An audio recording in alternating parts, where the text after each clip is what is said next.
we give a big applause to get start our event today. Everyone, can we give a big applause to get start our event?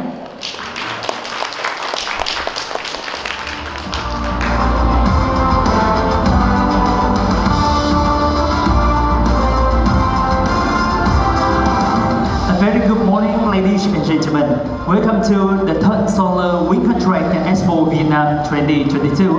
My name is Eric, your host today. It's my pleasure to represent the organizer Energy Box.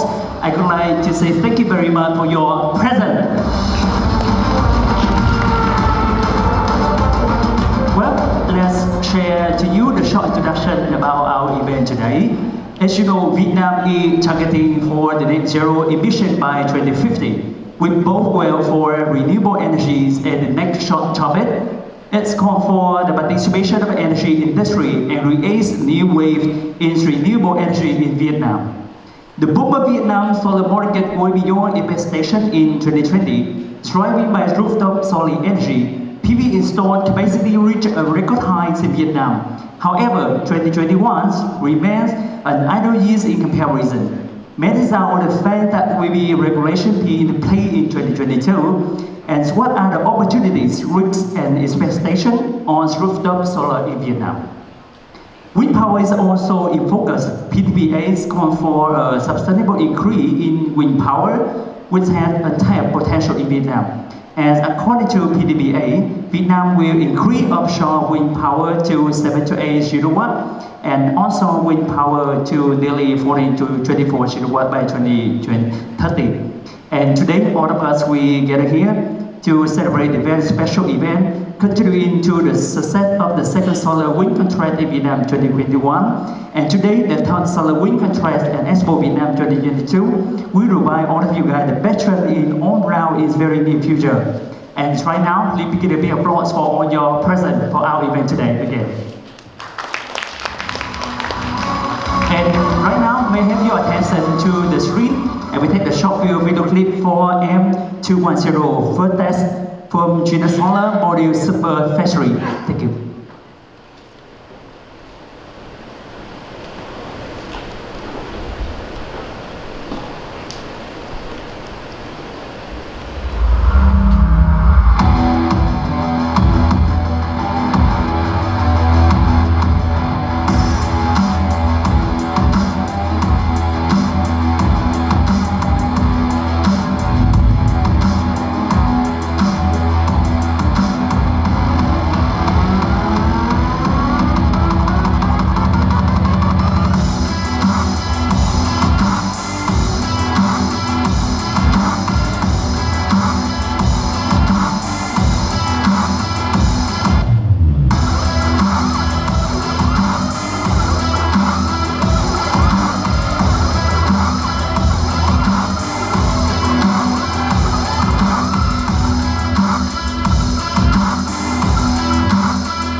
Thank you for your watching.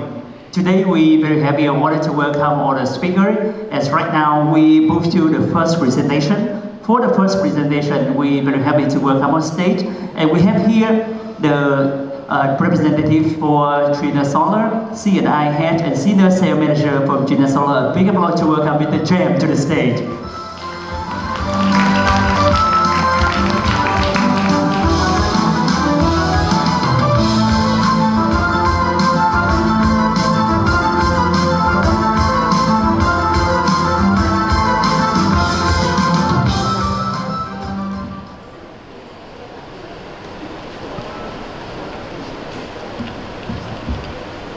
Dear distinguished guests, ladies and gentlemen, good morning.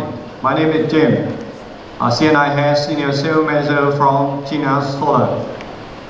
First, I would like to express my gratitude to Energy Board, the organizer of the Solar+Wind Congress and EXPO Vietnam 2022 for hosting this event today. It's a great honor for China Solar to be here today and have this opportunity to present our business to all the visitors from the renewable industry here today. And this morning, my session, I have 15 minutes, and let me start. 2022 is a special milestone for China Solar. We are celebrating 25th anniversary. And from the foundation, after the development years, China Solar became the world leading PV and smart energy total solution provider.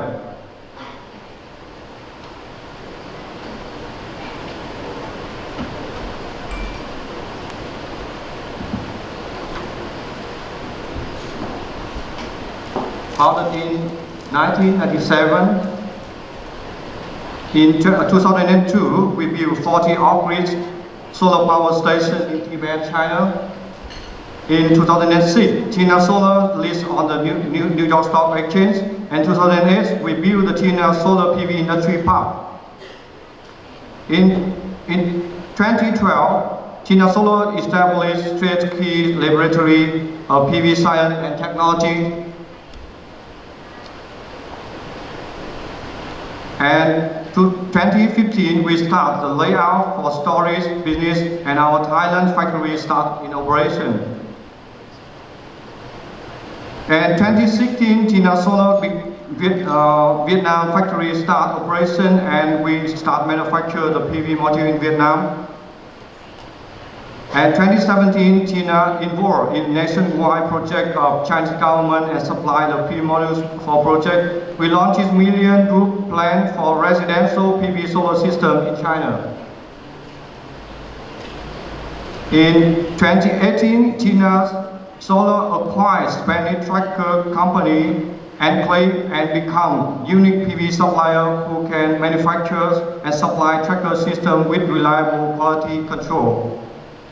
In 2020, China Solar listed on the Shanghai Stock Exchange Star Market, and this year we launched 600 plus ultra high power new modules setting benchmark for PV's 6.0 era. In 2021, China Solar production capacity is 50 gigawatts and increased 40 watt plus production capacity for the industry leading 210 Vertex modules.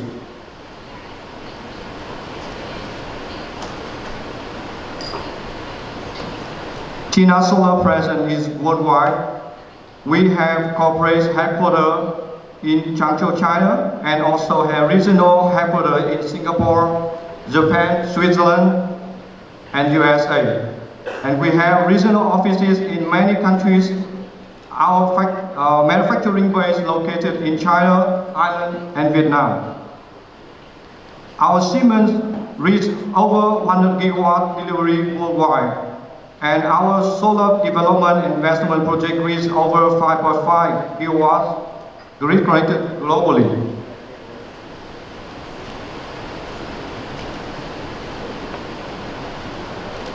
And China Solar's financial health is strong and stable.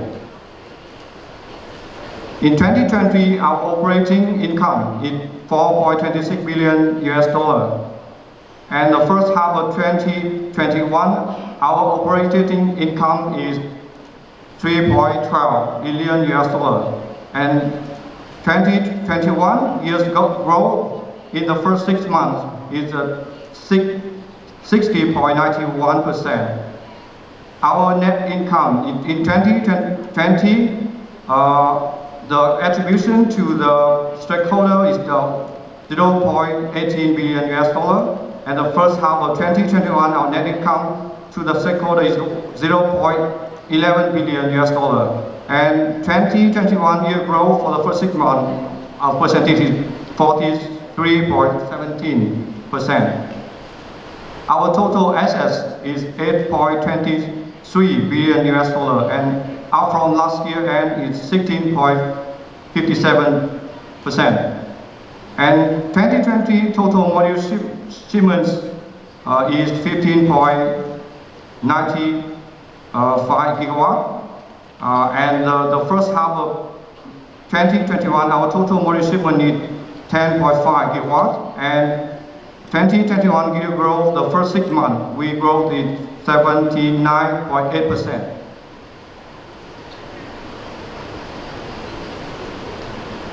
We achieved many important awards. The Global Tech Challenger Top 100 by Boston Consulting Group, the Global Energy Company Top Founders, United Nations Blue Sky Award for Leading Technology, and China's Green Factory Award, China Industry Award, State Technological Invention Award, and the world most bankable module brand ranking by Bloomberg. And we also get the award of China's Manufacturing Industry Top Founders, and also the World IoT Convention Top Founders, and PV Module Reliability Scorecard Top Performer.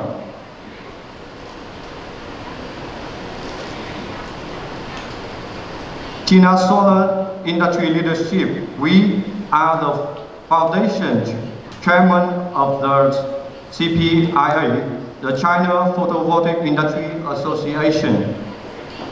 In 2017, China Solar joined the B20 China Business Council, the summit of business leaders from the G20 countries, and Mr. Cao Qifang, the chairman and CEO of China Solar, were elected as the vice president of the B20 China Business Council.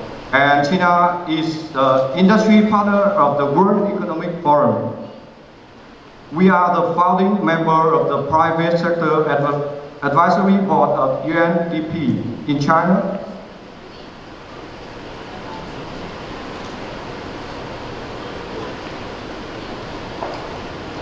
China Solar also leading, also the industry leadership. We established the state key laboratory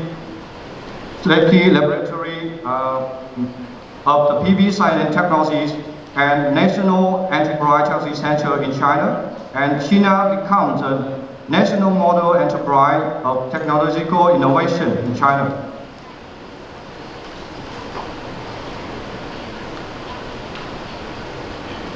Our R&D capabilities from 2011 to 2021, we achieved a total 22 world records of PV cell efficiency and module output.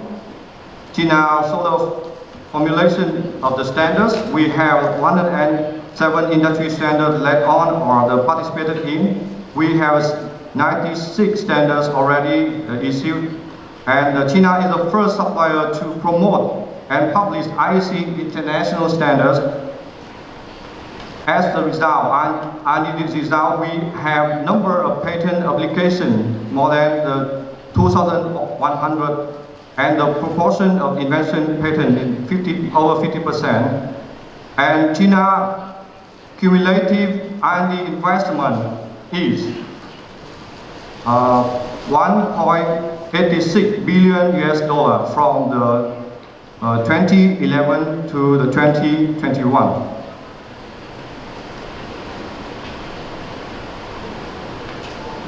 China Solar built a new leading technologies, 210 Vertex Ultra High Power modules with the 210 mm silicon wafer and multi-bar innovative arrangement and non-destructive cutting mode and high density packing. We also have the anti-itoconn large scale mass production and anti-itoconn cell mass production average efficiency is up to 24%, and applied in China's first batch for the technology leader base. The new records for the front side efficiency 24.58%.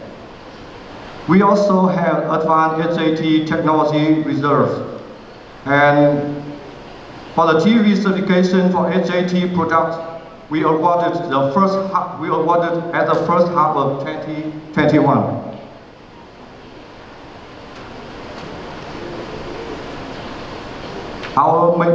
Our business has three major divisions, and first is the PV product, the Vertex, the 210 ultra high power modules, and also the tracker. And the second division is the system solution. We have the utilities projects and also have distributed PV system.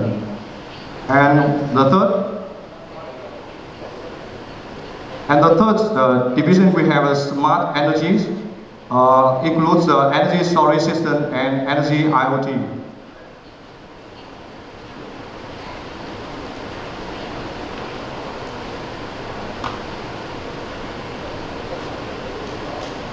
China product Vertex 210 ultra high power module significantly reduced the project cost.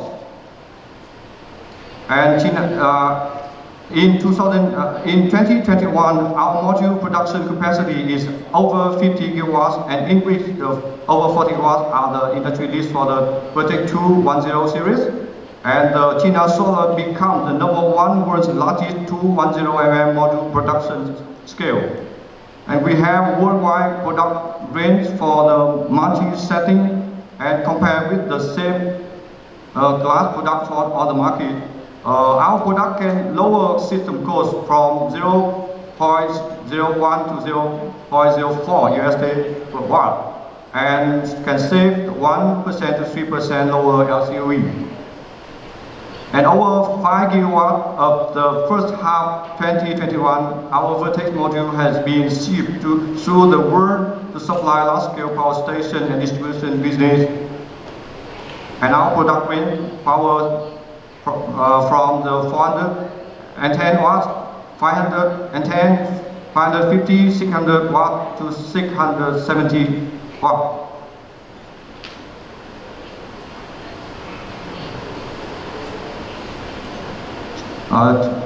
China also have the tracker, and our tracker, the efficiency boosts in the area of grid parity from 3% to 8% higher power generation with smart tracking algorithm. And the tracker is the high safety and stability, and wide application, resilient and extreme weather, to extreme the weather condition. We already have a global installation over the 6 gigawatt tracker, and our annual capacity for the tracker is over 5 gigawatts, and we have more than 300 projects of tracker worldwide.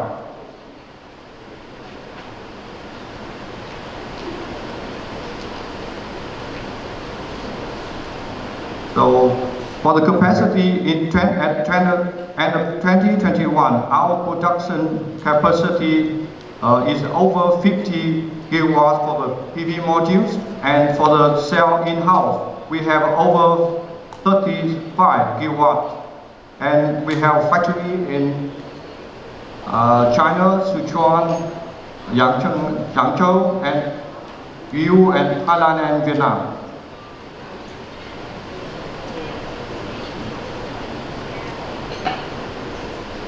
We have stringent quality control with the product we manufacture with full product life cycle and process quality control system for improving customer experience and comprehensive, from the design quality assurance to the incoming material quality consistency assurance. And with strict manufacturing process control, and we focus on the customer service and reliability assurance. And we also focus on the world-class testing laboratory for our product.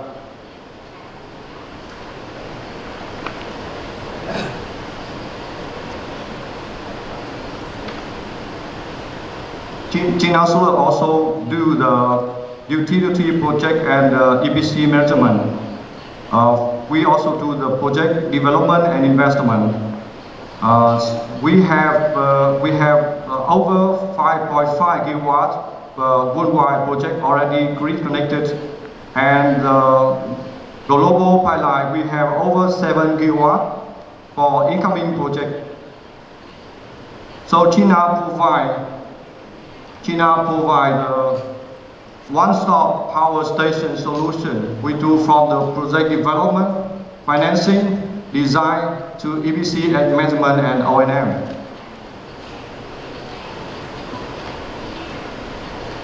China also leading in the energy transition through the storage. And who we are? We are the energy storage solution provider.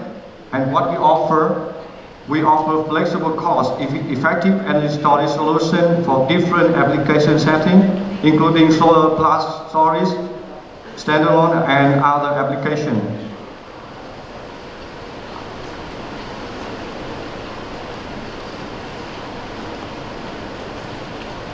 We also provide total solution of energy IoT for the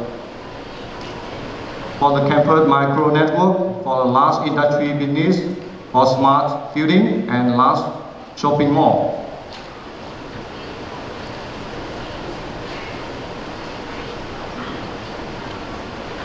We also do the foundation for carbon-free energy system and build carbon-free energy system, and we involve and explore by working with the different technology partners.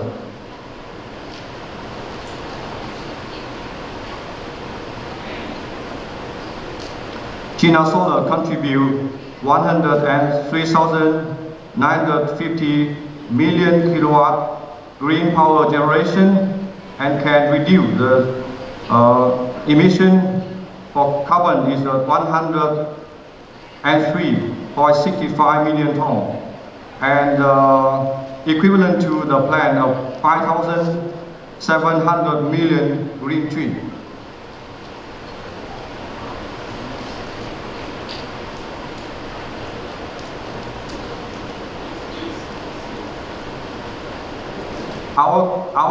Our corporate culture, China Solar is focused on customer, persists in the open innovation, preserved through the dedication and hard work, strive for excellence, share responsibility, create and share the value together.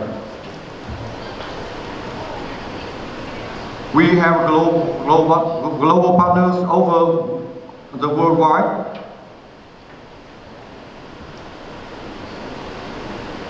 And China Solar also the global and local market leader. We have a local team in Vietnam since 2018, and the dynamic team consisted of the local Vietnamese team by Ho Chi Minh City in Hanoi, and also Singapore team with the business coverage from the module, checker, and system solution. And we have local factories in Bắc Giang and Thái Nguyên, Vietnam, and China makes the market pioneer with numerous iconic projects in Vietnam.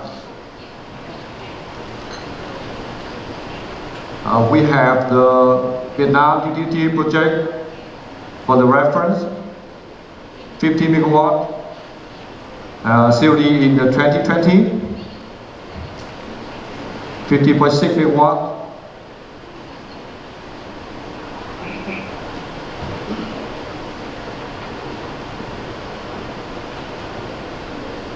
Vietnam, we also have the CNI rooftop project, a big project rooftop with 40 megawatt rooftop system for reference. Some small scale for the CNI rooftop, 4.3 megawatt. And globally, we also have the Vertex 210 ultra high power module applying in many projects in China.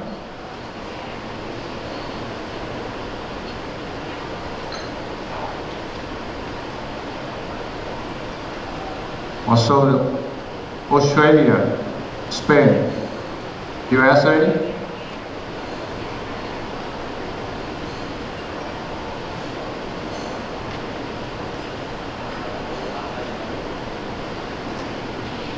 We also have the storage project reference in Malaysia. 27 islands, microgrid project.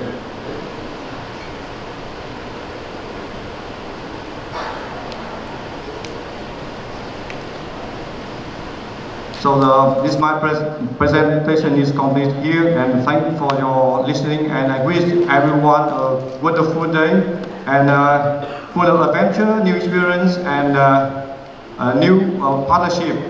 Thank you very much.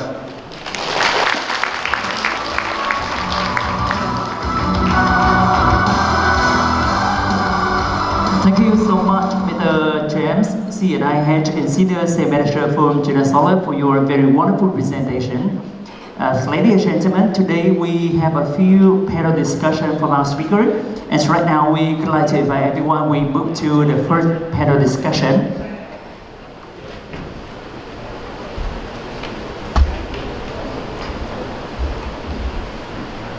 For the first panel discussion, the information about action of Vietnamese enterprises towards green development and green consumption trends in Vietnam. And for the first part, we would like to welcome on stage our guest of honor. The first one, please give a big applause to welcome Supa Wasaseras, Country Director from Super Energy Corporation PLC. A big applause. We would like to invite our speaker to move to the stage. The second one, please welcome our Director PVC Vietnam, Apinas Goya. Please move to the stage. And for PVC Group, we would like to welcome on stage Chief Task Chief Technology Officers, and Clean Energy Finance Activity Manager, USA Vietnam Urban Energy Security and Invest. We would like to welcome on stage Ms. Phung Anh Nổi.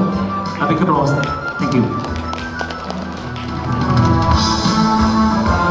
And for our speaker, we also would like to share with you our moderator. A big applause for Ms. Phung Anh Nổi as a moderator.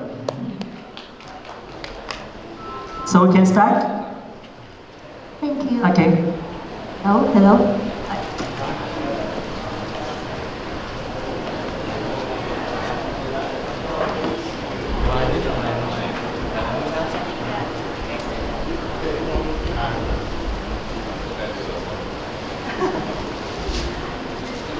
Good morning, everyone. It's our pleasure to be here today, and with our distinguished guest speakers. My name is Phung Anh, and I'm working for USAID Vietnam Urban Energy Security and Invest project. We are supporting renewable energy, clean energy in Vietnam. And I think I will pass the mic to our guest speaker today to introduce themselves. Thanks, Phung Anh, and good morning, everybody. Thank you, Energy Box, for having me here.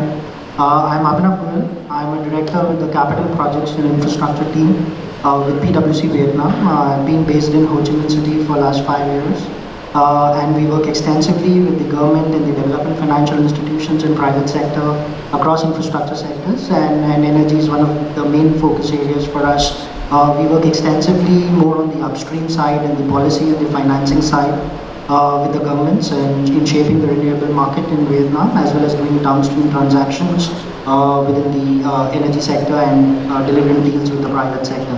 So very pleased to be here with all of you and look forward to a very engaging session today. Thank you.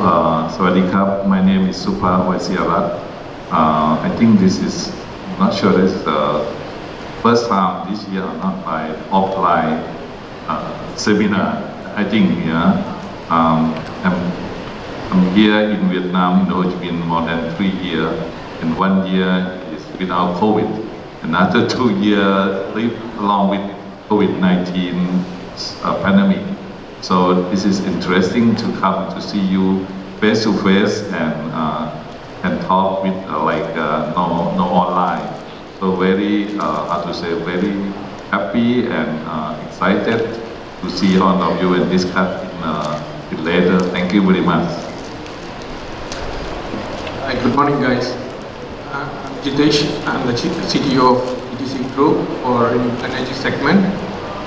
I've been in Vietnam for almost 4 years, with 2 years with no COVID and 2 years with COVID.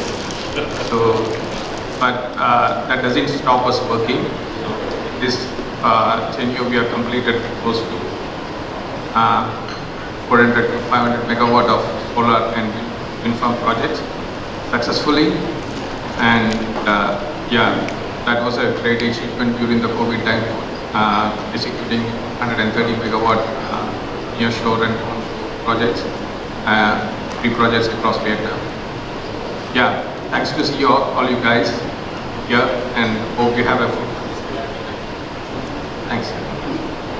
Okay, thank you everyone.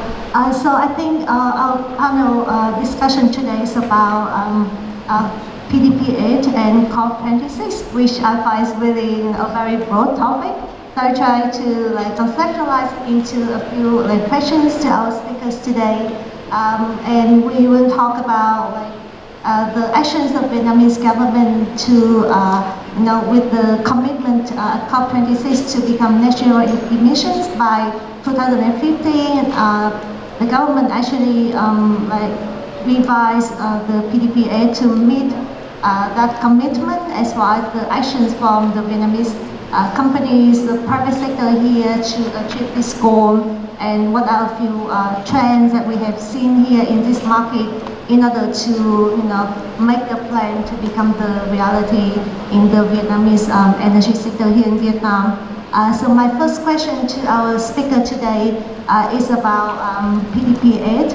How is your view of the PDP-8 latest draft that the government is trying to respond to the COP26 commitment?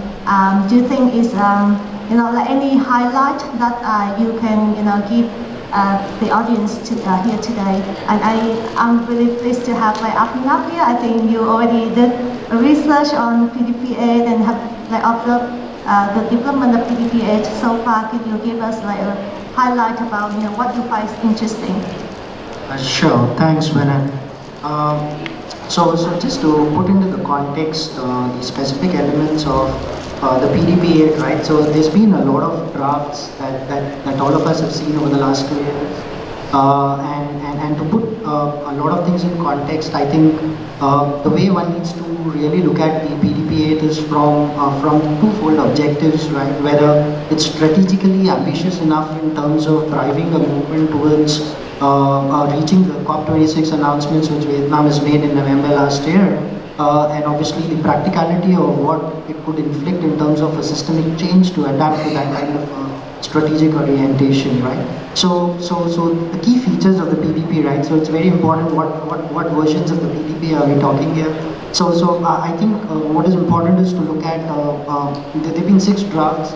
So I think it's important to put a comparative assessment from the latest draft that was just prior to COP26 versus where we've reached today in terms of the latest draft of PDP-8, which was released on 26th.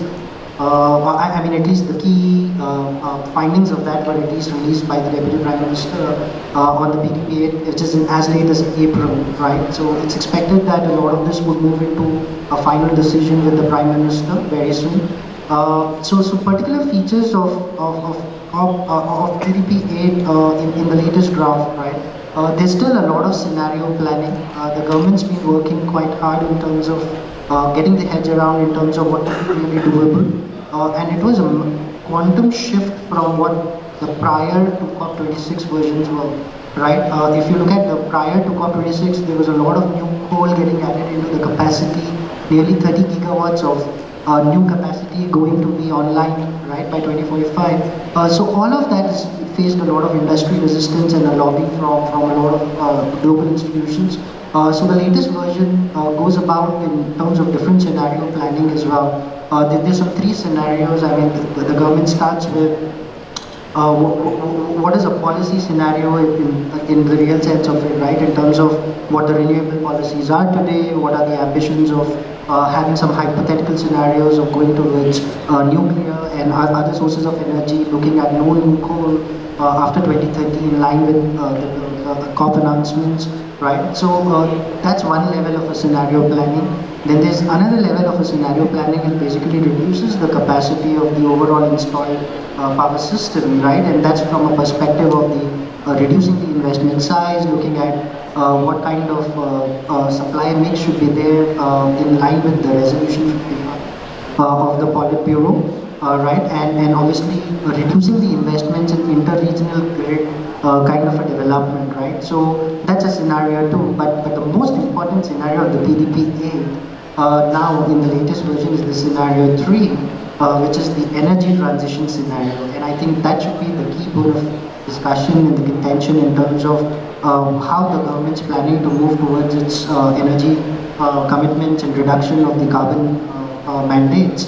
So this version particularly looks at 2 or 3 major changes to happen. Number one is specific to coal.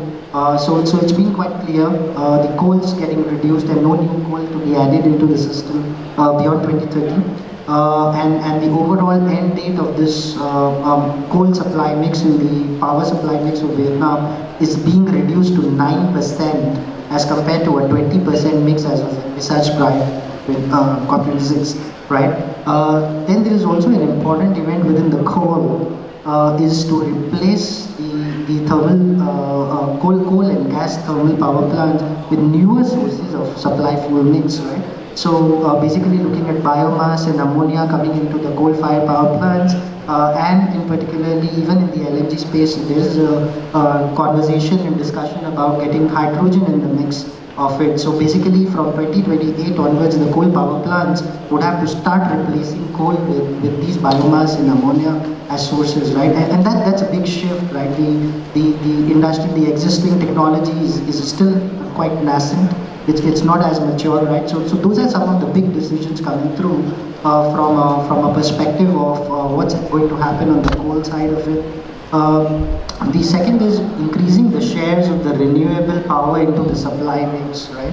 So it's a substantial increase. If you look at the horizon period of 2045, the government is really looking at having a 50% supply mix coming in from renewables, and that's wind and solar combined, right? And obviously looking at the surge of what the government and Vietnam witnessed in the solar, I think a lot of new capacity within the renewables is going to be more of onshore and offshore wind to be developed. But where does all of this then get us to, right? I think that the intention from the government is to obviously reduce the CO2 emissions, move towards a net neutral economy from an energy perspective, right? So this kind of a policy planning that the government is really looking at is targeting to reduce the carbon emissions to nearly 40 million tons from a current level of 260 million tons, right? So which is the goal closer to what the government wants to get by 2050.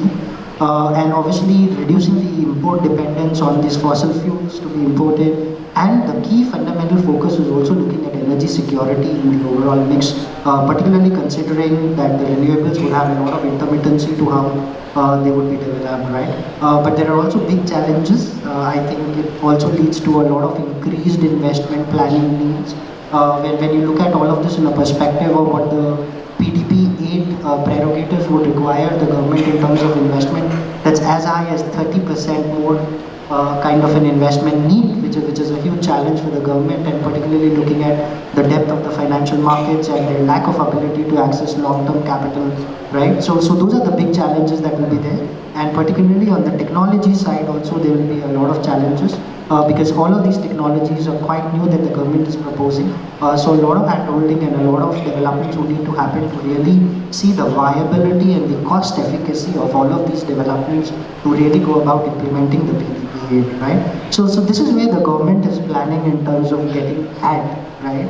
In terms of its ambitions, but how to configure all of this is then the next big question, right? If you really ask me to my mind, what are the big ticket areas or the big ticket issues that the government would need to focus? The number one area would be to really look at the energy security and a self-sufficiency perspective. Because when you're looking at a 50% supply mix of renewables, right, one needs to think about the hybrid models, the storage infrastructure, and basically making this renewable more dispatchable, right? That should be the fundamental focus. And the second is obviously enabling more market competition and leveraging the VREM to basically deal with the surplus RE capacity that might be there at different times in the system. And basically solving the economic curtailment issue, which is a big issue at this moment, right? The next big area would be, I think, the transmission and storage infrastructure, which is a key focus area that the government should be really looking at in terms of resolving the bottlenecks that the system is facing today. Then comes the capacity of the utilities, right? The financial sustainability for the likes of EVN, Petro Vietnam and others in terms of looking at greening their overall strategy, right? Because there's going to be a lot of pressure on the likes of particularly say Petro Vietnam that's into oil and gas business, right? So they are going to be looking at a greening strategy for that business and developing their overall financial sustainability to kind of ensure all of this gets developed and gets procured in the right form. And finally looking at a lot of other areas which is more on the demand side but are quite important, which is on energy efficiency and these mechanisms, and financing is the fifth big bucket, I would say. So this is what I believe in terms of what PDP 8 is envisaging and what the government should really be focused on in terms of resolving the issues that it might be faced with as it goes about implementing this. Right? So thanks for that. Yeah, thank you, Abhinav. I think it's really very comprehensive presentation on the PDP 8 in Vietnam. And it seems to be you're really positive about the ambitious goal that the Vietnamese government wants to achieve, but we also cautious about certain concern how to implement them in reality. And I know Supa, you raised some concern. Oh yeah, Jilas. Yeah, any challenge. Basically, if you look at PDP 8, I totally agree with Abhinav. But the thing is, as an investor perspective, we need more clarity towards on the government what they're releasing and how. If we see that the reduction is more and more number of solar coming in offshore and nearshore, then there is scope for hybrid systems. Then also coming up together with the storage. So we have some, when it comes as a package of renewable energy, we have solar, wind, and others. So and as an investor's perspective, how this draft will have a tariff rate for this? It's a question because the PDP draft about the tariff. So now recently the new EA document is out. So how they are going to mix both of them, the EA and also the EA. So is there a tariff rate coming for solar, wind itself, offshore, which will have all these things need to have a clarity. But right now, the draft document, what we see here is it's not a generic situation, and how we are going to put it up. Another bottleneck will be for the project execution, the land acquisition, land clearance, then also the thing is about different locations. So these things need to have a clear picture in the coming of how to move forward and execute this plan by 2030. That is more important. That is also a concern. That will be also a concern. Whether it's local investors or and another thing, final thing is how we are going to operate all this requirements for materials wise and development, everything we consider whether the logistics support will so and also the logistics support, all these things will be counted. So how these things can be balanced, that's all that's my view actually. Is this something outside of PDP, or there's of course there's different more support mechanisms in order to support the sector, right, from the whole supply chain perspective? Yeah, I think your answer is the same same opinion. Okay, I come back to for the beginning because super energy is start from solar business. I think in total in Thailand and Vietnam, I think more than 1.5 gigawatt. Okay, so from the PDP 8, I think sure that is what going to be for solar. It's like we have to wait, or maybe a government will change their mind to have solar in around next 2 or 3 years. So we are keen also to work on the solar project, even in Thailand and Vietnam.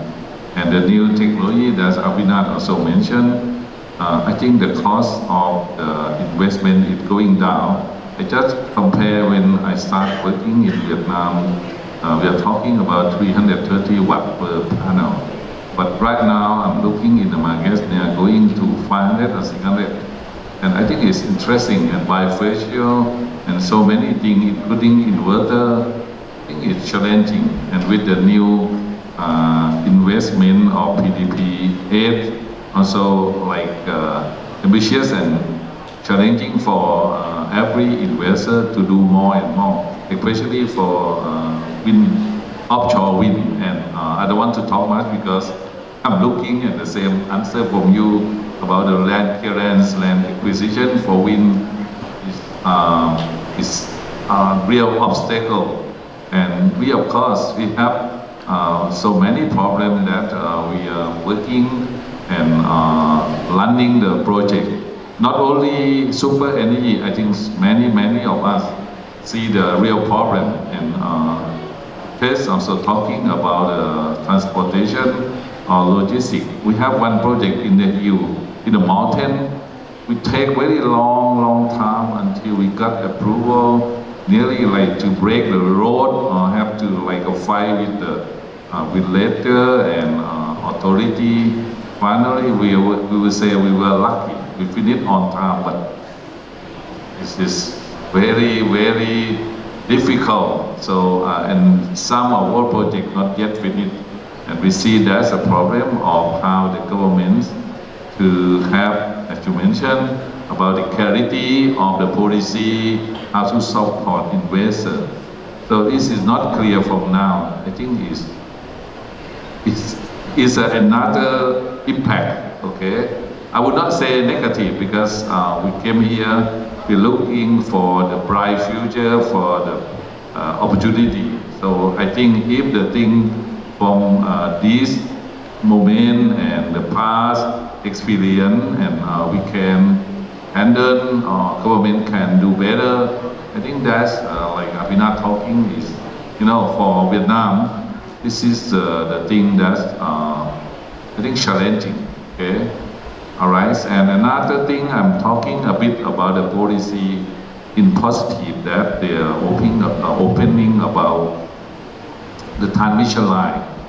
But everyone also know that to do the project here, the power curtailment from the last 2 or 3 years, it impact to the investor.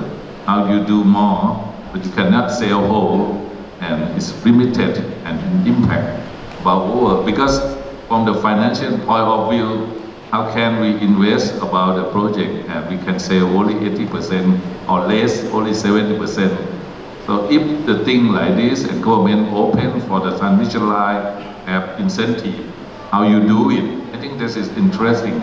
We are looking for that, and for someone might talk about battery or solar, battery energy storage system.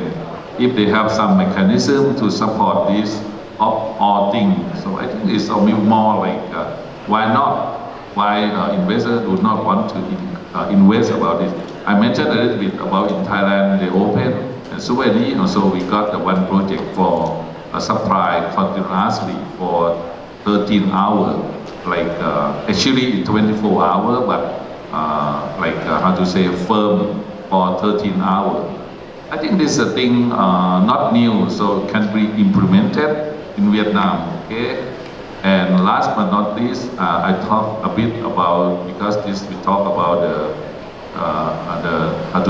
COP26.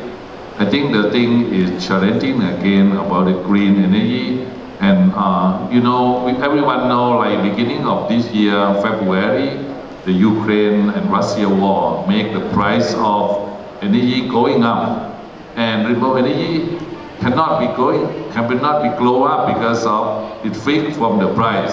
think about Vietnamese government have to pay for profile, even natural gas. Is it the price is variable and increasing, but for the wind or solar, we have to sell at the same price. And only that how you combine with the firm and non-firm, or even I think I saw in PDS talking about any storage, even by the, I don't know how to do it, like how you call, hydrogen or no, how to say, hydro, to combine like pump storage and so on. I think this is a thing I think like I'm like a scientist or engineer. I think it's quite challenging and can see how the world technology change and how we adapt and do this. Okay, not only Vietnam, India, Thailand, many parts of the world. We will think about this is challenging for the next 10 or 20 years. Thank you.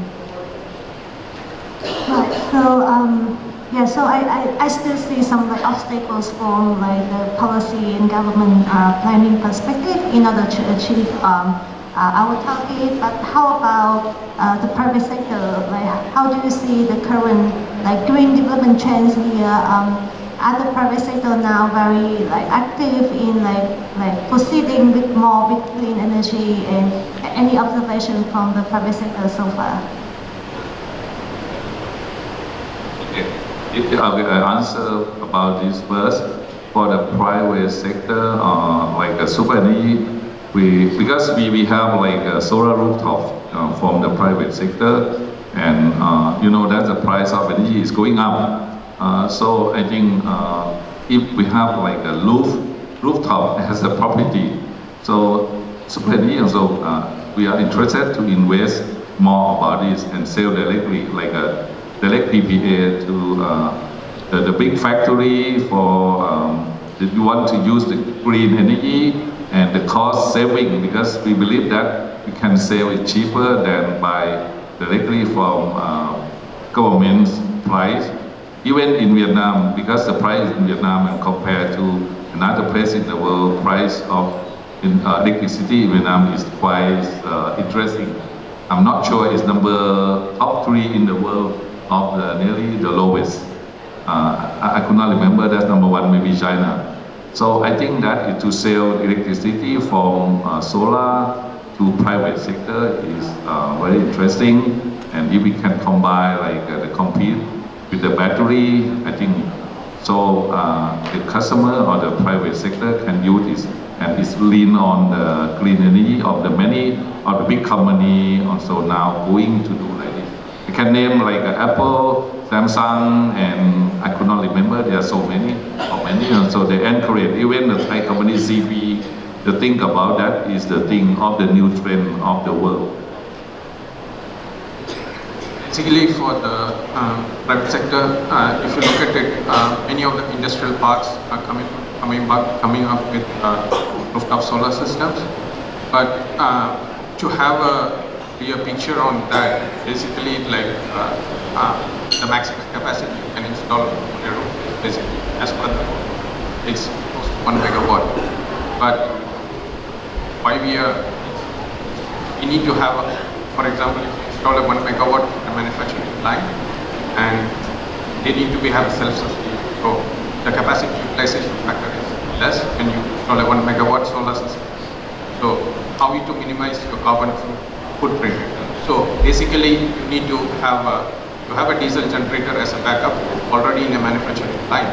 So how to minimize the diesel generation, and adding to that, you can have a hybrid solution like diesel, solar, and also the energy storage system. So if you look at the current trend in the market, the energy storage capacity cost is high. It's not financially viable to have an energy storage system. But comply with the utility regulation, you have a 1 megawatt system on the roof. But you can have a higher size where you can minimize the footprint of diesel capacity, where you can minimize your carbon footprint. So that also give an advantage for green mark certification. Yeah, all this whatever you are mentioning in opportunities, minimizing up to 1.5 degrees Celsius temperature. All these things can be minimized. But so if you look at the document of draft 40 million, we are restricted by some capacity. That need to be clearly have a clause or something like that to have a higher capacity, minimize the diesel consumption. And based on current situation in the market right now, the prices of diesel prices are going up. So the best way is to have a solar on the top and minimize the usage of the resources.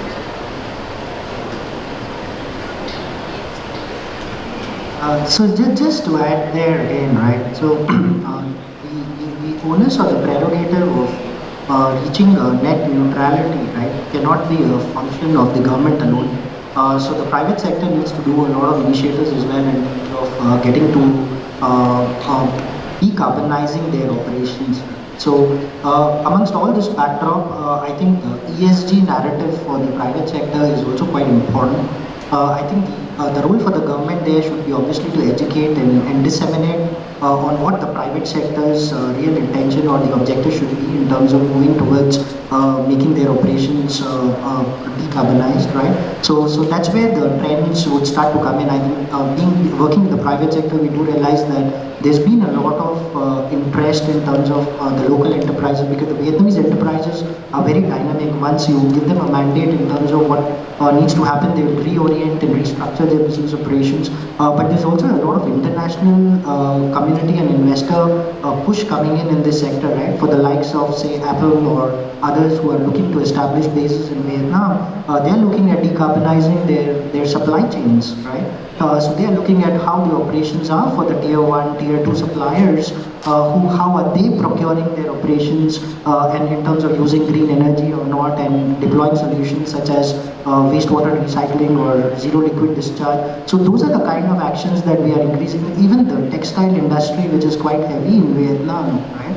For that matter, the apparels and the manufacturing, right, the likes of Adidas, Nike and others, they're all looking to decarbonize their supply chains end to end. So I think this is where the role of the private sector would be, and it needs to start at the top in terms of the leadership of this private sector, making its own verbal and genuine commitments to reaching a net neutral state. And then obviously taking the right type of actions on deploying the technology, because what one needs to kind of change the orientation is that it might look like a lot of costs to be invested, but there are obviously greater values to be achieved down the lane, right, in terms of making their operations more sustainable. So some of the big enterprises in Vietnam have already started to do this. They are coming out with their ESG due diligence reports and on their operations, disclosing what they are doing towards sustainability, which has moved beyond the CSR mandate now, right? And I think the State Bank of Vietnam also needs to be commended, because they've also now mandated the banks to look at the ESG considerations on any kind of investments and lending that goes to the private sector. So I think these are some big ticket moves and trends that are happening, which will ensure that the private sector also falls in line with these commitments that the government is making for a net neutrality by 2050. Yeah, I think it's interesting. Given all the trend of the transitions that I've seen so far, the reduction of coal, the replacement of coal with like ammonia or biomass for coal production, the use of hydrogen, which is not very clear, but certainly the government also wants to include it into the next consideration. Also, the trend of like international financing and the ESG inclusion in like corporate, not international companies, but also like more like large corporate also thinking about decarbonize their supply chain and include more clean energy and renewable energy into the energy use.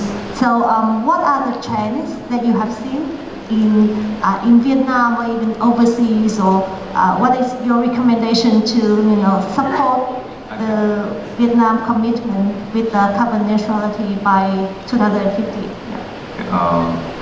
For me, very easy thing that is when we are talk about decarbonize or we are talk about green process.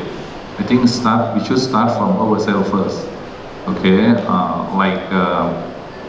I mean myself, my family, we try to reduce how to use plastic, to use the foam, and we should not order the thing, something like you make everything like it's garbage. This is super energy in Thailand. We also do energy from waste energy. So I think this is a thing to implement. Even in Vietnam, I think they have, but maybe the mechanism, I'm not clear 100% about how to proceed it. And if it open and we can do it, we do it, okay? We start, that's what I mentioned, start for ourselves, TR, reduce, reuse, recycle. You have to think in the mind, if we're not started, so who will start it? Start from ourselves. And for new technology, as everyone mentioned about hydrogen, of course the price still a bit high. But we don't know in future it will be the fuel cell will be lower cost, and I think this is the thing we can equip with the new technology because it comes from water. Water can everyone know, right? H2O you can produce any. It's only the cost of how to make the hydrogen and the hydrogen generator. So I think it's interesting, and I do believe that before I die. Because I will die next 20, 30 years, of course. So I think that the new technology will become, and we can see and can make the world better, okay? I want to focus about start from ourselves first, and family, and company. Even I'm thinking about in my company, even in myself, I don't buy the IC car anymore. In my family, we start with hybrid first because I'm not sure much about the EV. If I use it, how I charge it. So I think it's very important that everyone think about ourselves, think about our children. Okay, thank you.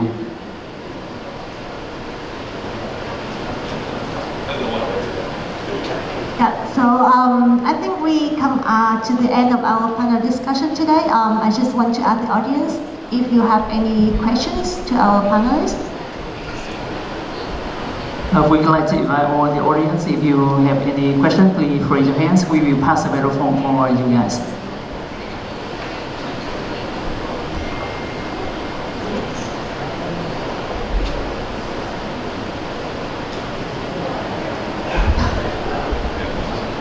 Please move the microphone to this audience.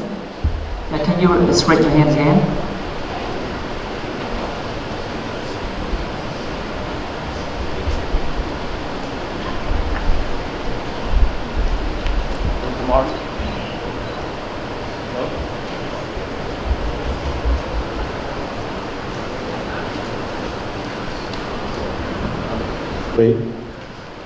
Sorry. Good morning, everyone.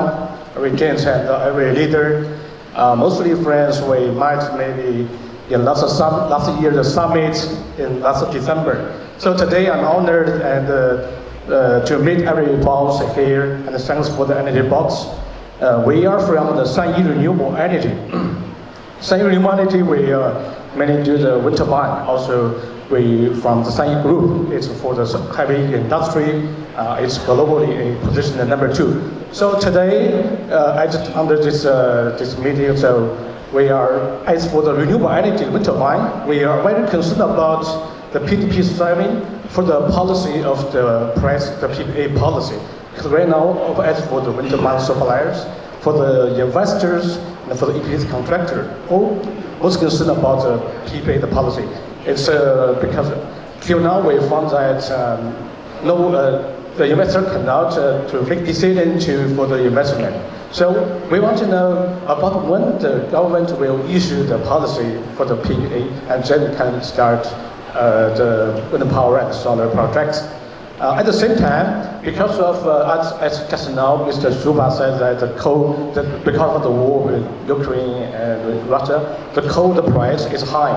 So now what we can do, we have very good technology to control the quality control and the cost control to help the investor and the EPC contractor to have the very competitive the LOCE. This is what we can do in future. So the question is in future for the PPA the policy about when the time will be published in the government. That's my question. Thank you.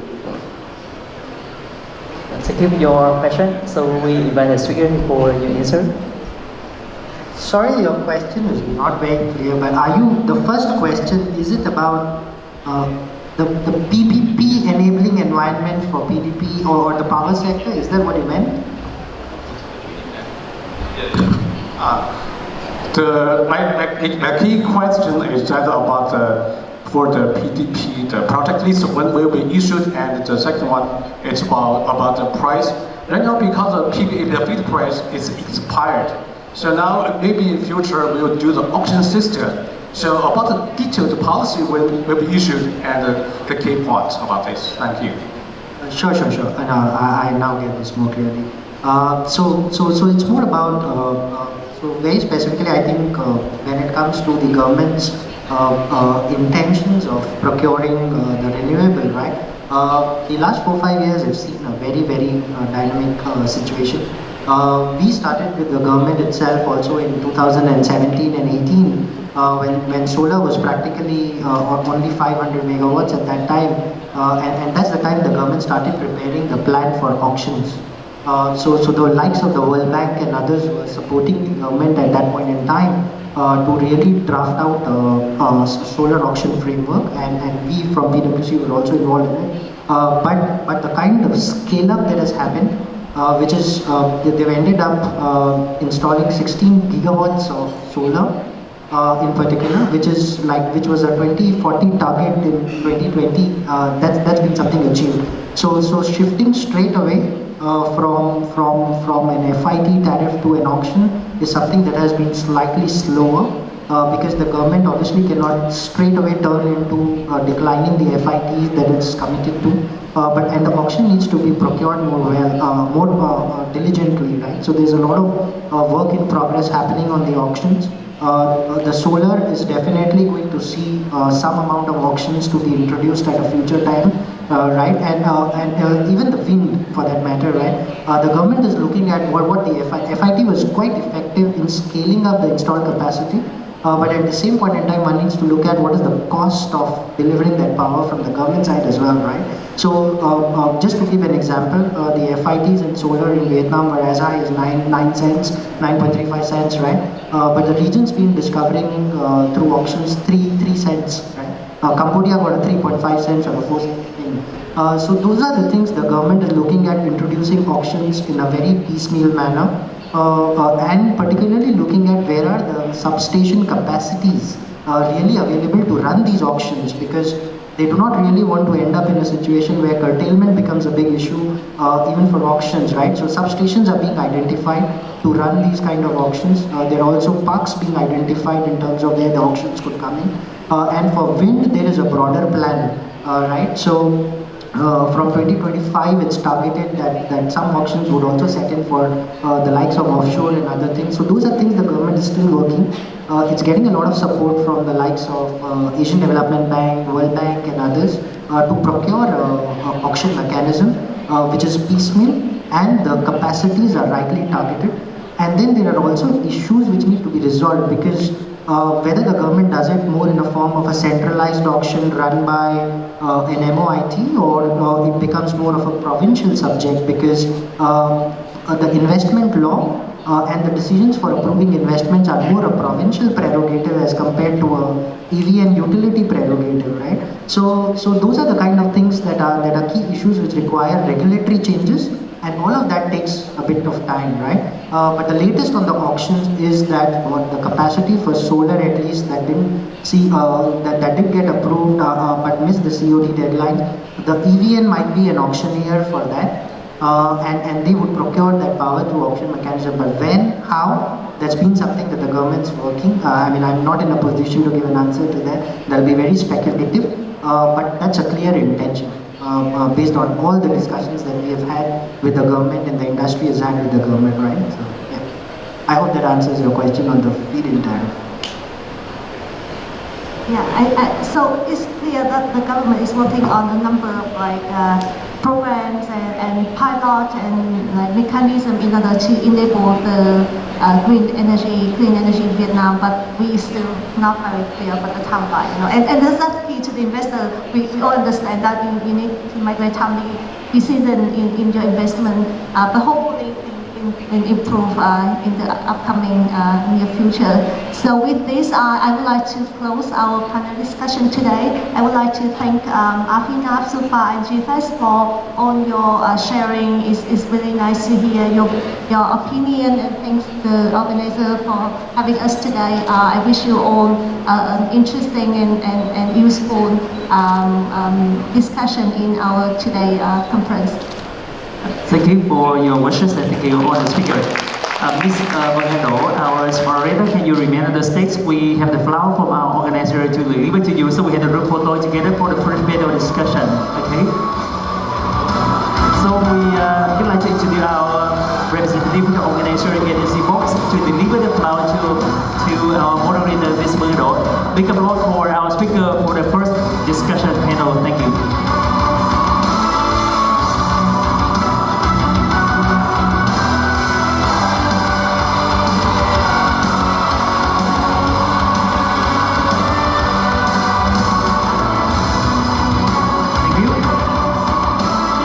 Will you return to your seat?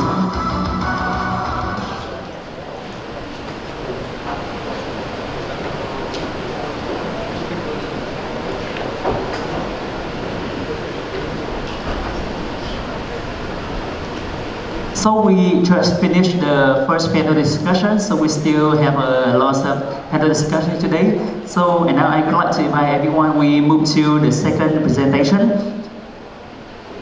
Before we welcome the second presentation from IBC and ESC, I would like to invite everyone to pay attention to the screen and take the short video clip for overview about IBC and ESC right now. Thank you.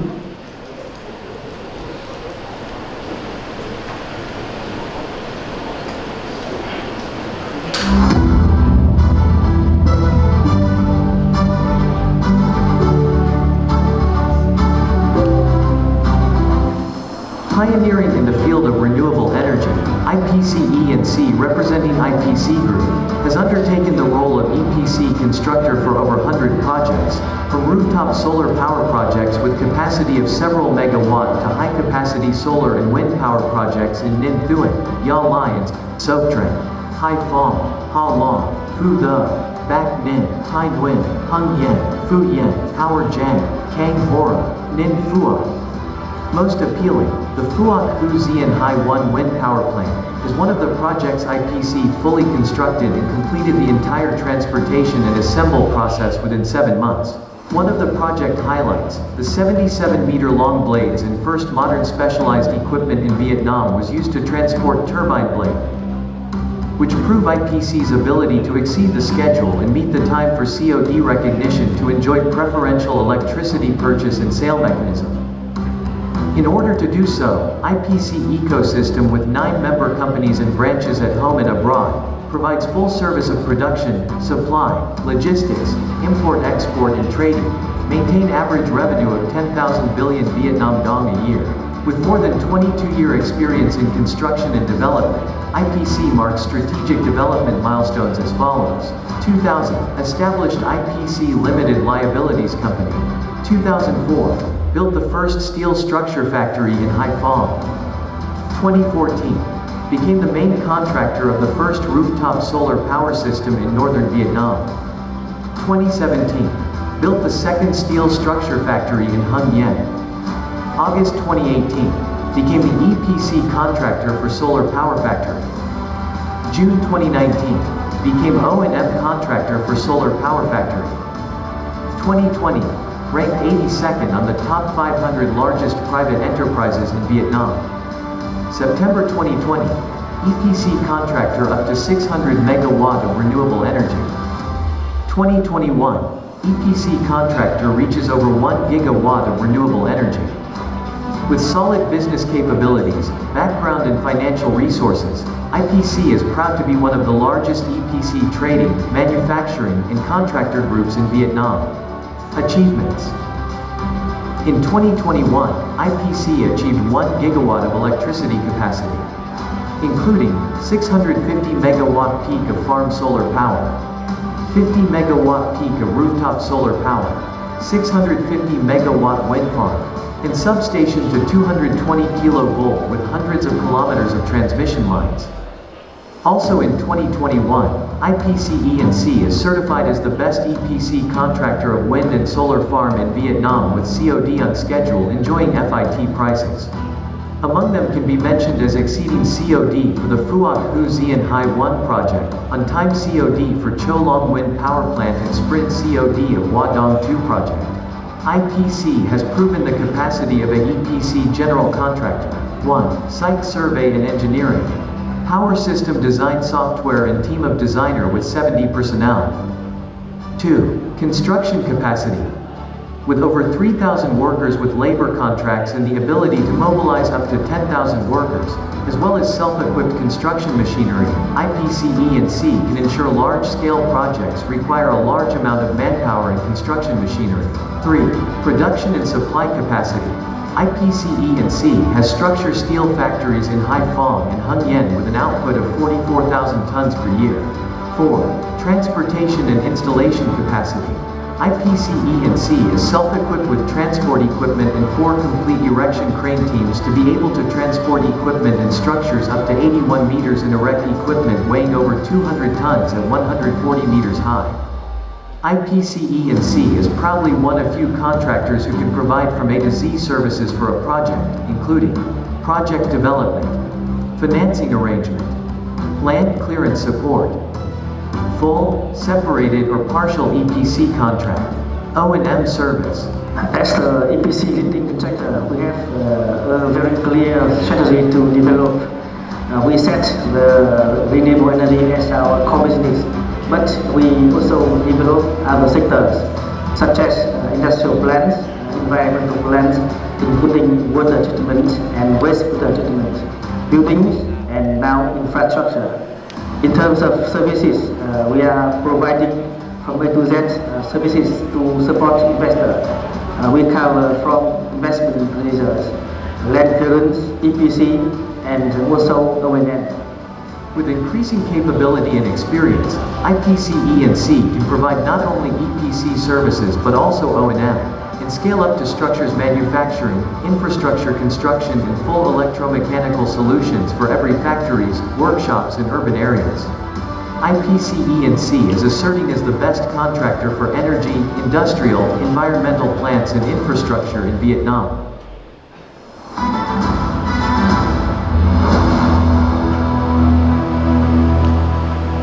Thank you for your watching the overview of IPCE&C. And now for more detail about land clearing service, we have here the representative of IPCE&C. Please give a big applause to welcome on stage Ms. Quỳnh Lan.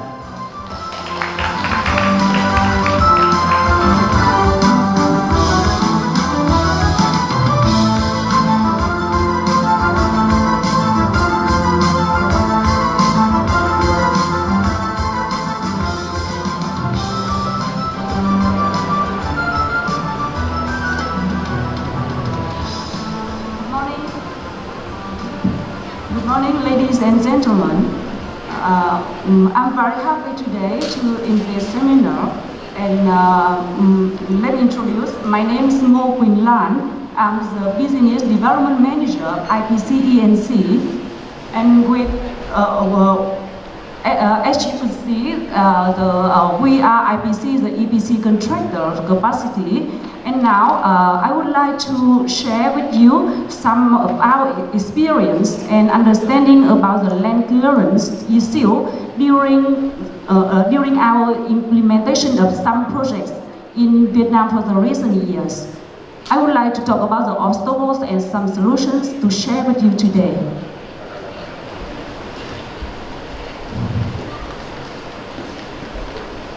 As an EPC contractor, we IPC can provide some kind of services to the project owners. First is the project development, financing arrangement, land clearance support, EPC package of course, and the O&M service. Firstly, about the project development support, all the project owners need to do a lot of things during the stage of project development at the early time of the project. And in this period, we can we can provide support to the project owners regarding to the legal procedures of lands and boundaries of the project. We can also provide the support on liaison with EVN for technical agreements of the project, like connection agreement, tariff meter agreement, SCADA agreement, and relay agreement.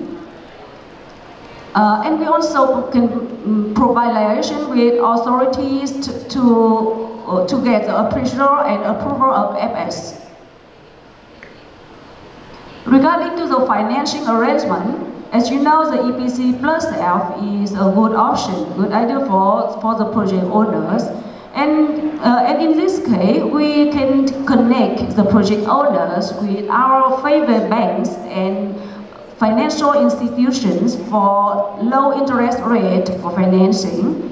We also can provide deferred payment term if necessary after discussion, and we can fund for the project with our own equity and cash.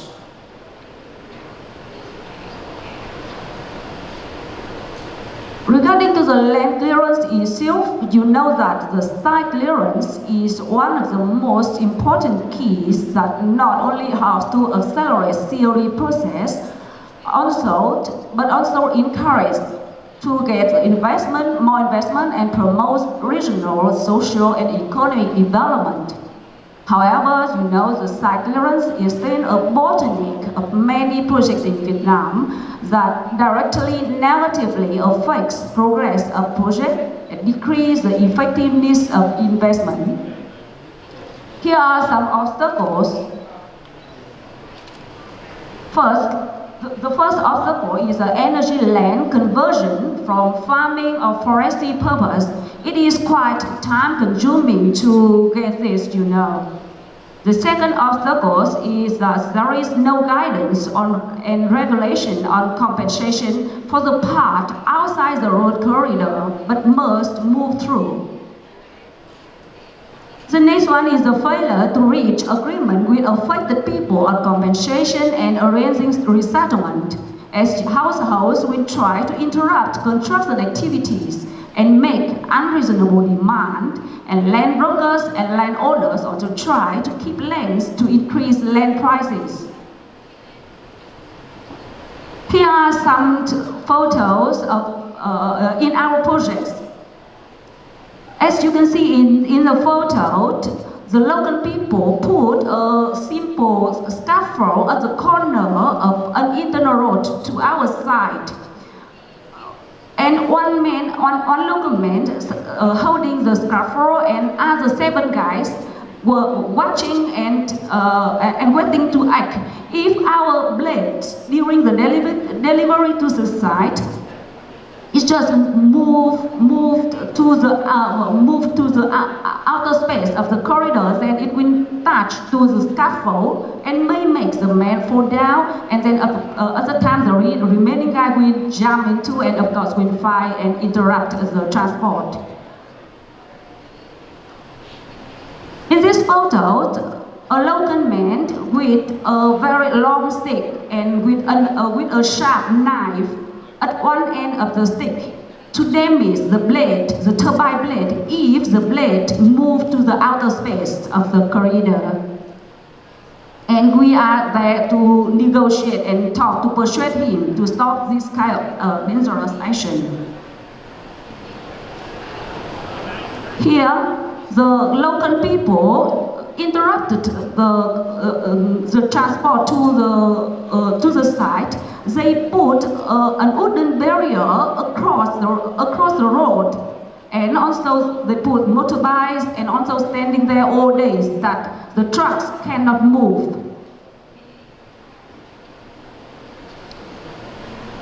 In some project, the female local people come to the site.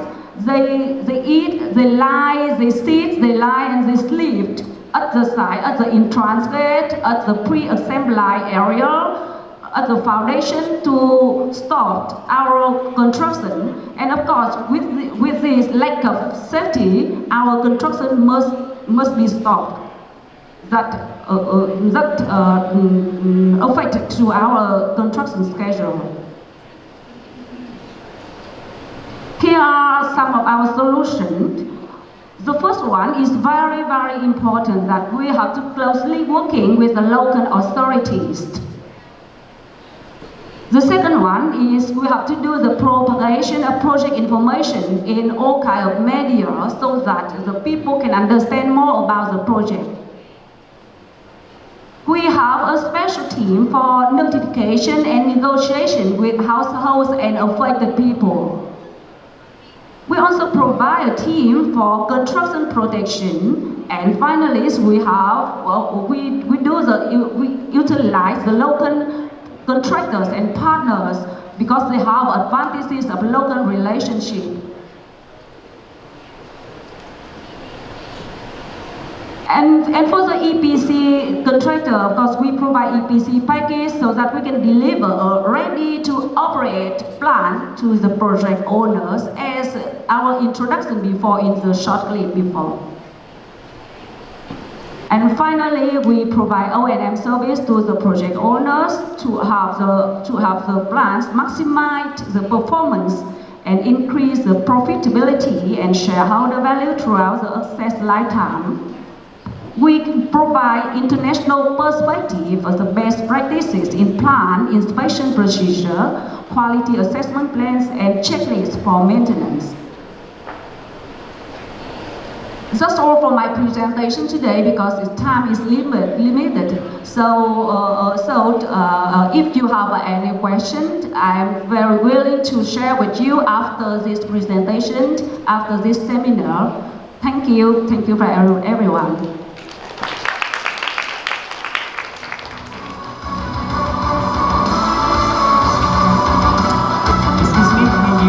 To the stage and receive the flower from our organizer. Miss Woodland, can you return to the stage?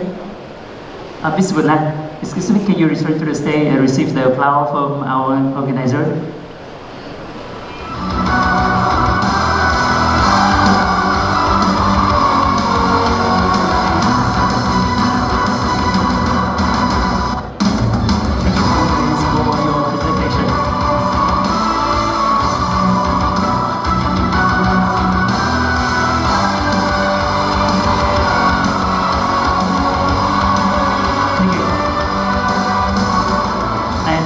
Sharing, we could like to invite everyone. We will welcome to the stage right now Ms. Joy Wee, Sales Manager, Vietnam from Horizon Energy. A big applause, everybody. Thank you.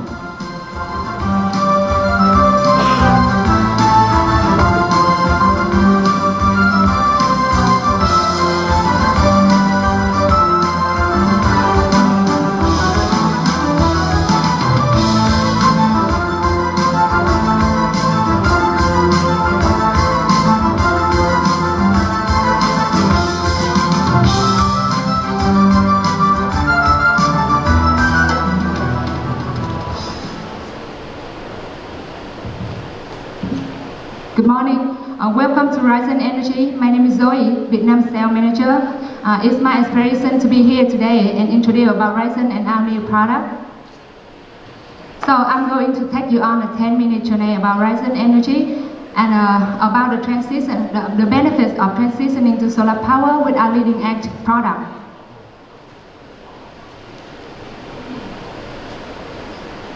So let me begin by sharing our history and our main business.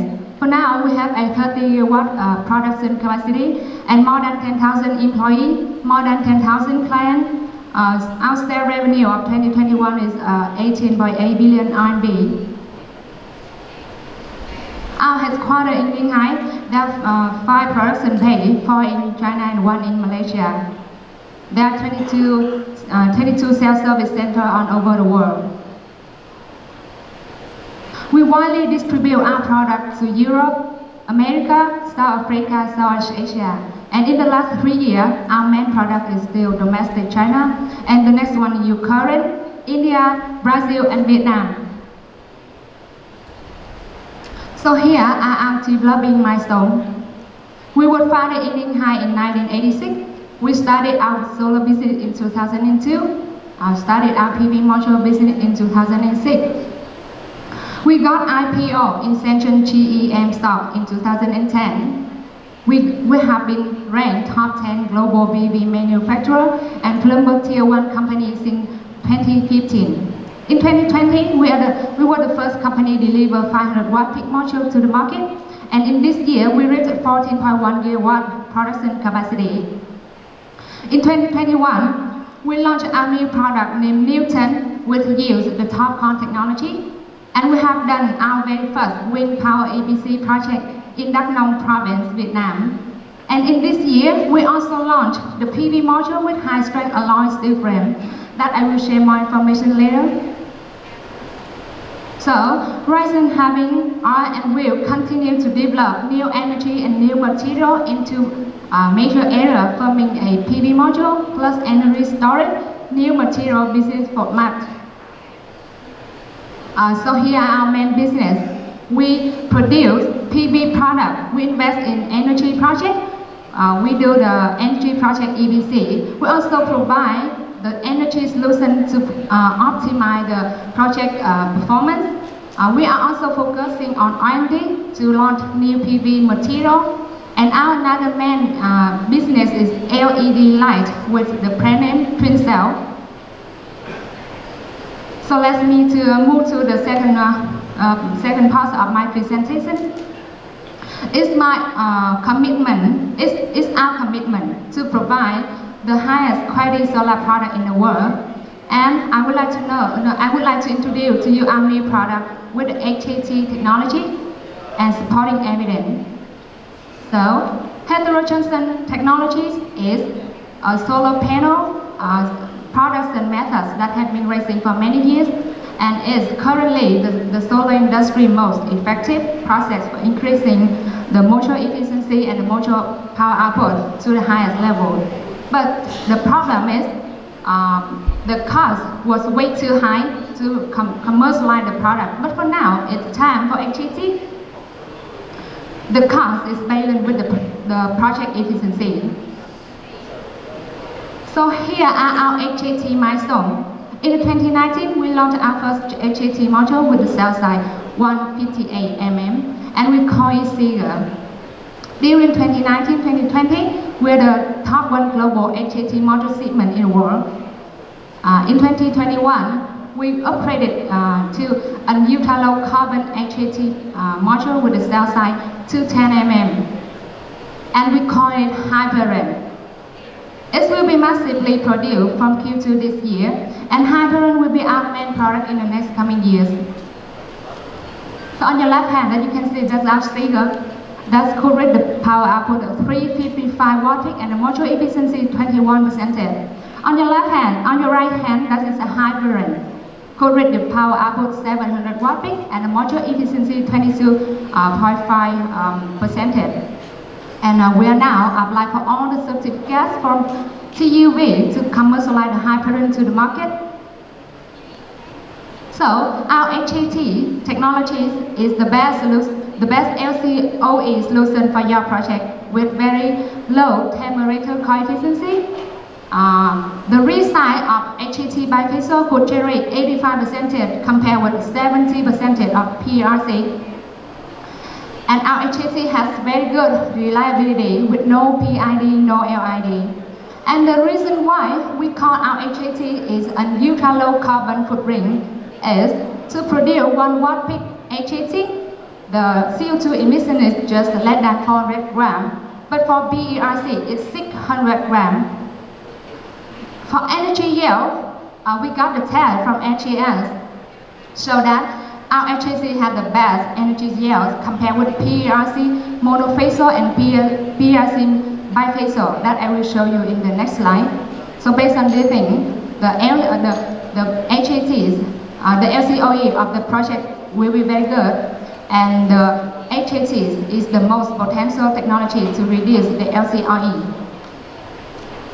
So here is the HAS test that we did among HAT string 6 and the PRC bifacial string 4, BRC monofacial string 5, and the result was with PRC monofacial, HAT power output increased 9.63%, and with PRC bifacial module, the HAT power output increased 6.14%. So here on the screen that you can see is our HAT cell structure and the highest power generation thanks to our unit technology, 24 bus bar, very excellent temperature coefficiency, and a very high efficiency, very high cell efficiency. We're not using boron oxygen, that is not causing LID. And the TCO, transparent conductive oxide, have anti-PID performance at the pass. So in conclusion about HAT advances, this is our new product with very high module power output and high module efficiency, and it's an ultra high power generation thanks to bifacial rate up to 85% and excellent temperature coefficiency, and it's an ultra low carbon footprint which is less than 400 grams per CO2 per watt peak. And I mentioned about PV module with high strength alloy steel frame. The reason why this is another low carbon footprint because compared to the electrolytic aluminum process, the CO2 emission of crude steel can be reduced by 6.2 times and the required energy consumption is reduced by 3 times. So the steel frame is currently a lower carbon, more environmentally friendly material. And our HAT has excellent power warranty, and you can see after 30 years, the power ratio is still very high. So just compare with the TOPCon technology is like 87.40%, 1%, and 0.4% respectively. So here, I'm going to share with you some case study that we have done in Vietnam markets. I don't have so much time, so we just have a look. Here, the projects have the seeded time in 2019. Here the same, the seeded time in 2019.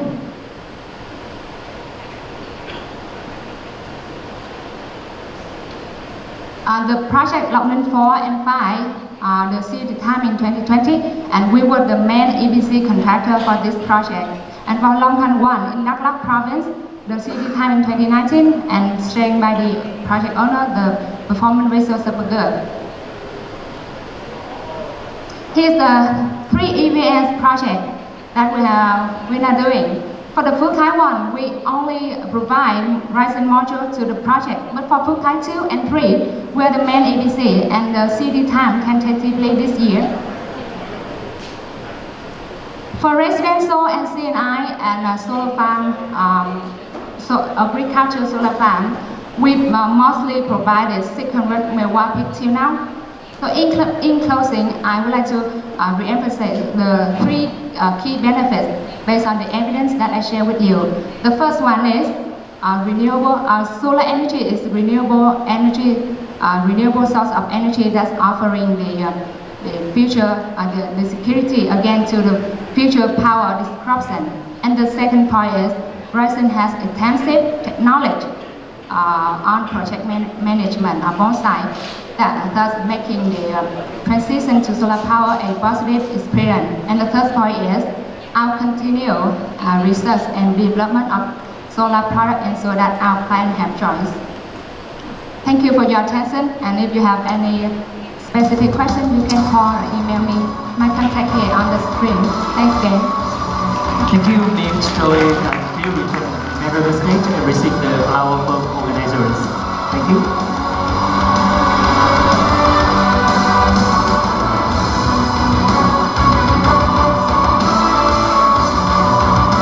Ladies and gentlemen, we have finished the first part of our session today.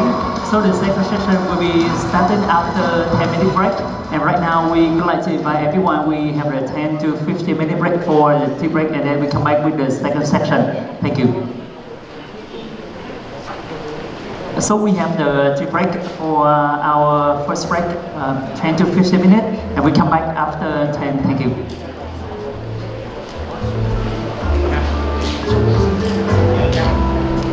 The second session we have also the panel discussion too. For the topic we discussed for the second panel discussion about reshape clean energy and optimization on solar project in Vietnam. For the topic, we also would like to welcome on stage our speaker and moderator. Mr. Johnson Lee, Head of Sales of South Asia and Australia, Seraphim Solar. And we also would like to invite to the stage our moderator, Đức Nguyễn, Senior Clean Energy Advisor, USAID V-Slip 2, and Mr. Thomas Jacobson, Managing Director, Indochina Energy Partners, and Mr. Phong Phạm Nam, Chairman, Vũ Phong Energy Group, GSC. We would like to invite all the speaker and moderator we move to the stage for the panel discussion up to the conference. Thank you. I would like to invite everybody, we give a big applause for our speaker and moderator for the second panel discussion. So because the time is limited, kindly remind the moderator and speaker we have 20 minutes for panel discussion and 5 minutes for question and answer. Thank you. Hello and good morning everyone, or I should say, close to the afternoon. My name is Đức Nguyễn, the Senior Clean Energy Advisor from USAID Philip 2, and I'm so excited to be here today to have, to moderate the sessions on the solar optimization for the projects. And I think before we start, let me, pass the mic to all of our, dear panelists to introduce about themselves as well as their entity. And please. Good morning to everyone. I always say good morning a whole day. This good morning brings us more energy. So good morning. My name is Phong. I'm the chairman of Vũ Phong Energy Group. We are the solar and wind service company with 14 years in the market. We are providing project development service. We are providing EPC service. We are providing O&M service. And many digital service for solar and wind farm. Happy to be here with you and thank you for joining this session. Thank you, Phong. My name is Thomas Jacobson. I'm from Indochina Energy Partners. We are an independent power producer established in Singapore in 2017 with our main office here in Ho Chi Minh City. We only do self-consumption, which means a rooftop for self-consumption or perhaps the upcoming DPPA. And we have a total of 200 megawatt of committed finance for the region. Yep, thanks, Thomas. Hi, good morning, everyone. I'm Jason Lee from Seraphim Solar. We are one of the well-known tier 1 module manufacturers, and we operate in most major markets in the world. And we have been doing very well here in Vietnam for the past few years. And we have our booth back there, so do visit us and learn more about us. Thank you. Okay, thanks for the kind introduction. So before we can start, I just want to brief you a little bit on the background of the current market. So from my point of view, the CNI, for example, or solar market in general is still growing in Vietnam. But the speed is not as fast as before, and also is not as fruitful as before in 2019 or 2020.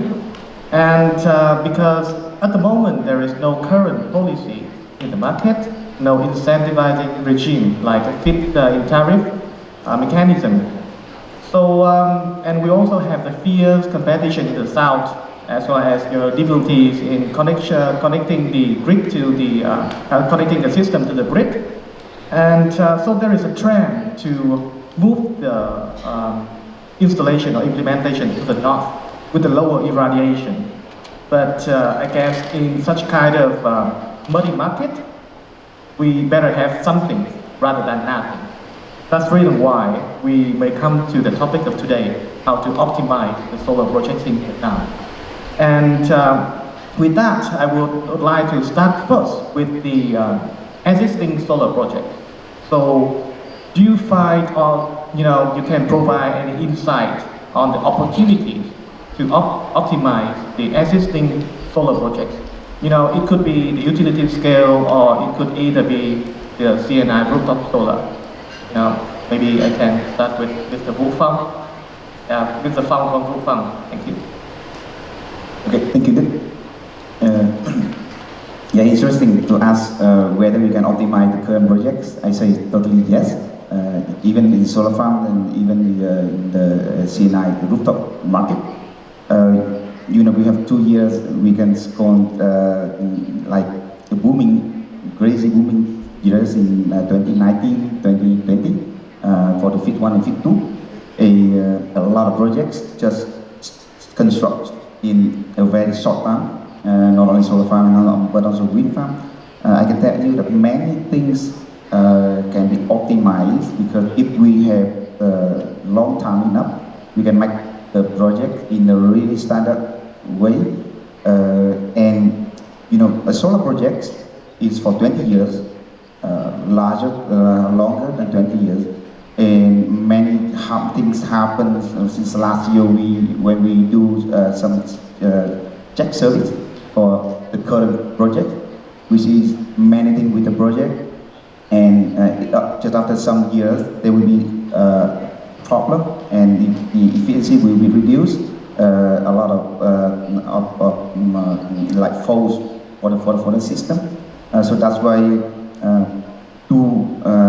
for those companies, those service companies, there's a huge market with nearly 20 gigawatt of the solar that we have been installed in a very short time to make together with the investor to check the whole thing of the system. For example, we have doing O&M for some like large solar farm project, and many of them have built with a not good, soil protections, and if the heavy rains or flood or everything happen, it will be like lost a lot of money for the investor. And the second thing I also telling is that after some years of operating, and the curtailment issue have solved, not only for rooftop and also for utility scale, we can apply the so-called artificial intelligence technology into solar project and also wind project, because we have a big enough scale so we can optimize and we can increase the productions of the existing projects. That is my point. I think Thomas can have another point for you. Yeah, thank you. I agree completely with Mr. Fong there. In digitalization, there are a lot of applications available today that were not available just a few years ago, and definitely not available when the industry went through its maturing stage in Europe 10 years ago. There's, for example, the SenseHawk system that allows you to, on a very detailed level, know exactly what you're producing from where you might need to focus your preventive maintenance.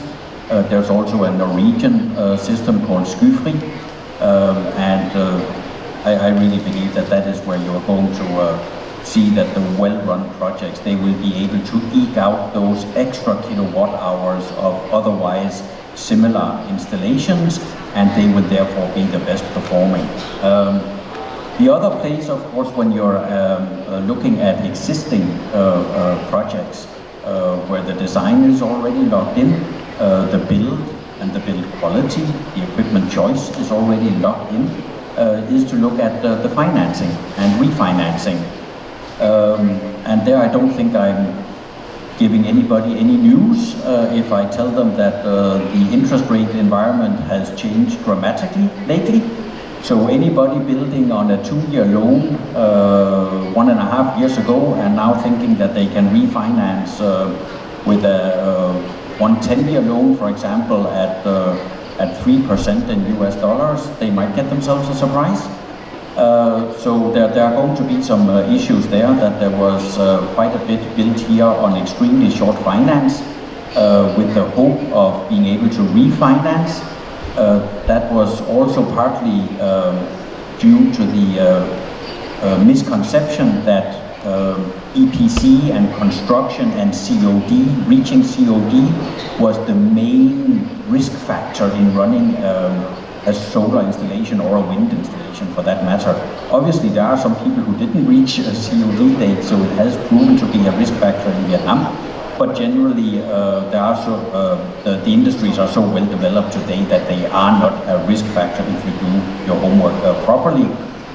And then of course the last risk factor that is now becoming a problem for refinancing is all those projects out there that have a split, I'm talking rooftop solar now, that have a split PPA, some sales down through the roof and some to EVN. There, of course, if you're going to a bank now and trying to refinance, then your P90 revenue looks fundamentally different because perhaps the split part to EVN does not have the value that you thought it would have.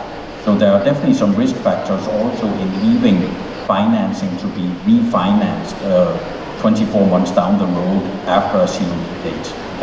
I think that's going to be something that we're going to be looking at a lot in the coming 12 months as people fail to refinance and need to do something else. I think just to add on what Thomas has shared, actually from a technical background, it's important for solar power plant to do it right from the start.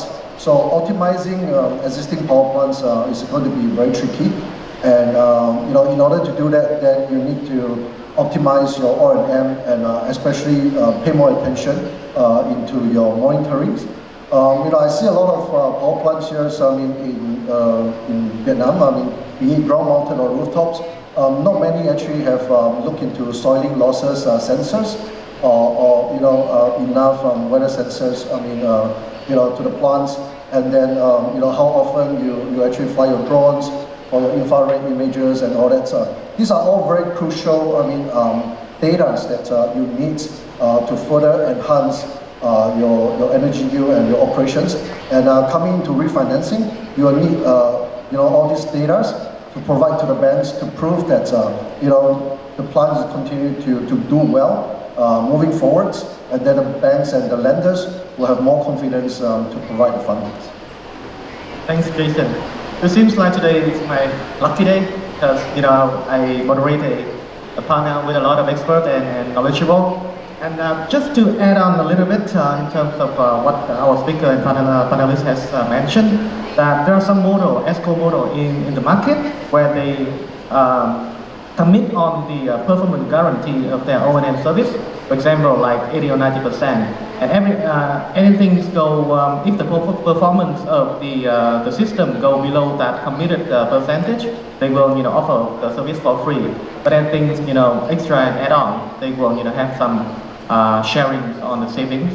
And just to share with you in terms of the refinancing news in the market, we can have the ADB loan for the DAMI floating solar. And recently, I have heard in the news that IFC has decided to provide some refinance for some projects under Dragon Capital, just for your information. And so we talk about the existing projects, and we have several options.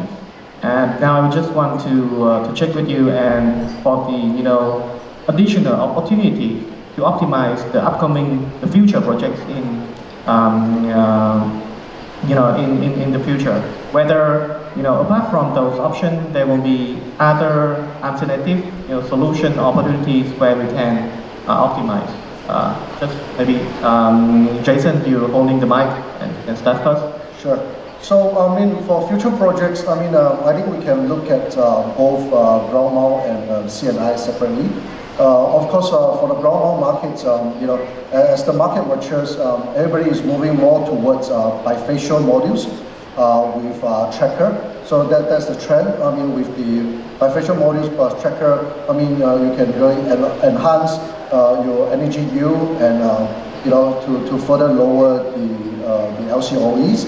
And for the CNI rooftops, for example, for us, Solar+Wind, we're actually coming out with lightweight double glass panels. Because nowadays, if you are using the normal panels, you actually only have fire class C protections, and with double glass panels, you can actually have fire class A protections for the modules. And also with the double glass, you have 30 years of energy output guarantees, so that you can further extend your financial models to 25 years, to 30 years, or even pushing the boundary to 35 years. So I mean nowadays, I mean a lot of the investors, a lot of the lenders are actually exploring design lifespan of the power plants to be into the 30 and 35 year span. So that's one areas that as a module manufacturer we are looking at as well and working very closely with the lenders. Apart from that, I mean of course right now the polysilicon price are very expensive. And that really drive the market in a very difficult situations, given today's pricing. And then you hear a lot of talks this morning, I think, from our friendly competitors. So the industry actually is moving more from the P types to the N types. So new module technologies is coming online very soon. With the N-type TOPCon, with the HJTs, that will actually allow us to have much more high facility factors to about 80 to 90%. So that you will get actually more from the bad sides of the panels. And also with HJT, you have much better lower temperature coefficients. So in hot climates like Vietnam, you will generate a lot more powers. And with HJT or N-type TOPCon, you have less issue with LETIDs, PIDs. So humid climates like Vietnam, you will benefit again. And also, I mean, with HJT, then it performs better in low light intensity. So, as the speaker has mentioned just now, a lot of the project in Vietnam right now is moving from the south to up north, where the sun irradiation is not so good. You get a lot more diffuse light. Then you will want a module that reacts better, in low light intensity, so that you can further increase the energy.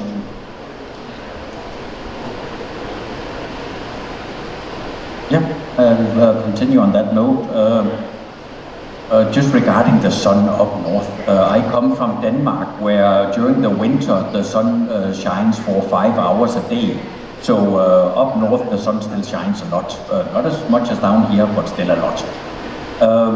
For future projects from an IPP point of view, and I talk about C&I rooftop only, the most important thing is the design. Ensuring that you're using the right equipment, that they're installed the right way, that they are installed the right places on the rooftops.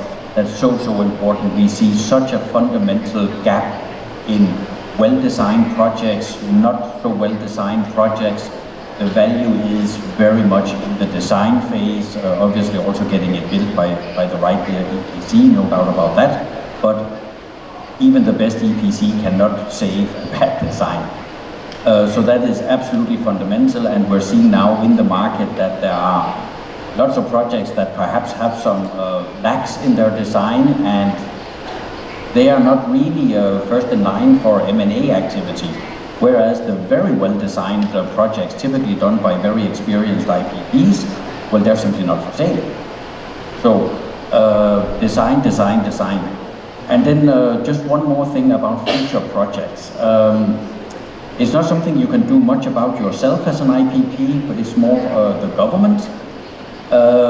Instead of having these start-go systems in our feed-in tariffs, where then we have 1 year to do 9.35, then we have 9 months to do 8.38 or whatever the time frame was. It would be a lot more helpful if we had a very simple rule that you can, from C&I rooftop, sell up to 20% of your annual production of power for a maximum of, let's say, 5 cents. That would de-risk projects. It would mean that your P90, which is the revenue you need to show to your banks or your equity financiers, so of course, that becomes much more de-risked, and you are not having these projects that are built on empty warehouses that are built only to blast 99% of the power out into the grid, and including at times when EVN doesn't need it and doesn't want it, and that's why we're seeing the EVN reaction. So hopefully the advocacy can move to a more long-term and much more lenient requirements and wishes from EVN, and not just we need higher feed-in tariffs, better conditions constantly, but that we as an industry just say, well, if we can just de-risk, for example, a garment factory that doesn't work 70 days a year, by at least getting 5 cents for our power or 4.5 cents for our power, then that fundamentally changes what is possible on C&I rooftop. which will have a very limited effect on them. Very limited negative effect, but a very positive effect by moving demand. So I think the time is limit. Just two short point for the upcoming projects. What are the opportunities? For me, I have 2 points. The first point is that right now the market is mature, and those companies stay in the markets. Those investors in the market right now is the big company, and we can go deeper for the contract service. For example, in the last 2 years, rarely the contract we commit or guarantee on the PI because it's manufacturer impact to that. But we've just signed like 12.5 megawatt, the first phase, and also the second phase of 15 megawatt for one client only.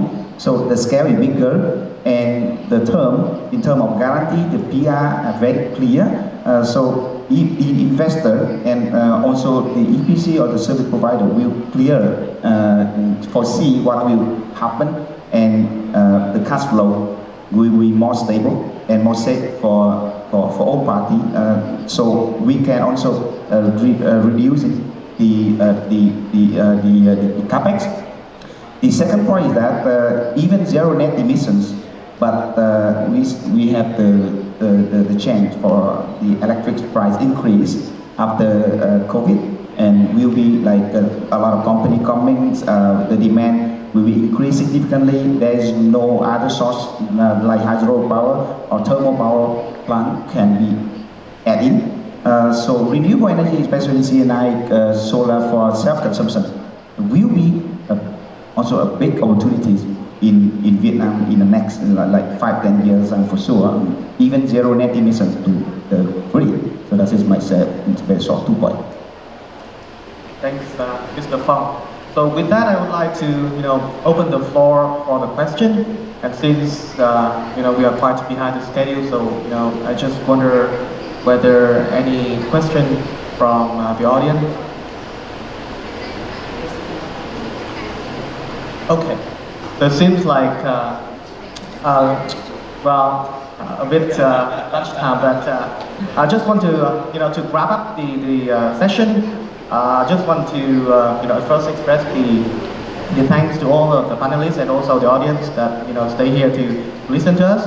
And in terms of the content, I just want to say that well, we all know that the market is tougher than before. And but there are still opportunities to earn more revenue. We can still have something rather than nothing.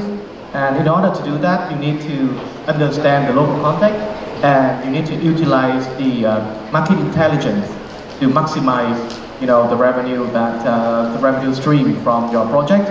And given the fact that COP26, with a commitment from the Prime Minister of Vietnam, hopefully, the bright future of solar projects or solar or renewable energy in general will, soon come back. Okay. With that, I would like to really thank you for the session. Thank you, our moderator and all the speakers. Yeah. Please return to your seat.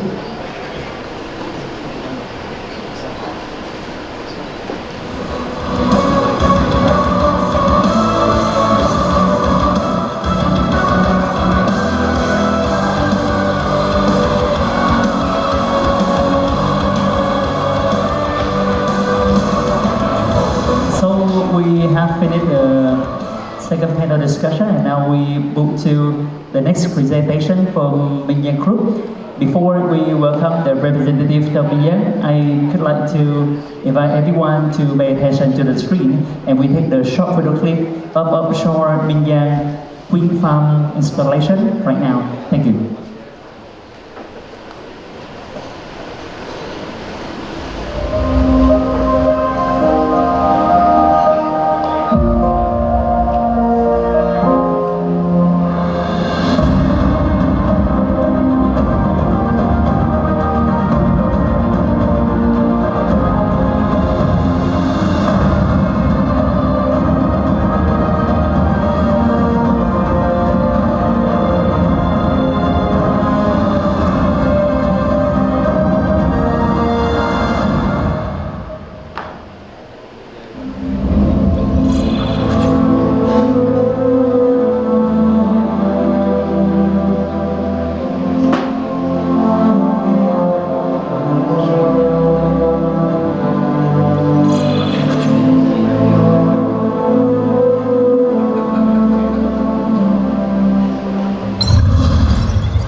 for your watching. And now for more detail about Mingyang, we have here General Sales Manager for Mingyang Smart Energy. A big applause to welcome Mr. Pok Chan.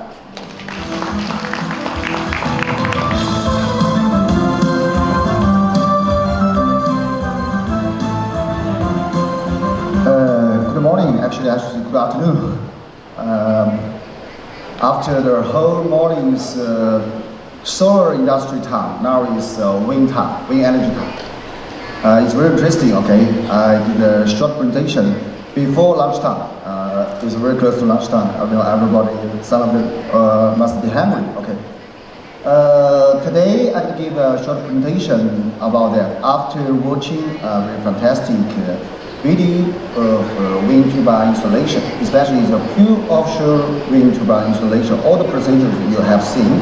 Some of them already see that before, but most of them maybe I think you are the first time to see that. Okay, later I will give you some detailed introduction of our company and our products, and most important is the wind project, what we have did, and who we are, and what we want to do in the Vietnam market. Okay. This is my whole package. So Mingyang ranks top 6 of the total installation in the world, and the top 3 in China, also Asia. In last year, our global offshore installation ranks top 2. Another one is still a Chinese manufacturer. And okay, so for the last year, we total installed 7.5, and half of them are all come from the offshore installation. So you can see, Mingyang is very good at the offshore wind turbine technology. And we communicated total installation over 45 gigawatts. I do believe end of this year, more than 55. So we are very famous in the wind industry. That's what I want to say. So we are a listed company. We have nearly 8 billion market capitalization, and we have more than 15,000 employees. Especially, we have 16 manufacturers globally. We are also looking forward to open a manufacturing here. And global offshore the innovation ranking, last year we are #1 in the world. Okay, Mingyang is not only a wind turbine manufacturer, we are also the developer for wind farm. We totally developed around 4 gigawatts globally, mostly in China. And we still hold 1.6 gigawatts wind farm assets in our hands. So later this year, we also expecting can have some development business here to cooperate with our key customers. So this is the IPO history. We are first in New York Stock Exchange in 2010 and the Shanghai Stock Exchange 3 years before. So among all the Chinese famous wind turbine manufacturers, the market capability is also the biggest. The next section is the global footprint. Here is the HQ in Zhongshan City, near Guangdong province, very close to Vietnam. So here we have 2 main production bases. One is Jieyang City and one is Yangjiang City, which produce 6 megawatts and even 11 megawatts wind turbine. And from Guangdong, from our production base to south part of Vietnam, only 2 days, 1.5 days, very close. But we have planned to build another one here in Haiphong, maybe in the future. Okay, so we have a Japan and Korea office, and we already sold the wind turbine there. We have HQ in Germany and Denmark. So this is the innovation center for the offshore. And we have many projects in this area, in India, Pakistan. United States and Brazil is our 2 most important markets in America. Okay, So here I want to highlight our project contributed in Vietnam market. Last year we signed 700 megawatts and 50 megawatts, and offshore is 450, and others are 300 megawatts. So you can see, compared with other wind turbine manufacturers, we more focus on the offshore. We can see we are pioneers in the offshore industry. This is the installation pictures last year in the south part of Vietnam. This is a project in Japan. So Mingyang, actually, we contributed 9 megawatts this Q1, Q2. We are the first Japanese offshore project using Chinese brand. Okay, so we're gonna deliver more and more in the coming few years. Our Japanese market, gentlemen, is the highest feed-in tariff market in the world right now. Same like solar before. And this is the project 30 megawatts in Italy. We are the only one Chinese manufacturer who delivered the wind turbines to the EU market. So this project just finished last month, April, in the south part. And this is another 11 megawatts. This is a floating. Floating is a future. It's a future huge market. In Spanish, the inner ocean. This is the technology what I just want to show you. And okay, we are also signed a memory with some European countries for the pure hybrid drive train. This picture is a very wonderful picture. I hope everybody can watch. This is Three Dragon. This is the first anti-typhoon floating wing project in China, which we just contributed last July. And the size is 5.5, 152. So you can see all the wing. This is just the dimension. The dimension is more than 150 meters. And the floating system is just like a board. It's not small board, it's a big board. The board is more than 100 meters length. So later I'm going to show you our roadmap for the onshore and offshore. It's very clear, okay. Our products from 303 megawatts to 6.25. This is all for the onshore wind turbine. So this is all the delivery, shipment and delivered from 2016 to 2020. So totally more than 25 gigawatts. The next page is offshore portfolio. We start from 5.5. This is the middle range to 7. And there's a bigger size from 8 to 12.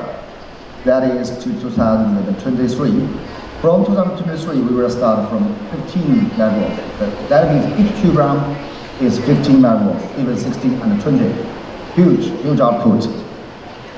And this is all the dimension of the rotor diameters. From 1555 to even 142. All this is the rotor diameter. Yes, here I just want to show you some case from 2018 to 2020. All these are older offshore wind developments. This is all developed by ourselves. This one was in Zhangjiang city, south part. And this is 2 years before the 11 megawatts platform launch. All the city leaders come to our manufacturer. And this one is the first of 7.3 turbine started the installation. And that one is 11 megawatts.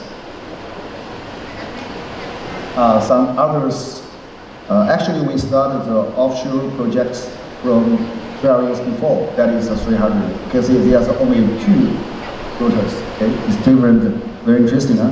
But this is phased out. Now all the three rotors. Actually, we have rules over there after the presentation during lunchtime or the tea break time. You can come to our booth, we can discuss in details. This is some other on the construction pictures in China, in the South Sea of China. Very amazing pictures. So this one I just want to highlight is the current onshore largest wind turbine, which we just signed 300 megawatts with Vietnamese local partner. We will start the shipment next month. And this one is the largest one, the 16 megawatts, which will be launched next year. But the technology is brand new, and you can see for the offshore wind industry, the higher output and also the longer rotor diameter. So this is a product roadmap. Anyway, I just go quickly. Also O&M, be more smarter and more easier. This is the hybrid drive, and there are 3 different technologies. One is DD, and one is the double feed, and here we use the hybrid drive. Hybrid drive has some very clear benefits. One is the low fault rate, small size, and light weight.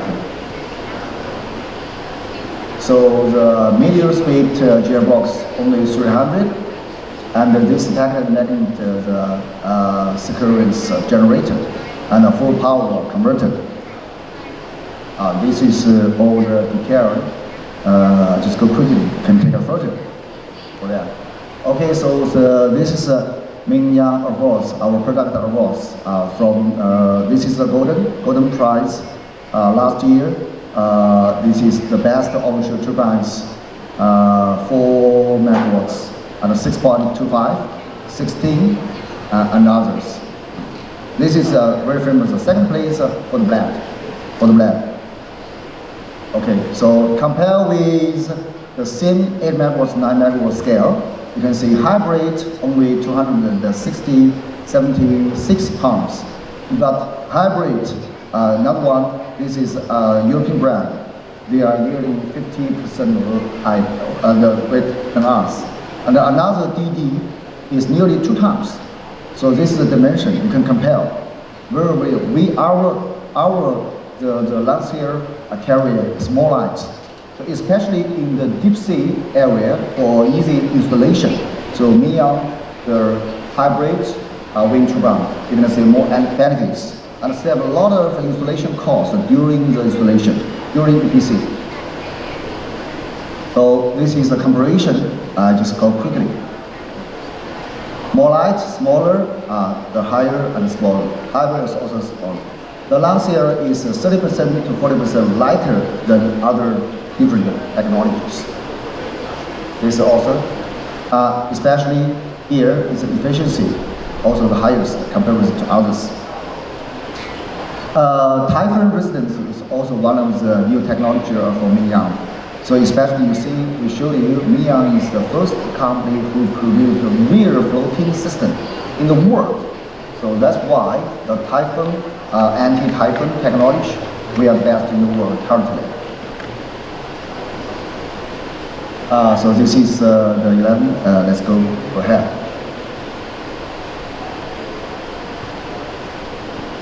Okay, the last is we are also not only just wind turbine manufacturer anymore again. So we are integrated offshore the energy solutions. So this picture can show all of you. Okay, so thanks a lot for your time. I think it's lunchtime. It's lunchtime for all of you.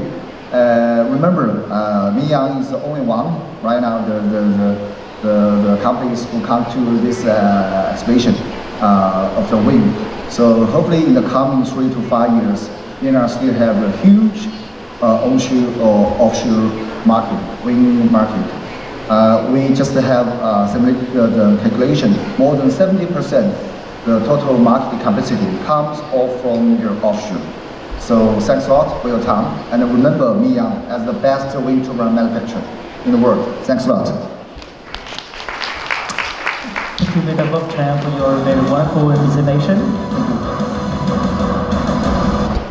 Ladies and gentlemen, right now the time order have lunch break. We will come back with you after 1 hour lunch. Thank you. Right now we invite everybody. We move out and enjoy the lunch with our organizer. We come back 1 hour later. Thank you. So we already have passed the 2 panel discussion, and for this afternoon conference, I would like to invite everyone. We move to the panel discussion 3, and with the 3rd panel discussion, our speaker will provide all of you guys more information about how should the government of Vietnam plan for the wind powers with other power sources. As right now, we would like to invite all the speaker and moderator. We move to the stage. Mr. Hùng Nguyễn, CEO CTV Wind, Mr. Phát Nguyễn, Legal Counsel, EBS PECC3, Mr. Hiệp Huỳnh, Senior Business Development Manager, AC Energy, Mr. C. Kodati, Partner, Houston Andrew Cove, Moderator, Mr. Đinh Nguyên Phan, Business Development Director, EDP Renewable, Mr. Nguyễn Huỳnh, Director of Trade and Investment. Once again, please move to the stage and join the 3rd panel discussion. Everyone, could you give a big applause to welcome our moderator and speaker? Xin mời quý vị chúng ta và nắm tay để chào đón các speaker chúng tôi.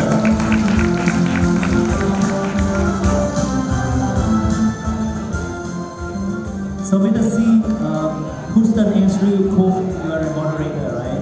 Can you sit?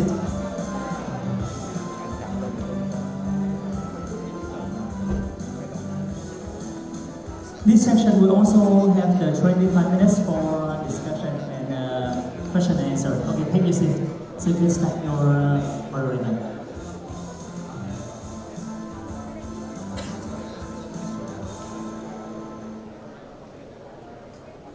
Thank you very much. We're all very happy to be here among such distinguished guests, and Energy Box for organizing this event.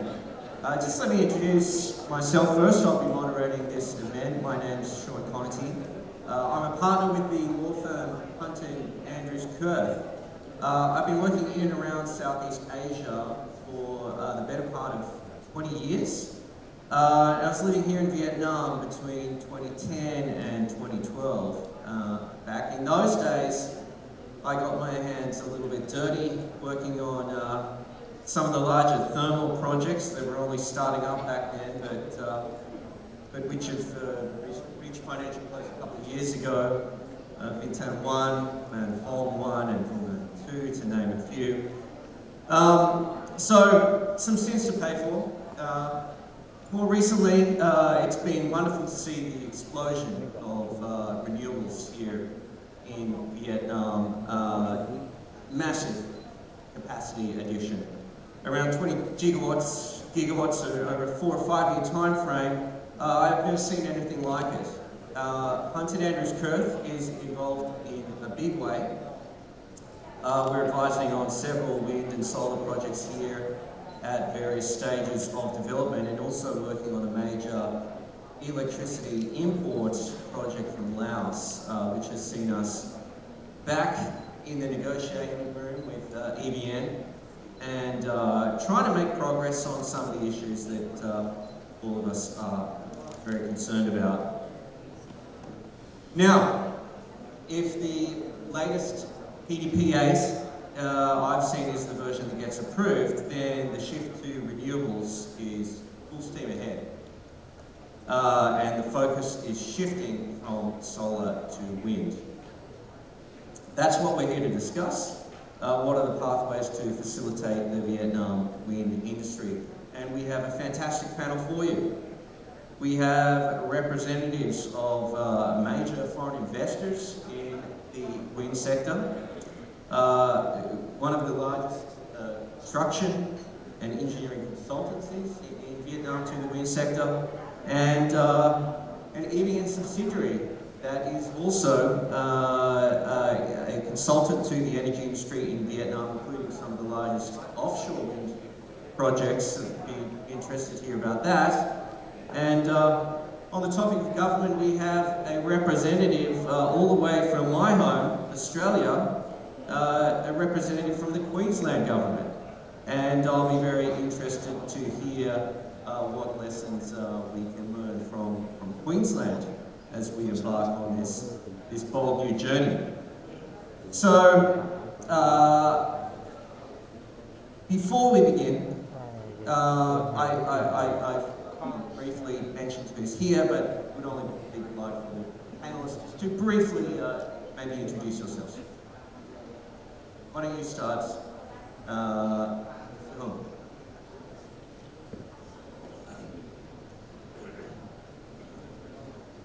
name is Nguyen, the CEO of City Wind, the French engineering firm, specializing on the field design. So I have more than 20 years working in the solar and wind energy sector. So we have realized more than 20 gigawatts of 75 countries. And in Vietnam, we have done until now more than 3 gigawatts for the wind power projects. Business that. Thank you. I'm Pháp Nguyễn, so I'm the legal counsel of EVN PEP 3. So we are the member of EVN, and we focus a lot on the renewable energy, especially for wind, and also transmission line and master plan issue. We also support many policy drafting, policy debate, we say like policy commenting, like for auction bidding for wind, and of course the new framework for offshore wind. We all got a comment, and we are pleased to be here to share the information with you, and I hope that we got a very informative session. Okay. Good afternoon, everyone. My name is Nguyen. I'm Director of Investment and Trade for Trade Investment Queensland. So we are one of the government agencies trying to promote the trade investment between two countries. So Queensland actually have a lot of long-term relationship with Vietnam so far. We have signed MOU with MYT on energy security and energy efficiency a few years ago, and Vietnam is coming near. One of our focus in Vietnam right now is to focus on energy, and I hope that today we will have a lot of discussion around what Queensland government, the lesson that Queensland government has to go through will be something that the Vietnam government can be considered about. Good afternoon, everyone. My name is Nguyễn Phan Đúng. I'm the country representative for EDF, the French utilities. It's a worldwide leader in operating a whole chain of power plants, operating around 130 gigawatts, and of that, almost 30 gigawatts of hydro and wind and solar. And here in Vietnam, we are active in wind onshore first, and also on rooftop solar. And we are looking also for opportunities in offshore. And I hope that we would have a very interesting and some insight from EVN and others audience here participation to get a good discussion. Thank you. Thank you, Andin. Good afternoon, ladies and gentlemen. I am Hiệp Huynh, the Senior Business Development Manager of ASEAN. ASEAN is a Philippine-based company as a subsidiary of the Ayala Corp. Here in Vietnam, we have been here since 2017 and be one of the active investors in the renewable sector. together with our partner, we have built over 1,000 megawatt of wind and solar capacity. And I'm here today to share some lessons learned, the experience, the good, the bad, and the ugly, and hopefully to have a very fruitful and straightforward discussion with the rest of my panelists. Thank you. Thank you. Thank you. So let's begin. Mr. Fudd, I'd like to start with you. We've already heard a little bit this morning about EDP8. We know the plan's gone through several quite different redrafts. But as things stand, the plans for being big, dare I say massive, and ambitious. Has the plan got it right this time? Does the plan strike the right balance, and does it set out a realistic roadmap for achieving targets? What are your views? For the PDP-A, so I believe almost everyone in this room waiting for it day by day, month by month, and somebody could not sleep because they think that it's coming, but it's not coming. But we both hope that's coming soon. And according to the latest draft, there are the big ambition for wind, because from now to 2030, the focus of the government will be focused on wind. If you read carefully the draft PDP-A, especially the appendix of the draft, you will see the clear, we call it the clear payoff or the clear milestone for the wind industry to booming. So it will be next 10 years from now to 2030. And focus on that, we're just comparing to the government will not focus on solar and instead moving forward to the wind. Especially we got offshore wind. I believe many of you very interested in offshore wind. But again, the offshore wind and the onshore wind developed by area. So this is a very key point. It's quite different from the last version, like PDP 7 amended. Now we're moving to the area focus, for example, the north area, the middle area, and the southern area.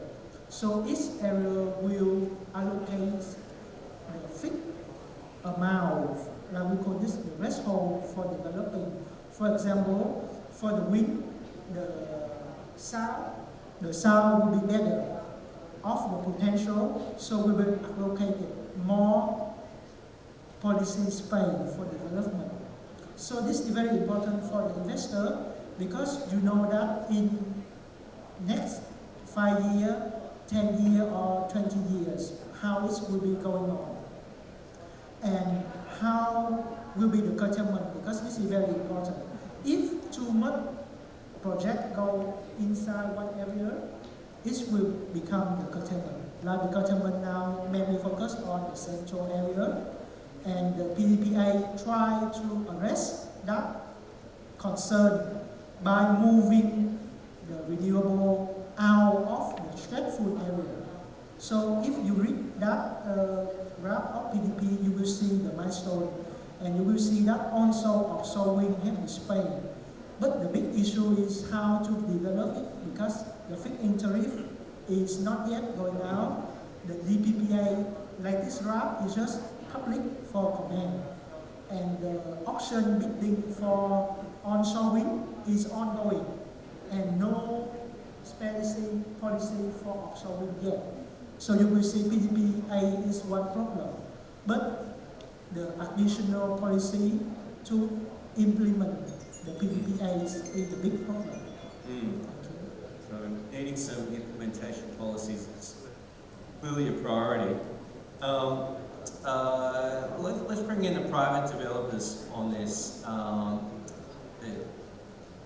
Mr. D and Mr. Hip, would you care to comment on whether you think PDP-A has set out a good roadmap for achieving the wind targets? What what needs to be done in order to get there in your view? Are there any major constraints? Well, that's a good question. And what Leave the needs to be done? constraints. I think being private developers, we would not say to the government what they should do. Yeah. But first, I think we highly appreciate the hard work that the effort that the government and also the advisory bodies like Institute of Energy and MIT had worked in the recent months, especially after the commitment from Vietnam to the carbon neutrality or net zero by 2050. Somehow it's they had to realign to that commitment and putting what we happy to see more renewables in the power mix. And this is the first key things that we appreciate, and we see the path for very long perspective for development, both on-site and offshore, or onshore and offshore. And we think from our perspective that the 15 gigawatt additional and 7 gigawatt for offshore would be somehow feasible in 10 years. When we look at in the recent years, the last 3 years, how Vietnamese market did so well in terms of development, even facing with COVID time and disruptions, supply chain disruption. So we do support, and we hope that somehow on the path to the decarbonization strategy, the government would also put more attention on the social and human impact for climate change, and also paying more dependencies on natural resources and putting more effectiveness in terms of governance. So somehow to get to that objective that actually worldwide accepted and very supported. Thank you, Andin. I just want to echo what Mr. Din just said, and look, from 2017 up until this point, Vietnam went from 0 gigawatt of renewable to 25 gigawatt. That is a remarkable achievement. And for whatever complaint that the private investor might have about the government, we have to congratulate them on setting up the right policy to steer the whole industry, to open up the whole industry. So as a private investor, we would love to participate with that direction, especially after the Prime Minister made a public announcement, the commitment at COP26. But in order to do that, we would need stable and reliable regulations to support, to give us the comfort to invest more. I believe EDF, AC Energy, and a lot more of the foreign investors would love to put billions of dollars in this market. That is remarkable, and we can do a lot more with a stable regulation. And I guess the message for other fellow investors would be just to be a little more patient, because regulation takes time, right? And we've seen it in the past, from the Solar+Wind 1 to Solar+Wind 2. It takes them some time to come up with a new regulation, but once it comes up, the government will stick to it, and it enables us to do more projects in Vietnam. Thank you, Hib. So hearing a strong theme of regulatory, still some regulatory uncertainty and some regulatory gaps, and that needs to be improved, and that's going to take some time. Hung, if I could ask your thoughts on this, particularly as a consultant on the construction engineering side of things, in terms of PDP-8 achieving, of course, still a draft, but we know the goals for wind are big. In terms of hitting those targets, are you as well as focused on the regulatory side of things, or are there other things that are as much or that also need to be prioritised in your view to make these plans achievable? So is my point of view about the consultant firm. So I would like to share with you some challenging about the realization of the wind project. So it's the very quickly, because the wind project is different with the other projects, so it depends a lot on the equipment. And so for the first column is about the land clearance and about the administration step. Because the first for the feasibility study, so they have not the wind turbine, so they fix the wind the layout, and after that they change the wind turbine, so everything changes. So it must be the beginning, and so everywhere, so in the world, and also in Vietnam, so it must be have the experience to realize quickly, because when the project are decided, the wind turbine must be go very fast to reduce the financing cost, and the other is for example, so in Vietnam also the columns with land plan is the bottleneck for this, so it should pay attention for this, and also for the it must be how to say it must be forecast for the other possibility for the different kind of the wind turbine to have the other solution back up in terms of the implementation. For example, we have realized kilowatts in the past 2 years, but in the past we have for the 10 years we have only 8 projects for the 10 years, and after that about the city projects in the 2 years. So there are a lot of problems with human resources about the local supply chain, because they must have the time to prepare for the construction, and now there are problems with interruption, so the people have just learning something about the realizing of the wind farm, and after that they forgot everything. So I talked with the EPC contractor, with the other supply chain, so there are a lot of problems with it, and also they invest the equipment, and now so they are everything also. I think so it should have with mechanism and policy smoothly, and to have the opportunity to the investor focus on the pipeline to realize step by step, and develop the step scalable. Thank you. Thank you. And you mentioned supply chain, and we will come back to that. But first, I want to bring Nguyen into the conversation.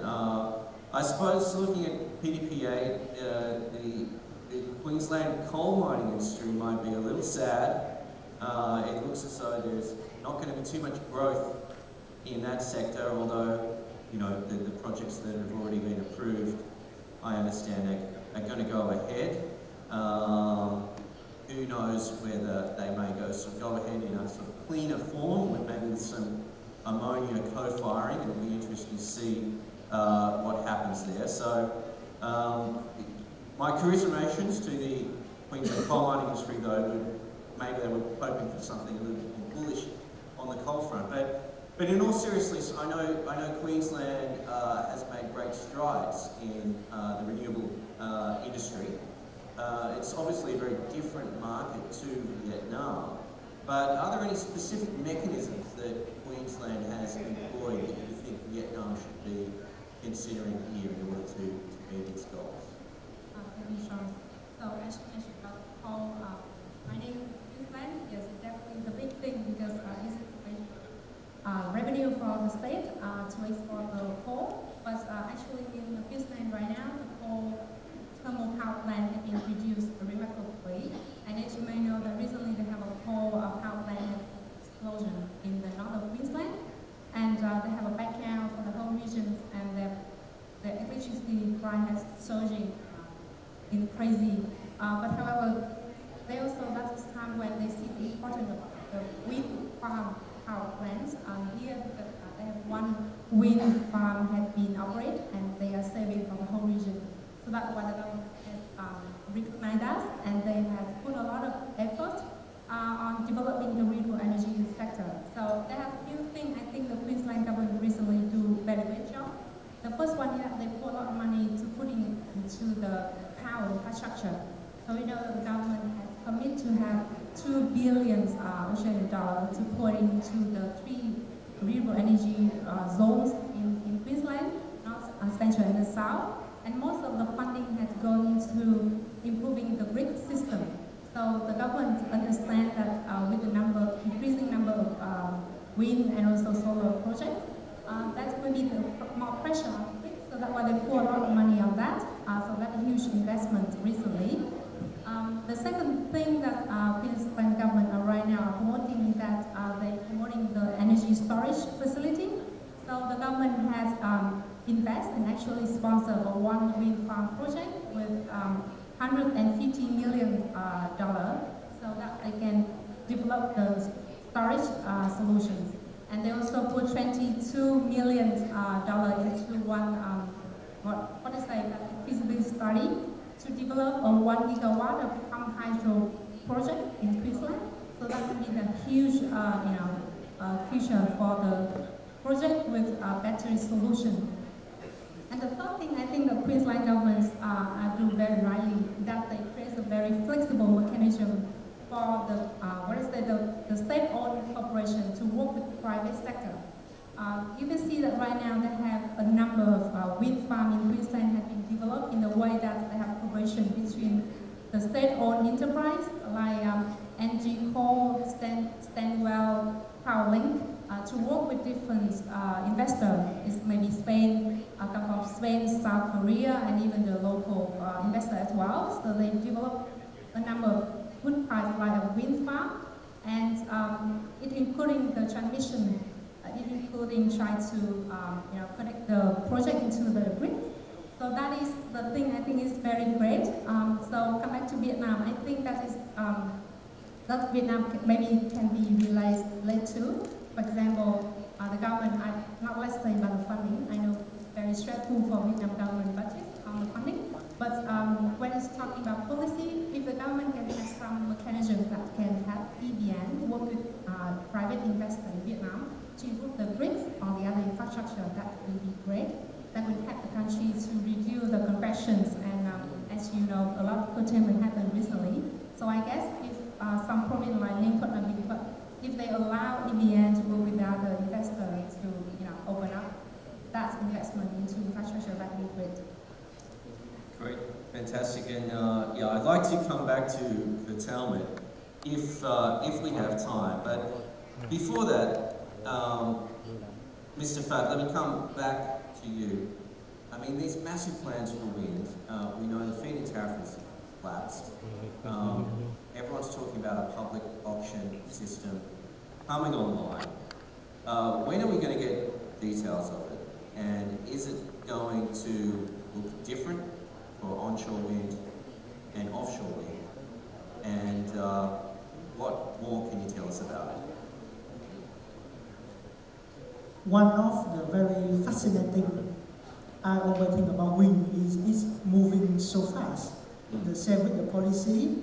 So at the moment, there are the draft of the Prime Minister decision on the auction bidding for wind onshore only. So it's only applied for onshore. Offshore wind have to wait a little bit more after the government moving with the auction bidding for onshore first. And for the onshore, one of the biggest problems the government facing is the pricing. So together with the Prime Minister decision, they come in with the circular on selling price. It means the MOIT, Ministry of Industry and Trade, will publish the threshold, and the onshore wind investor will come in with the bidding round, and they will propose their selling or not the threshold below MOIT threshold. And after that, they have to negotiation the price with EVN. This means after you propose your highest threshold, you win the bidding. After that, you will negotiate again with EVN. That has to below your threshold. So that's process. Somebody is smiling. It's been very complicated. And one of the problems, if you read the Prime Minister, the pricing changing monthly because they follow the formula, and all the formula including many elements, including CPI, including service charge from EVN, including employee fee, including O&M fee. So basically, it's fluctual monthly by monthly, and that's the complete different picture from fixed-in tariff. Fixed-in tariff, the investor normally can forecast their cash flow, and the banking, the financing institutes also can focus on the cash flow. But with the new framework of auction, the cash flow become so effective by so many elements, and some elements you cannot control, and that make the negotiation become maybe quite challenging for the private investor. If you're familiar with Vietnam, the coal power plant or LNG power plant, the negotiation price with EVN is the very long journey. And with this kind of auction going around, winning the bidding is just the first step. It's just the one single first step you come in. There's a very long way negotiation the price with EVN. So that's what I could say. And yes, it's complicated. That's fascinating. I'd be keen to see more details of that. The two-stage negotiation of the tariff sounds like it's going to be I appreciate negotiating the tariff with EVN is always a difficult part of the process, but having kind of to do it twice makes it an even more bigger challenge. Might be well. Let's hear again from the private developer side of things. Perhaps they have some views on that. And in addition, when you're looking at the auction system, how that is going to develop, where in terms of priority is perhaps improving on the bankability of the PPA to you? Perhaps we could start with Keith this time. Well, thank you, Sean. Well, I hope that my fellow investors are not being scared by what you just learned from Mr. Fat. But well, in all seriousness, I think the government has been very clear, and the latest sharing from Mr. Fat is a part of a larger movement that EVN and MOIT is trying to deregulate market, to open it up. I mean, it actually fit quite well with the wholesale market that they have been developing in the past couple of years, where you have to bid and you have to sell electricity, competing with other sources. So we are moving away from the FIT regime.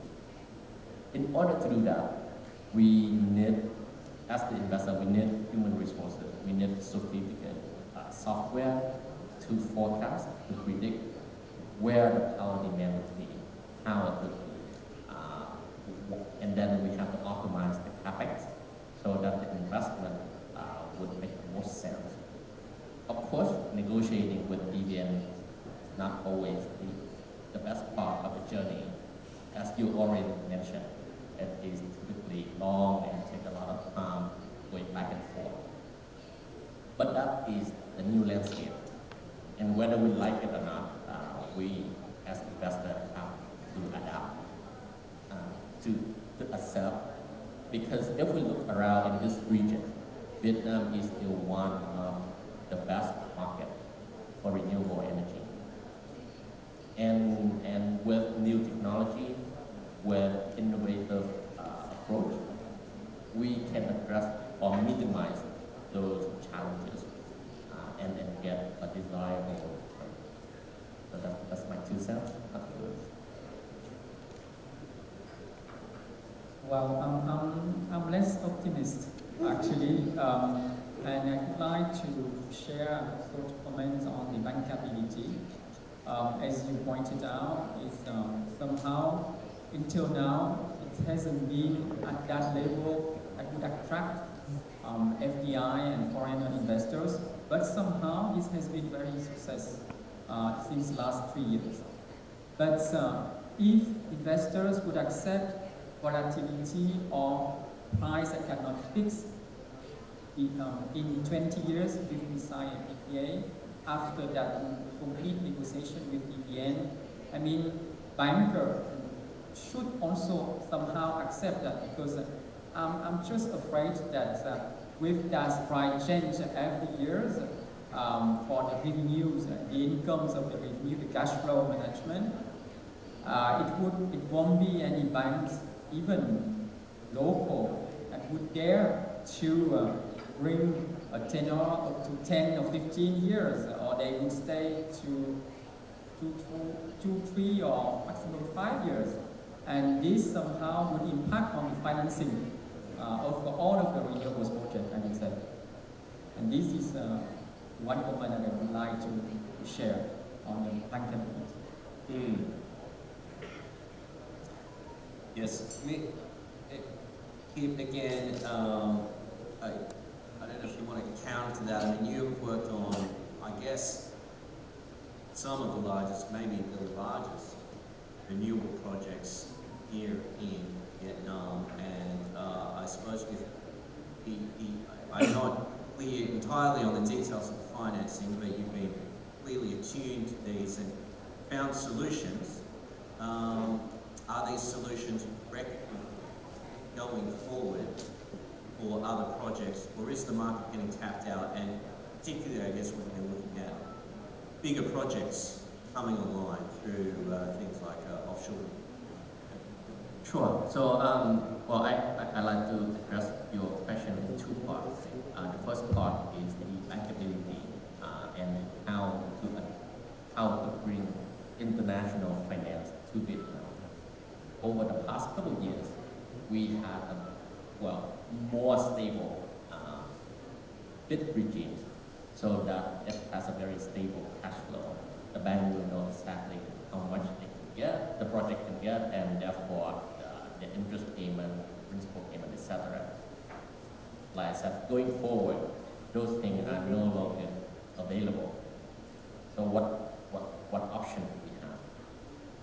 We can either try to convince the bank to accept the new landscape, try to tell them or educate them to show them that all the perceived risk in the PPA that they'll point out, so for example, the termination, the exchange rate, the actual risk might be much smaller than what they think, because I was EVN.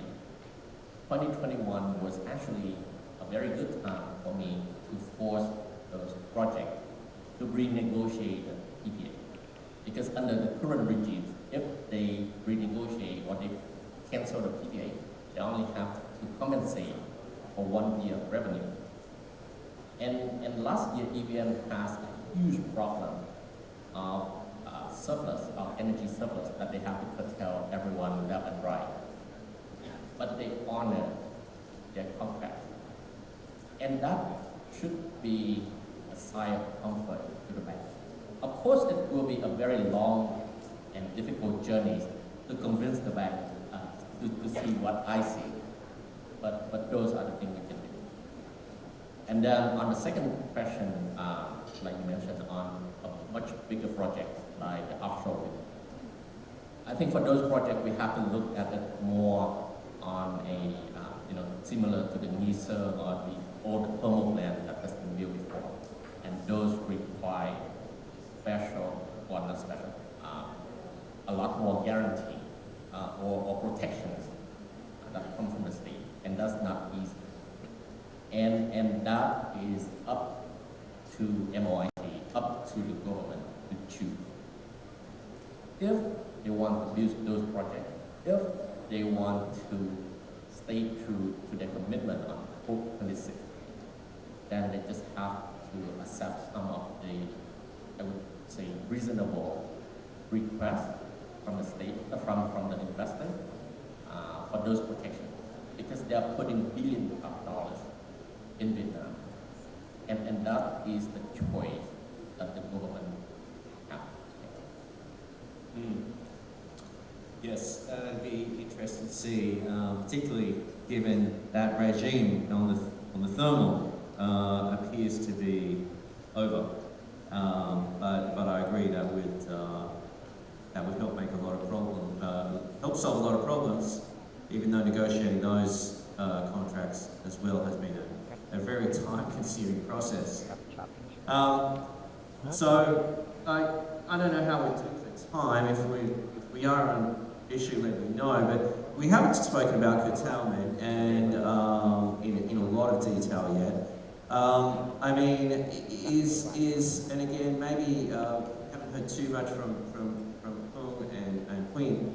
I want to ask, do you see things improving here?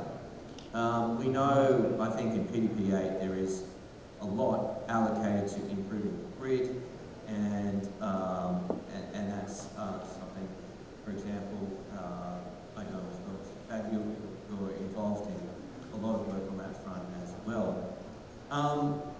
What role batteries? Because I recall with feed-in tariff, a couple of iterations back, drafts back, there was going to be a stratified tariff for solar and battery, and co-located renewables and storage has been helpful in addressing curtailment issues in some other networks. So, are there lessons here from Queensland? Because we know that what I understand, at least in Australia, is there's actually been a pretty wide-scale adoption of utility-scale storage as well. Is there a role for that here? I think experience from Queensland is that right now almost all of the wind farms in Queensland have to come with batteries storage solution with them. Yeah, so definitely the thing that's not only to secure that all of the electricity generated will be selling without waste, but also to reduce the pressure on the grid as well. So I think that is one of the experience that Vietnam should learn from, because and I talked with a lot of investors like a few years ago when they start to have booming on solar and try to sell some of the battery solution in Vietnam, and many of them shared with me that they're not going to invest in that because that will increase the investment according to 30 to 50%, so that it will be too much for them, and they're asking for EVN to invest. And when we talk with EVN say, no, that is not, we have everything in our place right now, and it's too much of fun. So they want to have investors to do their own investment in battery. So that is kind of conflict of interest, and everyone was talking about serious curtailment situation right now. I think it's the must for the new project or even the existing one to have a better solution with them to make sure that they don't have waste what they have produced. Mr. Hung, would you like to respond? So, in my point of view, so there are issues changing the mindset. Of course, there should be so addition for their energy source, like stock the energy, but also it should be create the new demand in the local where a lost potential of the renewable energy. Also, so it should be shouldn't not to separate the plant sets with the other plant of the industry. So it means government should addition also the plan to develop the other industry in the area compared the demand of the power on their develop the renewable resource. So they should put, I think they should put the objective to develop the renewable energy, and after that make them like one of the industry brand, major industry brand in Vietnam to profit the advantage of the resource in Vietnam to make not plants like at the moment, so they count on this the demand on the past, because the demand on the future is different about car electric, about industrial road, about transportation. So it makes a difference. I think so. It must synergy between the investor and the government to do together and give us a policy and mechanism specifically to account not only for the financing but also the social development and also for the grid jobs, like in Thailand or in Japanese. So they count for the different criteria about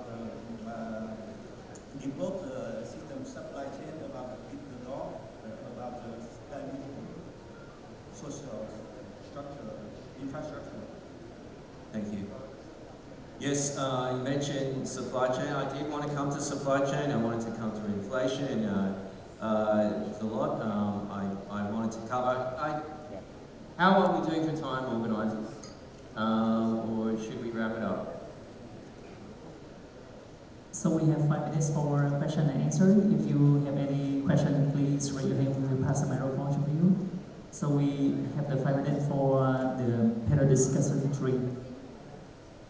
Yeah, we have the 5 minutes for any question. Yeah, for your panel. So you have any question?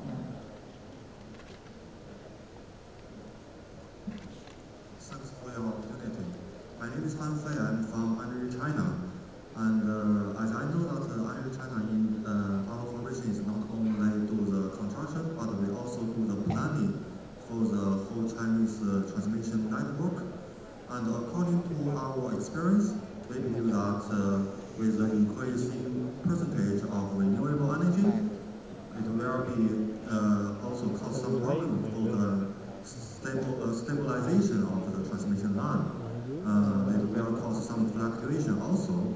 So my question is for Mr. Font, and because EVN PCC3 is responsibility also for the whole plan for the Vietnam transmission network, and my question is it possible in the future, and the Vietnam policy will encourage much more comprehensive energy solution, not only very green but also very very stable for the whole Vietnam transmission system. Yeah.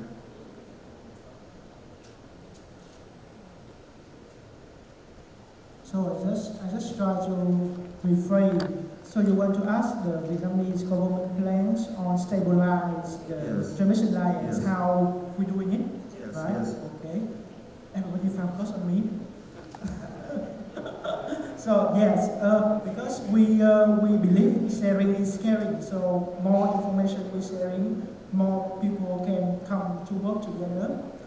The transmission line, the Vietnamese have the very big plan for open up the transmission line for private investor.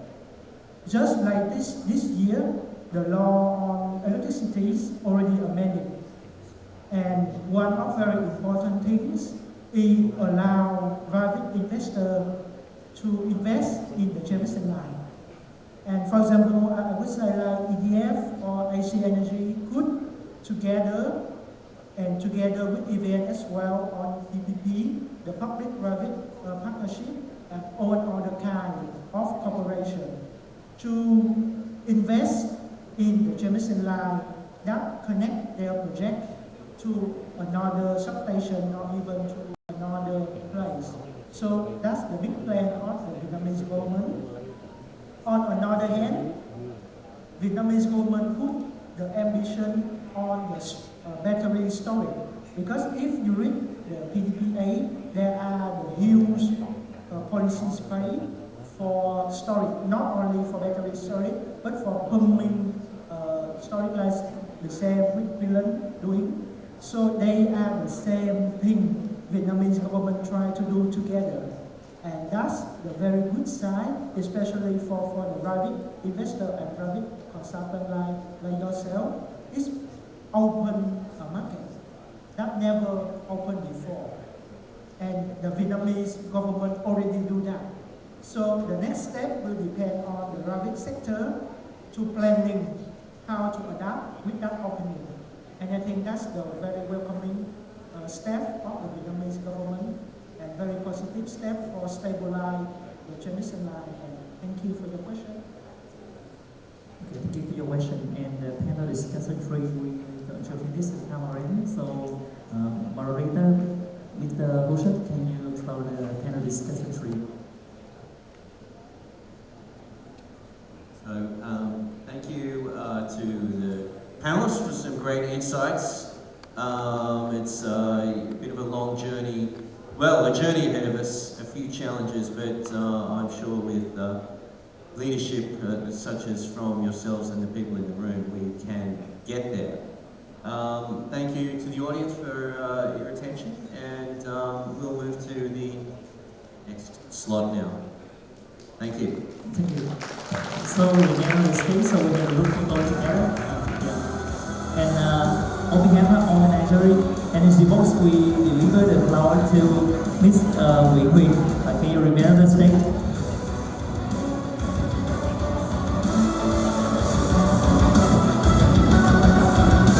So we're going to give flower to organizer to Miss Nguyễn Huyền. Thank you. Can you return to your seat?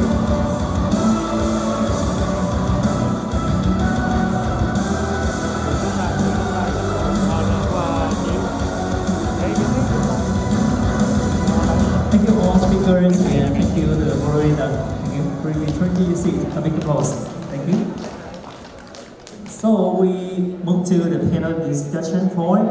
With the fourth panel discussion, we also provide all of you guys the more information about insight into your innovation of stacker in terms of energy consumption demands with assets. And for next panel, please welcome on stage Mr. Tuấn Trung, CEO CMA Solar, Mr. Samparet Kumar, CEO Sky Solar, Enterprise CEO KTG Energy, Nguyễn Đức Hoàng, Senior Commercial Manager SB Group, also the moderator, Michael Lương, CEO Asian Clean Capital Vietnam ACCB, Ms. Thiên Trần, Head of Partnership Clean Zero Asia. Please to the stage.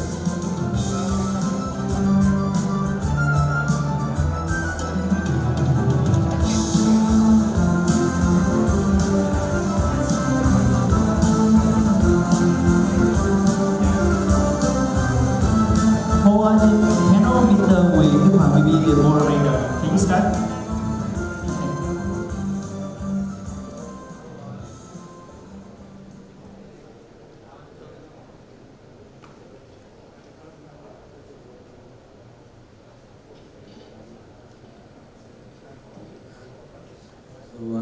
Hello. Hi everyone. I'm Duhan from SP Group. I would like to thanks Energy Box for organizing this wonderful event, and also all the guests here. Your presence today really makes this event happen. So. For this session, we will be discussing about insight to your evaluation of offtake. Well, it's quite long, but I think to sum it up, this topic will be involved with the system sizing of rooftop projects, because unlike wind or utility scale projects, the rooftop solar projects is much more smaller, and they can be much more tailor-made. And one of the first questions when anyone invests in the rooftop solar system is how much capacity they need, right? They don't want the system to be too small, so that they don't have an economy of scale or not have enough demand, or they don't want it to be too big, so that too much take up too much investment or too much excess energy, especially in the absence of it. So to answer this, we have brought here today, I think the best expert in the market. So far, all combined, I think five of them, not me. So they already invest, I think, more than 100 megawatt peak of rooftop solar. So by the end of this session, we would like to provide you with more insight into this process. So introduction first. The lady, please. Good afternoon, everyone. My name is Tinja. Currently, I'm in charge of head of business development and partnership of Green Yellow in Vietnam. Actually, Green Yellow was established in 2007 in Paris, and we have over 15 years experience in the industry. But the main course of Green Yellow in the world is about the energy efficiency, and we have 16 offices in the world already. And Vietnam is the 15th one, and the 16th was in Cambodia. And in Vietnam we come to the Vietnam market when the solar market boom. In Vietnam. So that's why we focus on the solar market first, and our strategy that we just focus on the rooftop solar. And from now on in 2022, we start to our core business about the energy efficiency. And I know that the energy efficiency and also the rooftop solar will be the solution for your company to move forward to the sustainable development in the world, in Vietnam. Sorry.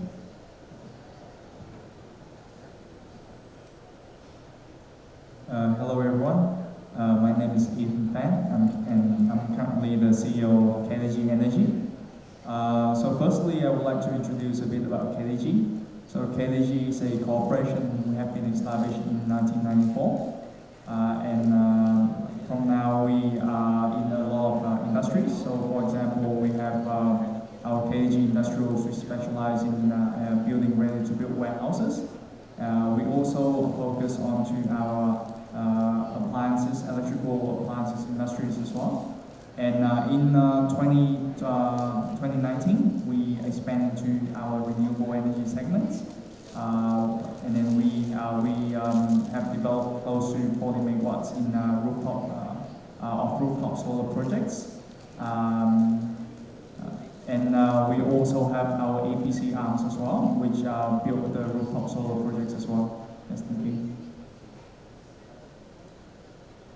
Good afternoon, everyone. I am Tuấn, CEO of Promotion Energy, or CME. CME is an investment company specializing in renewable energy only. And we have successfully invested and operated more than 200 megawatts in Vietnam, including solar farms and CNI solar projects. We are backed by Vietnam Oman Investment Fund, a sovereign fund between two governments, Vietnamese government and Omani government, since 2008. Thank you. Hi everyone, my name is Michael Luong. I am the CEO of ACC Vietnam. ACC started in China back in 2010 with GES, stand for Ground Energy System. Not until 2015 we start focusing on CNI rooftop solar. Since then we have developed over 150 megawatts, and our fees are over 94% are self-consumption, sell out to clients. So we didn't join Vietnam until November 2020. So I'm here to bring a lot of knowledge and experience from our China teams back to Vietnam and focus really on CNI rooftop solar. Hello, good afternoon everybody. My name is Samresh Kumar. I'm the Chairman CEO of SkyX Solar. SkyX Solar is a rooftop solar company focused on the CNI sector in Vietnam.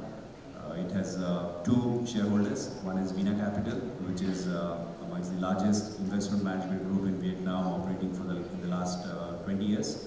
The second shareholder is EDF Renewables, which is the #1 renewable energy company from Europe.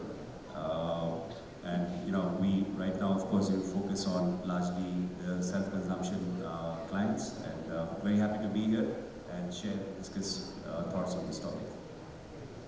So, if you don't know, SkyX, led by Mr. Kumar, just finished an acquisition, a very large one, 50 megawatts. So, big congratulations to you, and we hope that, you continue to success and contribute, the growing CNI market, every market. Yeah.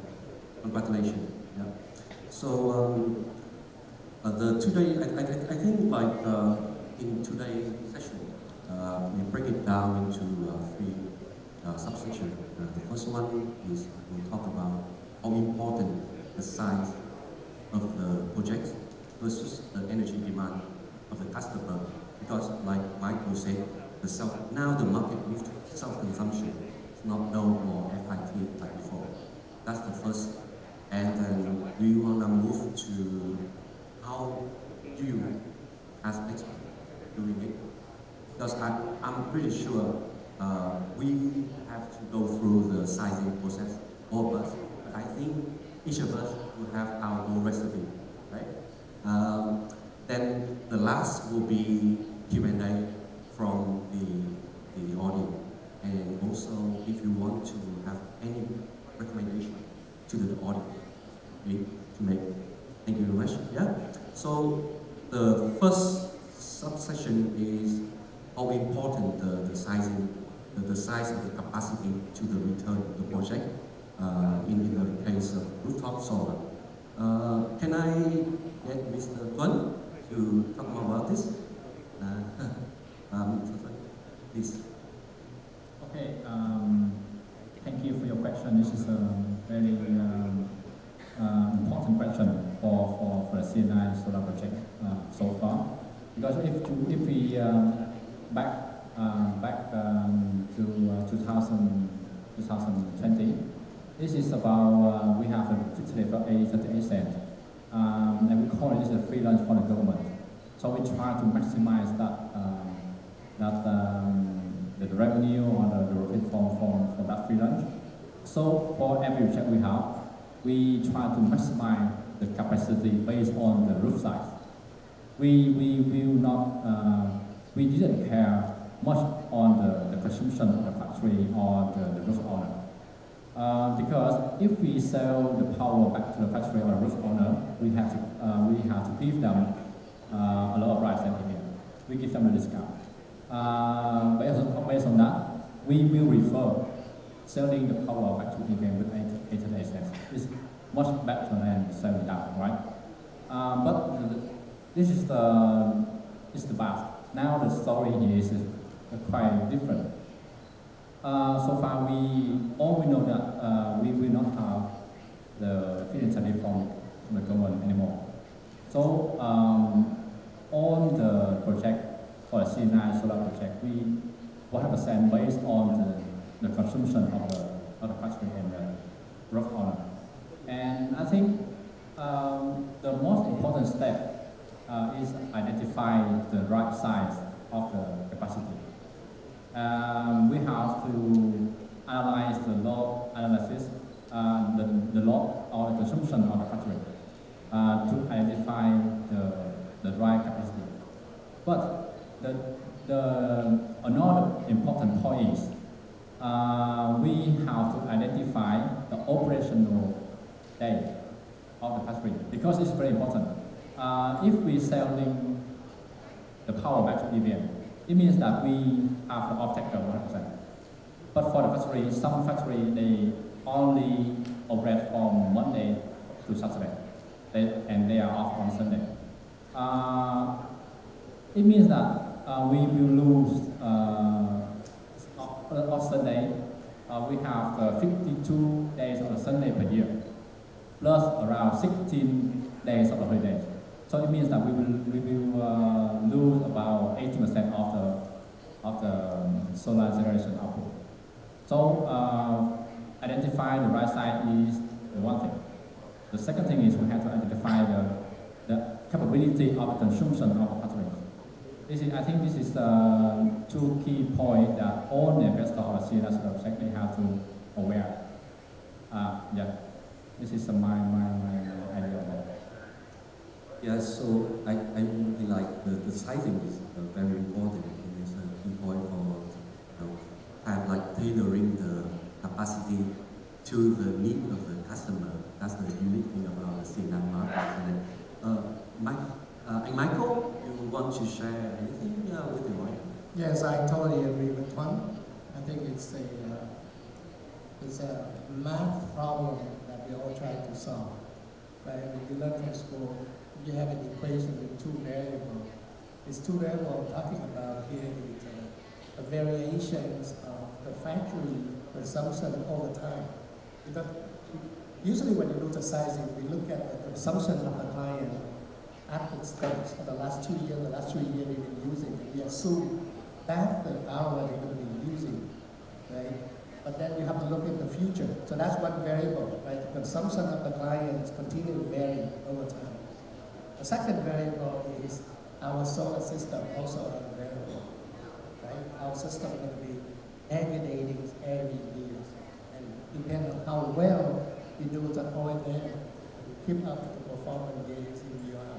So you not only look at the sizing at the current stage, but you look at the sizing the entire 20 years or 15 years PPA with the client. So this is a complex math we try to solve, all not try to solve. And it's not like what one said in the previous year when we sold 100% of the product to the year. Right? So I'm sure each one of us have different solutions to offer to our clients, and it's going to be the best solution.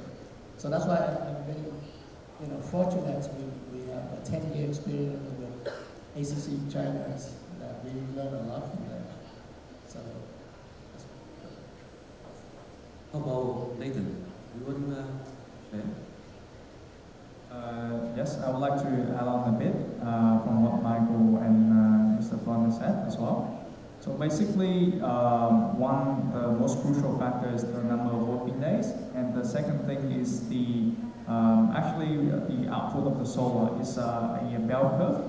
So basically, around 10 to 12, that's where the most energy is have to also calculate in such a way that in this sort of peak hours, the energy produced is still at least not too spill over comparing to what the factory consumes as well. So I think if we balance on these two things, and then we can calculate the ideal capacity that the system, the capacity of the system. So, as you get from our expert here, that the size of the system determines a lot of things, and it's like the excess electricity will eat in your profitability, and you also have to watch carefully about days that are not working because there's no way you can make it up. And normally, like say for example, if a factory does not work on Sunday, then 17.5% the energy is wasted. So it's really huge. Just imagine like if you cut 17% revenue out of something, it's a very different return. Moving to the second question, then how do you do it? And this is the Kumar. Would you mind to share like how you do these sizings and what the procedure your company often does when you advise the customer? Yeah, I think we evaluate similarly as well. But just to add on to those points, actually, Sundays and public holidays are just the planned shutdowns. There, we've got to take into account unplanned shutdowns as well, right? Because it's a 20-year PPA. We know factories sometimes have issues, and there are unplanned shutdowns. So if you add those days, then it's not 83%. Sometimes it goes lesser than 83. So that also in the model one has to take into account. But that becomes on a yearly basis, and then on an hourly basis, as Ethan touched upon, we look at it very carefully as well. Whether on an hourly basis they can consume the power which is produced by the solar system. And just to give an example, for example, we've looked at a few textile companies, and we've seen that when we evaluate on an hourly basis, then during the peak time, when or during the lunch time, for example, it will be scheduled in such a manner that they consume very little power during the peak time, right? So those, and then it doesn't, it affects us as a developer, right? So we've got to look at those very, very carefully. True. I mean, like I remember about 2 years ago when I first joined the industry. What we often collect is the electricity bill, and then we interview the off-taker that okay, what is your shift, when to when. But now I think we move to because I think EVN now start giving the data on the daily load, and then we also, because the market has been more and more competitive, so we have been moving to you have to get the hourly load or half an hour load, right, to carefully analyze the pattern. Otherwise, then it's really a risk to the return. Already very slick. So I would like to, Mrs. Yin, you think that the BPPA can help with this issue?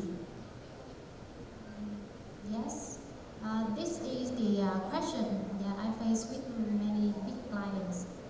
Because they said that for the rooftop solar, it can help them to reduce the electricity cost a little bit only.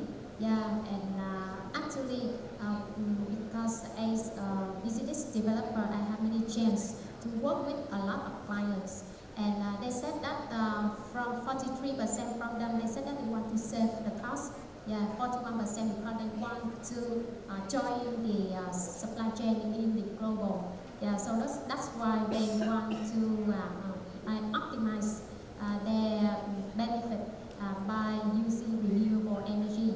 Yeah, and rooftop capacity cannot solve that problem to them. Yeah, so that's why they expect for the PPA. Yeah, because as you know that for the PPA, it will have like wind farm with the big capacity. Yeah, and it can supply to the client and satisfy their demand. Yeah, so I think that PPA very important plays role in the renewable energy consumption. Yeah. Some clients like they said that because they have commitment in the world as the Unilever, Honda, Google, Apple. Yeah, all of them they have this statement very clearly that they want to change 100% renewable to convert their production power to the renewable energy. And I think that only DPA can help them to solve the problem. Yeah, true. I mean, like just a few days ago, the government, I think, they sort of released the draft for the pilot of the DPPA scheme, and I haven't been able to look at it, but I'm sure it's very interesting because you know what, we definitely moving toward like a more competitive market, and of course we know that like rooftop solar only can solve 15-20% of the consumption of our customer, of a big off-taker, to fully solve this the commitment that the customer need, everything. We need utility scale projects, right?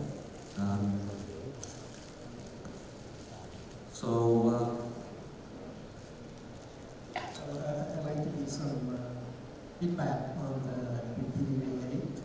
I think most of our international clients are very hesitant to connecting to the grid without approval from EVN. I think that's number one. And we all hope that with PPAs, EVN allows us to do grid connections. Even though we explain to our client very clearly that zero export can work, but they're very hesitant that grid connections is a way to go. I think that's definitely PPAs will help all of us in terms of getting our CNI rooftop solar do it the right way. And to be honest, the zero exports has a lot of flaw, right? It's really hard to control, so they are always, I'm a technical guy, so I know. So it's not a preferred method to go all the way, but everybody is doing CNI rooftop right now is waiting for PPAs to go. Well, I mean, like, to be honest, like the DPPA is, the draft introduced like days ago. We still just have a pilot in, then, to be realistic, we have to look at about like 2 or 3 years to the future before we can think of like, we can have like a 100% competitive market, right? So the CNI for now is still the solution, the only solution we have, right? And as we the time allows, and then we can take some questions from the audience. You have any question?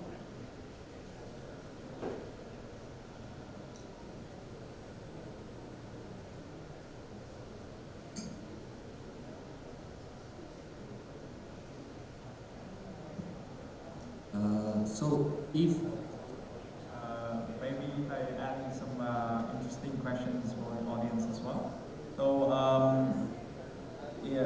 when we do a self-consumption projects, obviously we have to evaluate their their credibilities or their financials, right? So maybe one of us could share on how we evaluate those customers. Sure. I think so. The two things important, right? One is whether the factories or the clients can consume that power, and second, if they consume that power, can they pay money for that power or not, right?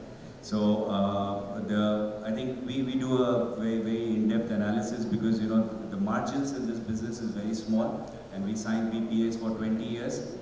So we look at one, the industry in which it operates, and what's our view of the industry, right? Whether it has tailwinds to grow for the next 10 years or not. And then second, within that industry, how does this player operate? Is it amongst the top players? How strong is the management? How comfortable are we whether that this company can remain competitive and sustainable in this sector? Then also, I guess we look into the fact that if they are in a certain location where we are putting rooftop solar, would they remain in that location for 20 years or not? Of course, they could move that location as well. They could move from one industrial park, or if they are outside the industrial park, to some other location. But that adds cost on our side. So we've got to take some of these into account. Yes, I often think, when I join the CNI market, and then I often think they call it like energy as a service. We actually do the service. I mean, it's a lot of requirement from the customer. Things has to be customized in the way that I couldn't think of. If they move the factory, if they change the shed, how many days, and they're all 5-10 years into the future, which I think is very, very difficult. So when you do the rooftop solar projects, my recommendation to you is give them a call, and they will give you a consultation, and they are the best for that. Is there any more recommendation from you, from the audience? I like to add in what Sarah just highlights. For us, as ACCV, we do three things, right? I'm sure you guys do the same. We have to do the technical due diligence, make sure the road can handle the weight, load, and then we do the financials with the agents. And then last but not least is the legal, right? The legal due diligence is very important, right? So I'm sure we all do the three. But the challenge now is how do you weight in these three scenarios? Are you expecting 100% compliance to your standards? What is the acceptance number? So for us to do this evaluation, we have a very detailed scorecard, and we evaluate the clients, and then we make decisions based on that. And also, I want to add one more important thing in our company procedures, that we will check the structure of the factory. Yeah, that's the most important in our process, because we understand that to discount 20-30% to the client is very good. Yeah, but the most important is the safety of the factory. Yeah, because the customer, they have to feel that and safe, and also that's we safe for our side also. Yeah, and because the project is 20 years contract. Yeah, so that's why the most important that we ensure that the factory must endurable. Yeah, to carry to keep the PV system on the structure. Yeah, that's the most important in our process. I think given we have some little bit of time, so maybe I'll just add one question. I think maybe make it more interesting.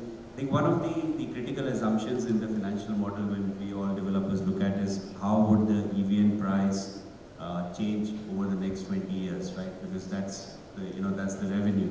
So and each one of us have different, slightly different assumptions.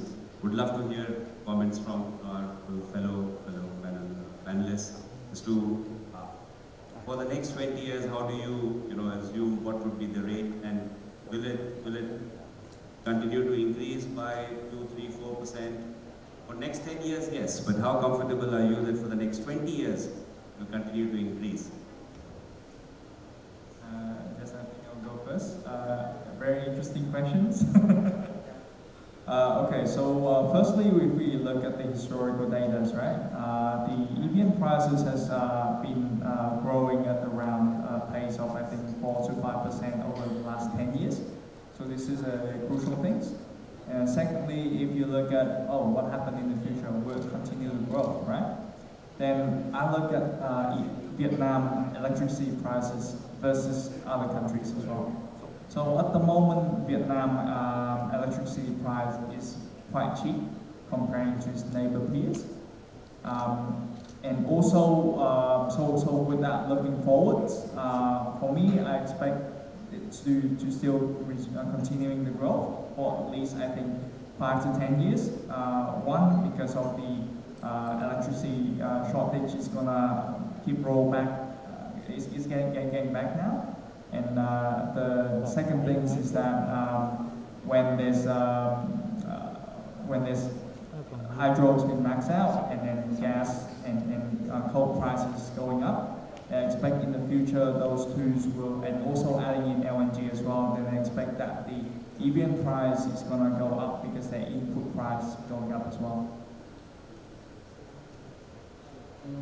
I would like to share my opinion on that point, because in CB we would like to all give the best value to the client. So that's why if we forecast that the EVN price growth is, for example, for 5% per year for 20 years, I think this is impossible, right?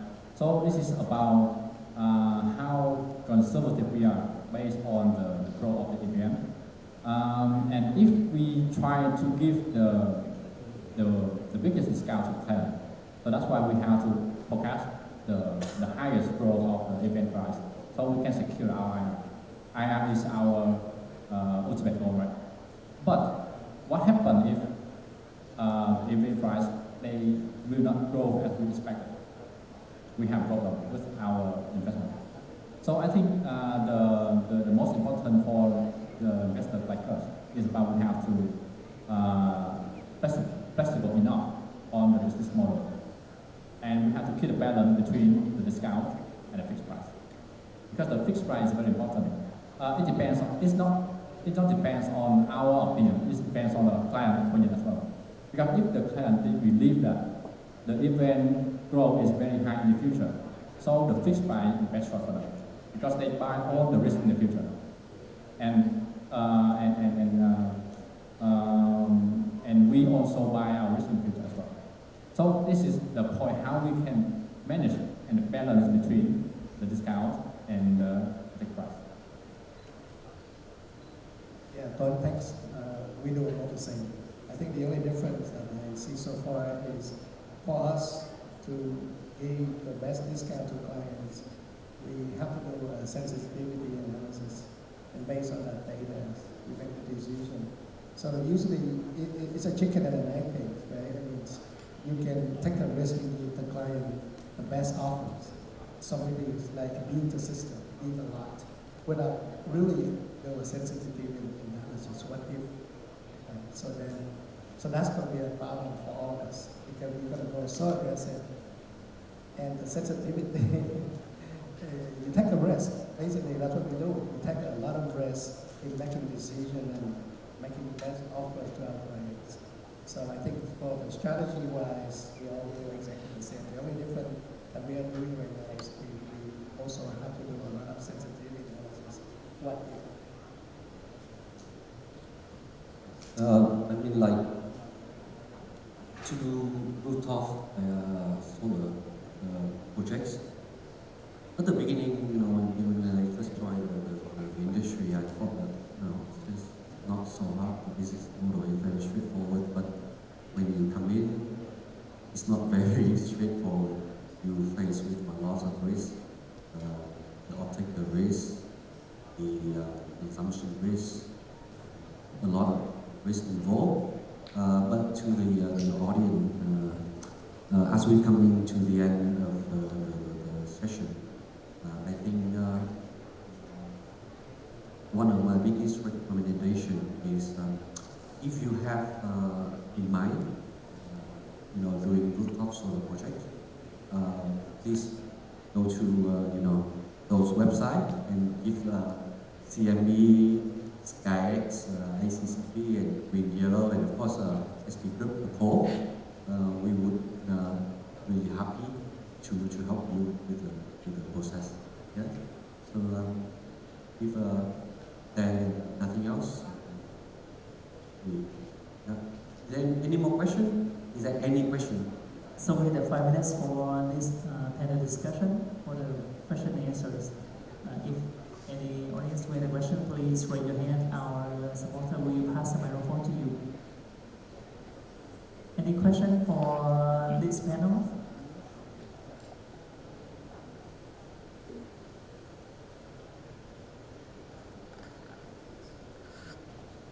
So if we don't have any question for our speakers, so the panel discussion for we have come to the end. Is it okay?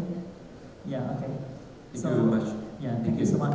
Please give a big applause for our speaker. And we also have the cloud from our organizer to this thing done. If we go to stage. Yeah. On behalf of organizer and its host, we deliver the flower to say thank you to this teacher. Thank you. Please return to your seat.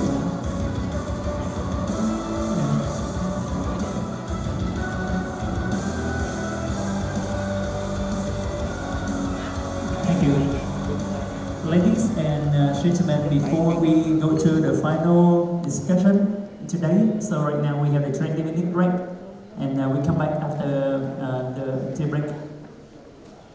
Okay, so we have a 20-minute break before we go into the final discussion. Thank you.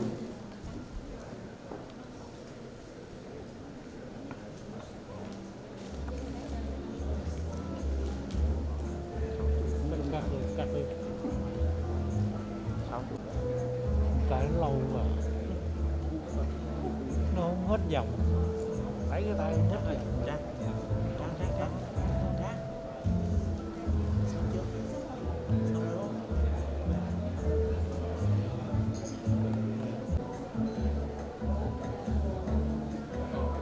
With this one, we would like to invite to the stage Mr. David Chung, project developer Skylight AS. And Mr. Shin Hasnet, Chief Technology Officer, DBC Group, and Chief Post Flanchaku, Partner, Houston Israel Co-Moderator, and we also have the C Coordinating Partner, Houston and Corp. We would like to welcome you all to the stage. And with this panel discussion, we provide you more information about offshore wind, east and electrics, and mitigation, with measurement, finance, engineering to name a few. So, are you ready? Hi. I guess we have the pleasure of being the last panel today, so we'll make it as smooth as possible. By way of introduction, my name is Arm Ventricle. I'm a partner with Hunton Andrews Curry. We're a US-based international law firm. I am based in Bangkok. I've worked in the renewable industry for over 10 years now, and throughout Southeast Asia, and in particularly in Vietnam, I've been working in the renewable energy space for 7 to 8 years. Before we get started on this session, let me have our panelists introduce themselves as well, starting with Anjit. I'm Jitesh, the Chief Technology Officer at TTC Group. About TTC Group, we have a local developer, and we have completed close to 135 megawatts of farm projects across Vietnam, and this complies basically with the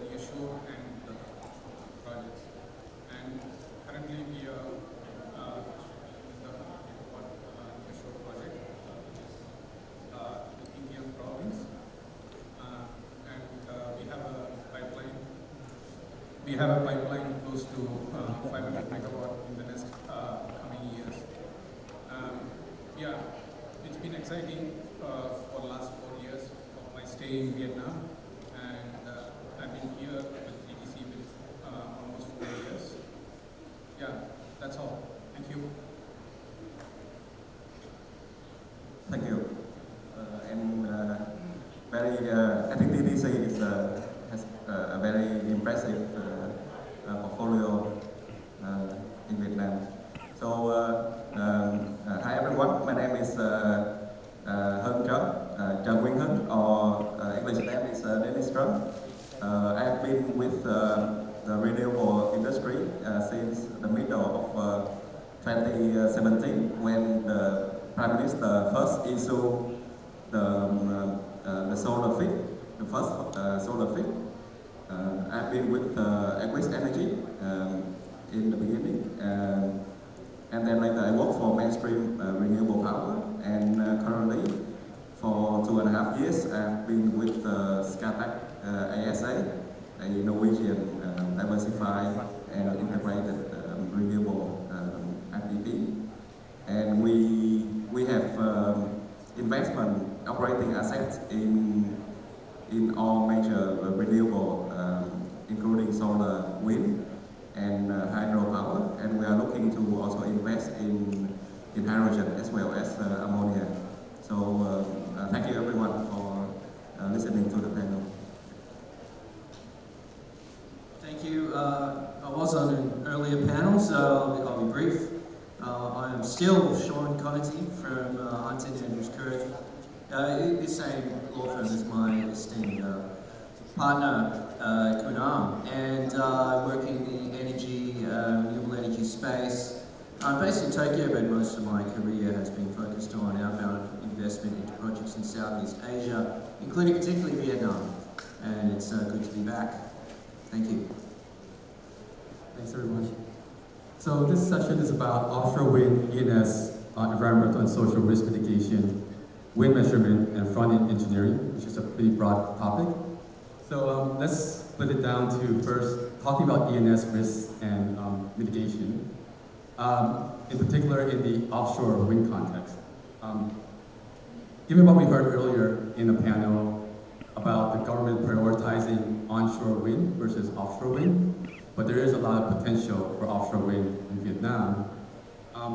In terms of the ENS risks and challenges, what types of challenges do you see on an offshore wind that differs from an onshore wind project, given that we both have developed onshore wind projects in Vietnam? Dennis, you want to go ahead? Okay, thank you, Jung Bok. I think when we talk about ENS risks, this is a very big topic, and we expect offshore wind to be at least partially financed by international bank. And for Scatec as a public company listed in Oslo Stock Exchange, we need to comply with all the IFC standard, and we have to take care of the ENS risk extremely carefully. So ENS, we take ENS very seriously, and also because fundamentally we need to at some point reaching out to the international bank to work with them to look for financing option. So specifically our project, one of them is in Bình Thuận province, and this area has been heavily studied by a lot of companies, including the gentleman in factory who did a lot of work for this area. So talking about the whole Bình Thuận and Bình Thuận area, I have to say that the ENS risk could be very complicated, involving oil and gas, the fishing industry, basically the marine spatial planning for the whole area has not been there, the framework to regulate on all the ENS impact. And outside is near an island, and a lot of fishing and a lot of from the local, also take into account and the transportation routes, the river boats, the river to coast, the the VRSB ship transport routes, as well as the container routes. All of them are going through this area. So ENS overall is very complicated, and it's not easy to speak about that in 5 minutes, but I just try to outline some of the key risks in the area that we operate. And of course, Vietnam have a long coastline, and there are a lot of new projects applied by all staff, by CIP, all the big players are doing a lot of scientific activity across Vietnam. So for their specific area, I don't know exactly what are the risks, but for our Bình Thuận area, I guess that's all I can say. I guess she would have some very good knowledge about the ENS risk in the Mekong Delta coast. Basically, if you look at the ENS risk, this actually starts from the project development phase. Whether when you do the due diligence for these projects, you need to look at what are the ENS risks coming into that. One thing is because of the financing, whether you're going with the local financing or you need to have a partner with foreigner in the project, foreign investment in the project. That is one thing. Second thing is basically because we have executed onshore and the nearshore projects. So nearshore projects is basically similar to the offshore type. So the risk what you will see basically is safety. One thing critical is with the safety, and another thing basically the marine related issue as it is mentioned, the fishing boat, and also other than that also look into the weather conditions. Then also how the delays, whatever the project is running phase, what are the delays in happen during the project management. So how to overcome all this during the due diligence time, you can estimate it, and this need to be included in financial model. But for that to do, as a local developer, whether it's a foreign developer, it's better to engage a third party to have a clear what are the risks we can foresee on that. Based on that, then we can estimate what are the criteria we need to look at in that particular steps of the project phase. So that and for the offshore, another thing basically is like the ship routes, and also related to the climatic conditions. All these things need to be accounted in preliminary studies. Then we can look for whether these projects are good or viable financially. Both the things analyzed.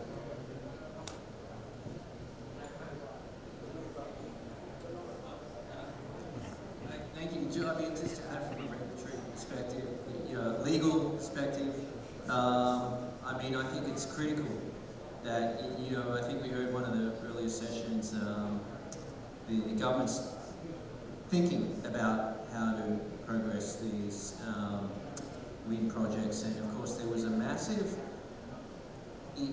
addition of capacity, renewable capacity in the grid, particularly through solar, but you've got to, with the offshore wind, it's critical that it's well planned out and all the environmental potential impacts are properly accounted for. And the current ESIA program probably needs some improvements to properly accommodate the offshore wind, because of course offshore wind is green energy, and that's great, and that's the future, but these are massive infrastructure projects, and the potential for turbine piling, the massive sound that causes underwater, to potentially there are endangered species off the Vietnamese coast, and everything needs to be done in the proper place. There may be areas where it's just not, there's going to be too much of an impact, and that's fine. So should be done, according to proper marine spatial planning, taking all that into account, and done according to a very high standard, so that, among other things, that these are proceeded in an environmentally sensitive way and can also attract green financing to the industry. Thanks, everyone. And we spoke about engagement with local communities as part of the ENS program. What type of engagement with local landowners or fishermen do you foresee in implementing so that offshore wind projects can have less conflicts and garner support from the local communities? Basically, that is a matter of concern, because we need to work with the local authorities on that and make sure that we need to, sometimes most of the locations where we have the wind farms, where we doing the fishing, and that will impact the work. But the thing is, like, we need to work with the local authorities and also the local people, and we will need to have a that need to be decided during. Otherwise, when the project construction phase is going on, then we see a risk of that becoming our work. And for example, when there may be something related to the safety, you can call this problem come up. So it's better to have a close coordination with the local authorities to contain all these issues related to and we have other related to some other, for example, in Trio or any other province, we have some regulations. So all these things need to be all these legal project development phase. So then it is the like, so that once you have the construction started, you will not see that there is a stopping of work or because of all this legal issues. Dennis? Yeah. Yep. So if we're talking about the local impact and mitigation, I think maybe different area would have different kind of activity. For example, we also, similar to TTC, we have project nearshore in the Mekong Delta, and the findings on the ESAA is could be quite different compared to if the real offshore wind located in Bình Thuận.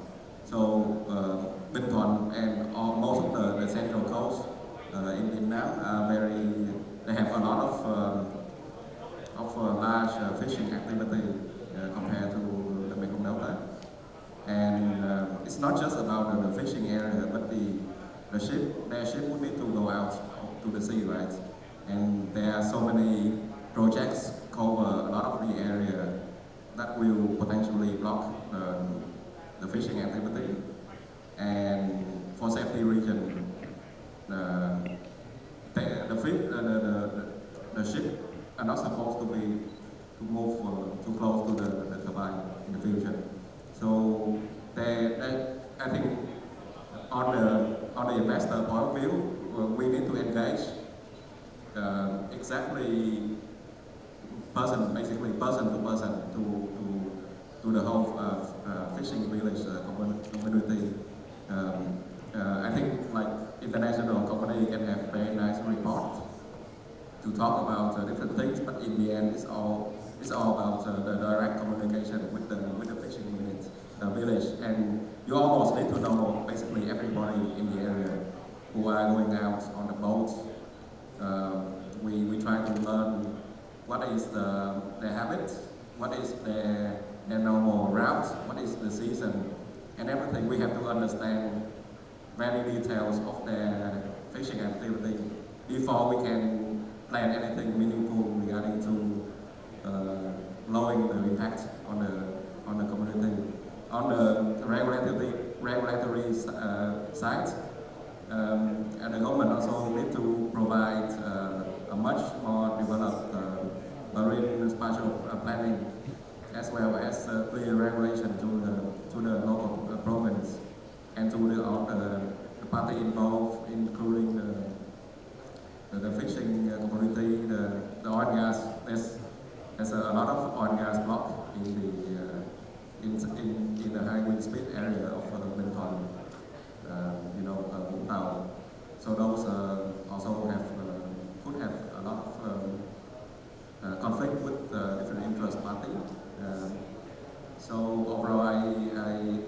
government wants to have a very strong offshore wind industry in Vietnam, but I think a lot of action also needed from them to create a strong framework, basically to make every involving party be happy with the framework. Thanks for that. And you mentioned promoting offshore wind, having a good regulatory framework for that. As developers, what type of regulatory framework would you like to see from the government that would facilitate or promote offshore wind projects in Vietnam that you currently don't see right now?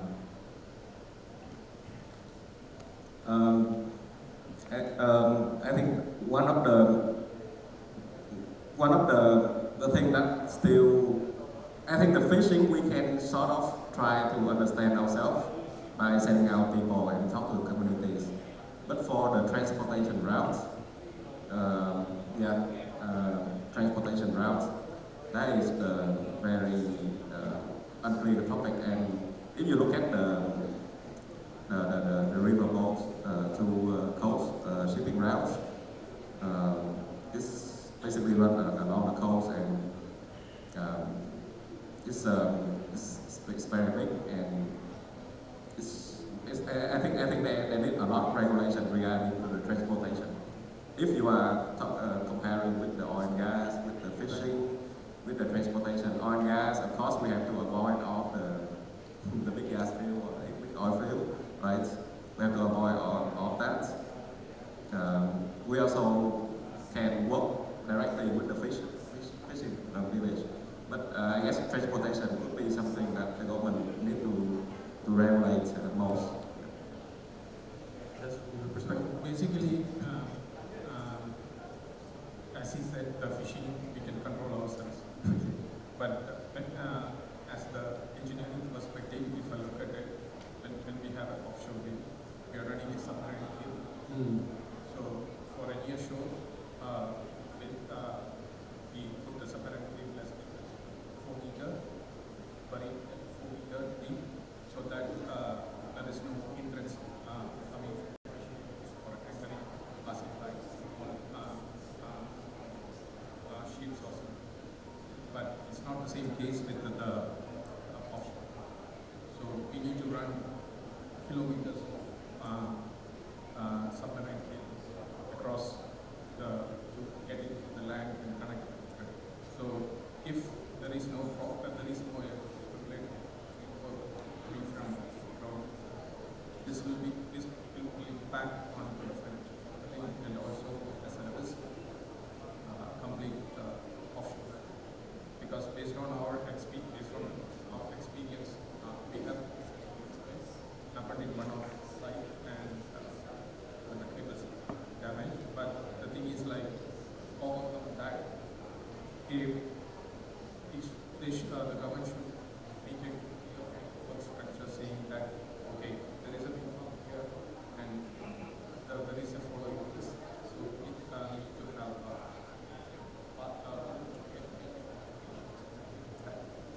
the framework document should be very clear that because it's not like millions of dollars when it the budget is like so one failure, everything will investor will lose the money and everything is this need to be considered the framework. And Sean, anything to add from a banking or foreign investment perspective? Just before coming to that, if I may, I hear from private side developers here that fishing, we have that under control, which is interesting for me to hear. I mean, I guess coming from looking at the markets that have also been active in offshore in Taiwan and now starting up Japan and Korea, fishing is something that has been a tricky issue to manage. So I want to just ask, when you, I presume it's not you yourself, maybe it is, but someone from your company comes to the village that has a high dependence on fishing, and you start talking to people, okay, 20K out there, we want to build an offshore wind farm. And then you start, I guess, getting reactions from people. How is that? How do you feel about that? And you have a discussion. And I guess you're going to. I think you mentioned we can arrange our activities so they'll have a less impact on you, but they still might have some impact. So then you get into perhaps a discussion on compensation. And then finally, perhaps the silver lining for this village is there's going to be some job creation. And you know, this potentially a huge industry. So maybe if one of you could elaborate a little bit on how difficult are those conversations and how successful have you been in winning local communities over to your side? Just I will brief you about that. Basically, for one of our nearshore projects, which is in the fishing zone, and also we have prepared so much land. So for the line and everything. So our project development team and our legal team was closely interacting with the community during the initial stage of the project development. So initially, yes, there is resistance because they are aware of it. They think that they will do their business. So it's easy to create a false propaganda, then eliminate true information. So always false propaganda goes on previous class, then to the next. So what we did is basically is like during the initial stage, we started creating awareness that we are talking to the local people, local leaders, everything, trying to make them understand everything.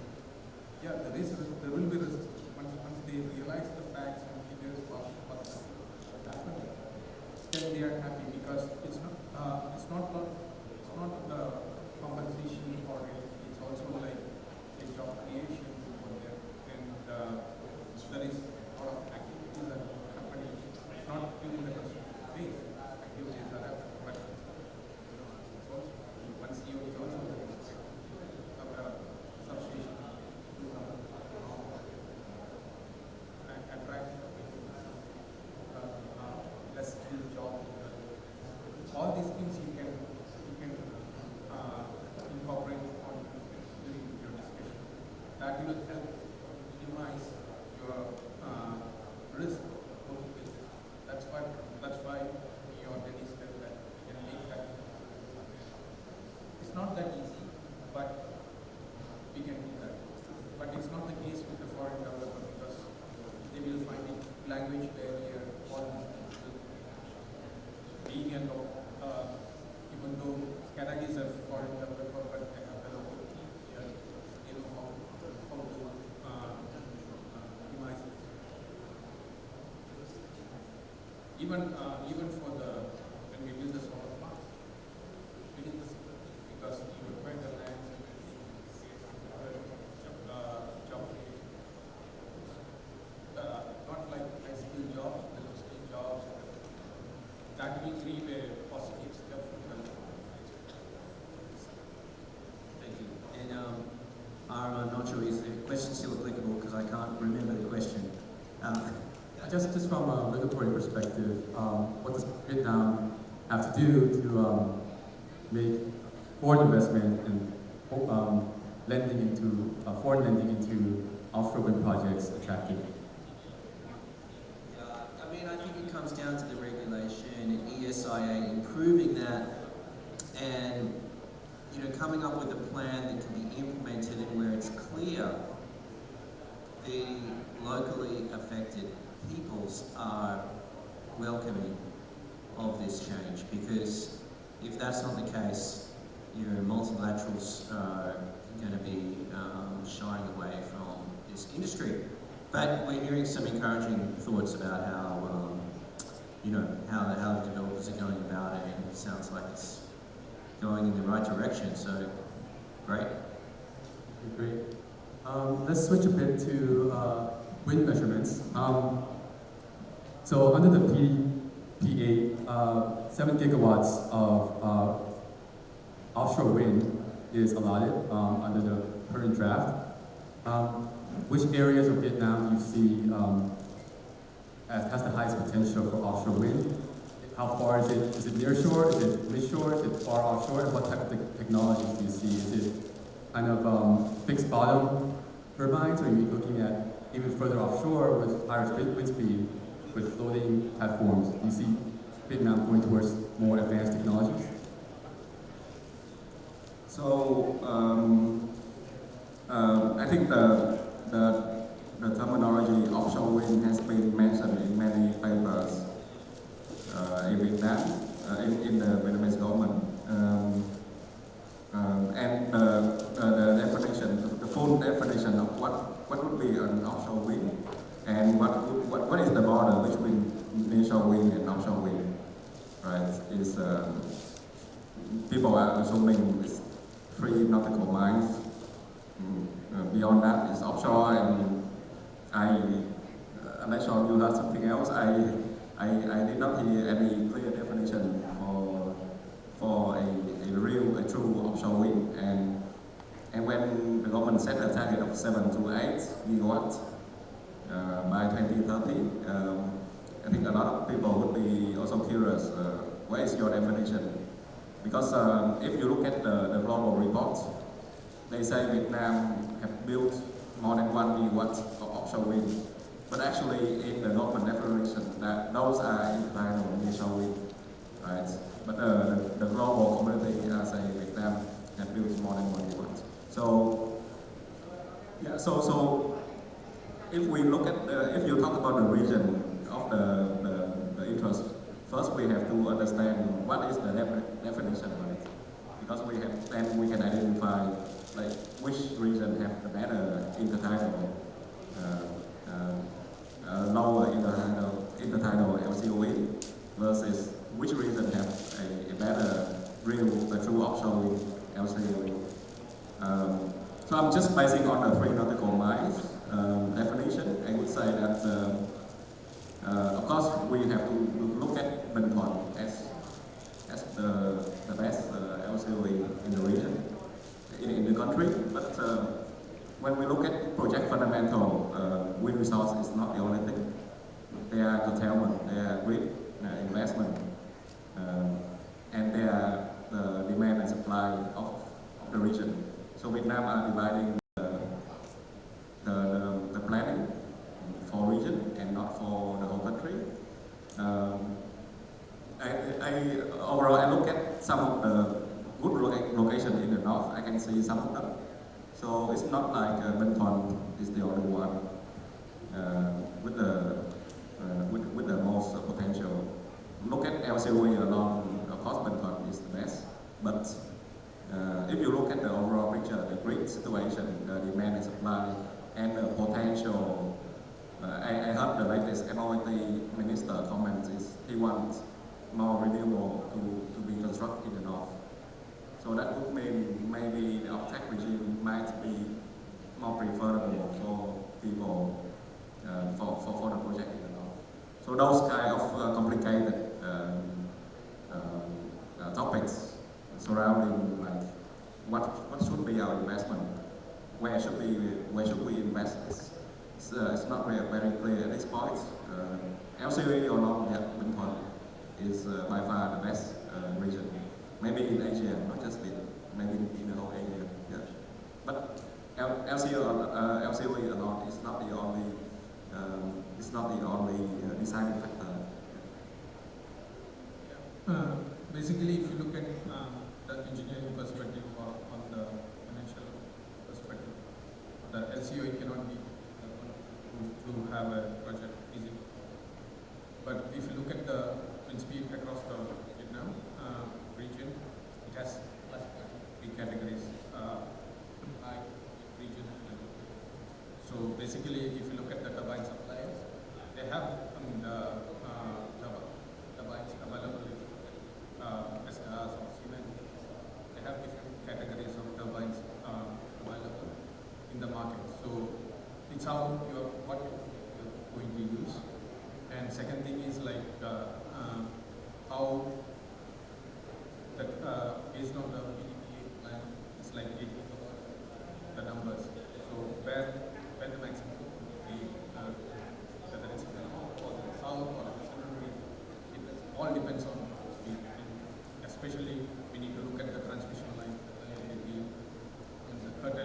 risk. All these things we incorporate. So, and another thing basically is like lesson for offshore or nearshore. Is it offshore or nearshore? We don't. So, doesn't mean that 3 nautical miles or 4 nautical miles is offshore. So, what about in the case it's nearshore or offshore? We need to have a foundation. We need to have a specific turbines. We need to have a substation. Everything. So, and COE, we need to look at wind speed, that region average temperature, because most of the turbines comes with 4.2 megawatt capacity or 5 or 6 or something. There is a duration factor. So we need to consider the ambient temperature average, because for some turbine suppliers they say that okay, 4.2 megawatt at 23 degrees Celsius, but ambient temperature is 27 or 26 degrees Celsius. So how it can impact all these things we need to clearly understand, incorporate during the and another thing is like for offshore we need to have almost good support from the government, might be offshore EVN or local authority, to make sure that the project goes smoothly without any restrictions. How we do on time? So we still have 5 minutes for question and answers. Audience have any question?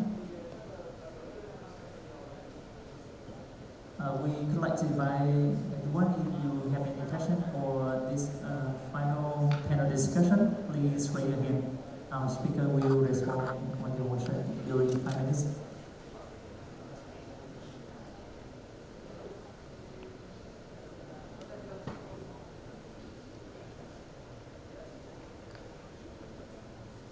So if we don't have any questions, so we would like to invite our moderator. We close this panel discussion. I want to thank the audience for their attention at this last final panel.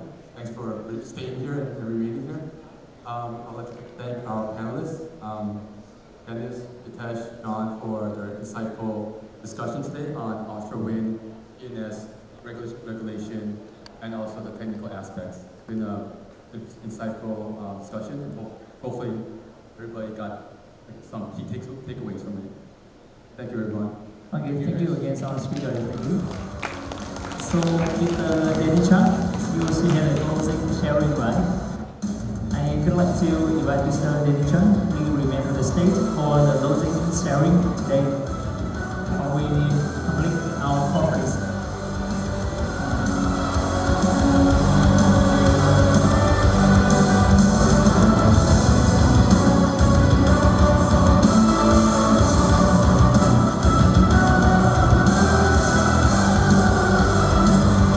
A big applause for our speaker, everybody. So, Mr. Danny Chan, you will remain on the stage, right? Okay, you had a final sharing. Okay. We have the 30 minutes left for Mr. Danny Chan, project developer from Skytech Solar. We will share with you some information.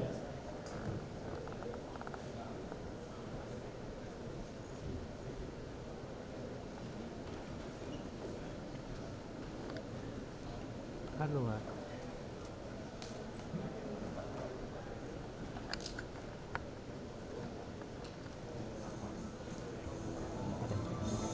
Kìa đó đang dùng vô.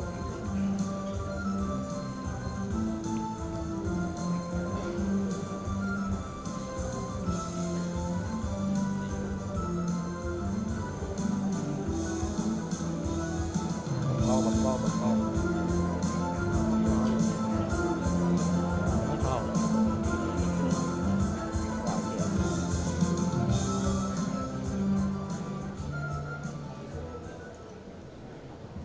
Hi everyone, so thank you for staying so late until the end of the event. So I'll try to make this a little bit more more interesting than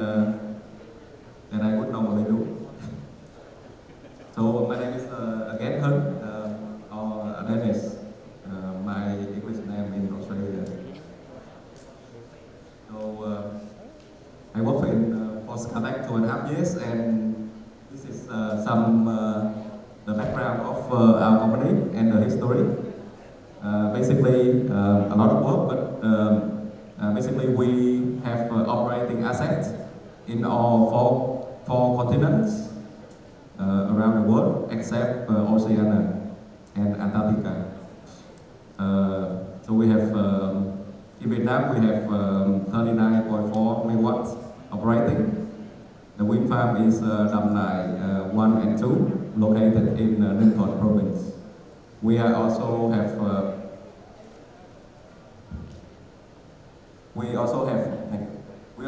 a strong partnership with our basically energy partner, big energy partner in Norway, which is Equinor. And they are also one of the large shareholders in the company. So our headquarters is also in Oslo, Norway, and we have technology in solar, wind, hydro, P2X, and batteries. So we are currently we operate in most of the renewable, except probably biomass. This just quickly look at our revenue and our operating assets across different continents, and we have a reasonable revenue and profit since from the COVID year, from last year up until this year as well. This is one of our projects, our floating solar project. This is Thác Mơ. If you have time to do camping in Thác Mơ, Thác Mơ is one of the, also a very good lake for camping. So we have exclusivity site survey approval of more than half of the lake. The other half is somewhere else, but we choose the good half of the lake because as you can see on the bottom left here, this is where the grid connection, the closest grid connection, this is 10 kilometers, and because the project scale is 350 megawatt peak, I think 10K for the grid connections distance is not too far. And we took this photo around 1.5 years ago, and it was during the lowest elevation level of the lake, which is around July, around the early July of 2021. So less than a year. And the substation location we choose, this is very important to choose where to locate your potential construction sites, because you need a large equipment to produce the float, and also you need to basically slip the float down to the lake after you complete the assembly of the float and the panels. And when we talk about putting down things on the lake, it's very easy, right? But for floating solar, it's not a simple task. So you need a good site with good elevation, and also the timing of your construction also need to be optimal, because all of the lakes in Vietnam, especially the biggest lake, are regulated by the Prime Minister. And the Prime Minister, or the smaller lake by the ministry, they would set the elevation level exactly at a certain level for every month, every day of that month, and for the whole year. So the elevation is very predictable. But the elevation would impact a lot of the construction and operation. So the study of all these, the lake and everything is very important. So these are list out a lot of the development activity that we need to carry out during a floating PV development. Basically, lake history, what is the flooding history, when the lake was built and everything. Topography, vegetation around the area. Bathymetry of the lake, because the lake will have different elevation in every area, and we need to know exactly the bathymetry of condition in the potential construction area. Existing facility around if there is a nearby hydro dam, or also with hydroelectricity substation installation. Water fluctuation also is very important, because if the lake itself have very strong currents during different seasons, especially the raining season, then the strength of the wave that can pull all your floats could be very strong and could damage the plants. So understand the level of fluctuation and the wave in the lake is also very important. The uses of the water body, is there any fishing or is there any fish farming in the water? The soil condition, of course, is important. Potential substation location, very important. Impact of the shading source. So a lot of the lakes in Vietnam are built, also they block the dam, and those could be around the mountain. So we need to understand the shading effects and assess the right AEP. Site activity, a lot of the lake would be very remote, and accessibility of some of the lake could be difficult. Potential hazardous, drone survey, and everything else. So just quickly look at the type of lake in Vietnam. The lake, I group here in 3 categories. However, apart from this list, there is a type of lake that is salt water, where they grow the clam. Those are normally sitting along the coast. There's one project called Mỹ Hiệp. So that is 50 megawatts thick, already constructed and operating, located in, I think, with the province. So I would say that, okay, let's group that into the first category, the lake for residential use. Second type of lake is the lake for hydroelectricity operation only. And the third is the lake with the hybrid purpose. So they could be used for many different purposes. So the first type is this kind of lake. So what we have here very close to Ho Chi Minh is Dầu Tiếng Lake. This is completely residential and irrigation lake. Very close to Ho Chi Minh, right? And the other lake here is the Súp Thượng. This is in Đắk Lắk province. Also reasonably large and could fit, I think, maybe 200 to 300 megawatt big. The second type is this kind of lake is we don't consider for large scale utility, because this kind of lake they have very different elevation,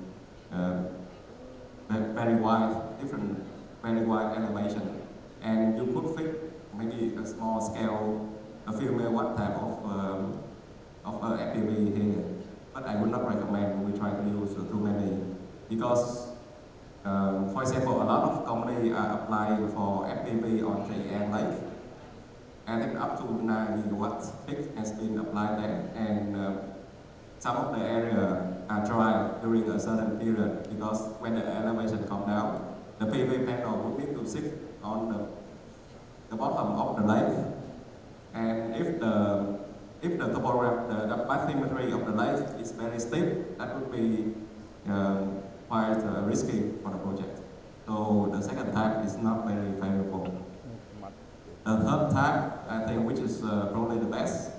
So we have one EVN project called Đam My Lake.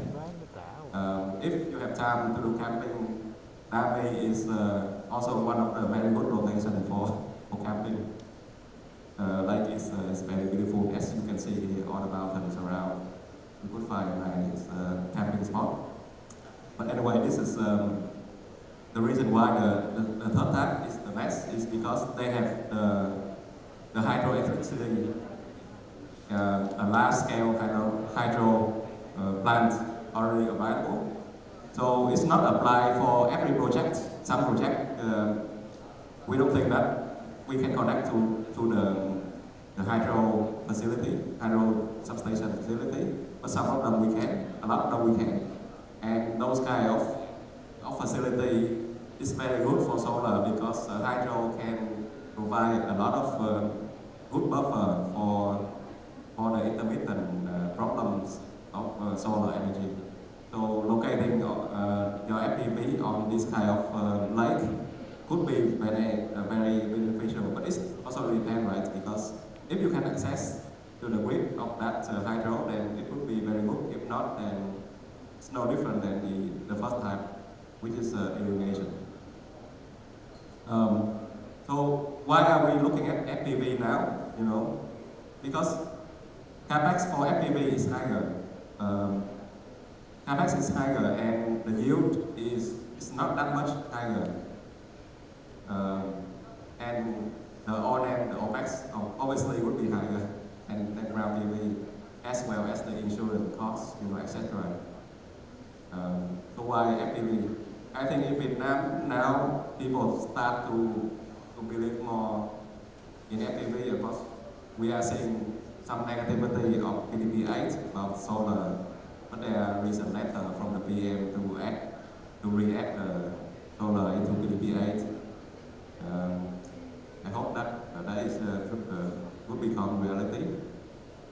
So the land cost in Vietnam, if you are a land trader in Vietnam or you have some land investment, you would know that land price in Vietnam is has been tremendously increased for the past 1 or 2 years, mostly, and land costs, and also if you talk to the wind developer or the solar developer, you would know that the local community has been very aggressive in getting as much as possible on the land price, the land compensation.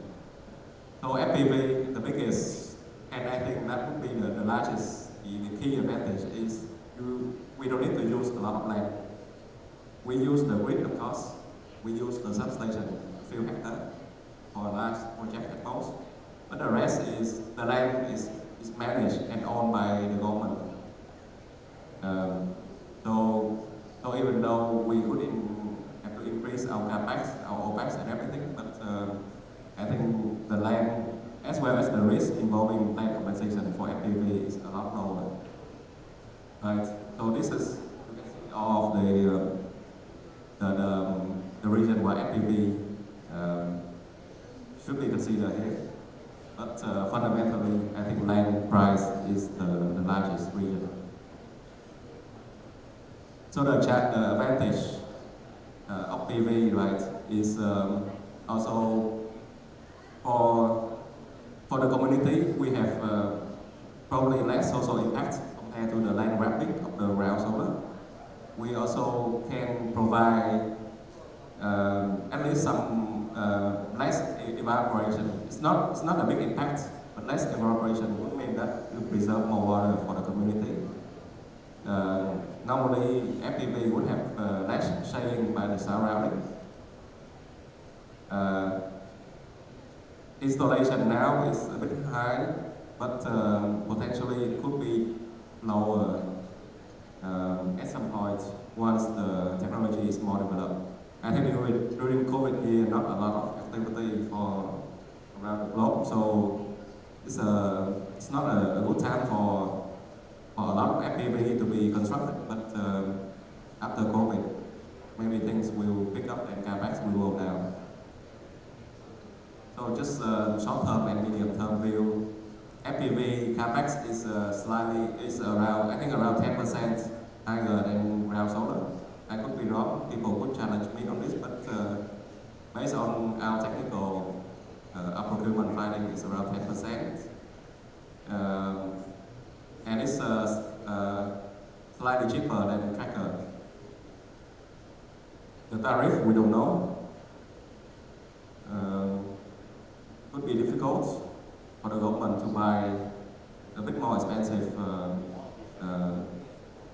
power from FPV versus ground solar. But if they want to, if the PDP-8 want to have, 50 or 60 gigawatts of solar by 2045, then at some point FPV will make a lot of sense because land will be more and more expensive. Just some overall development in Vietnam. So just a quick review. We have 17 gigawatts plus solar, including rooftop. Have been installed 4 gigawatts of wind for the last 4 years. Any new uptake for FPV now, we don't know. If we base on the latest, the last auction mechanism, which was more than 1 year ago, we don't talk about the criteria for auction paper, right? Those have been revised almost every month, but for the full auction paper, they was basing 7.69 as the ceiling price for FPV in the auction and 7.09 for the ground solar in the auction.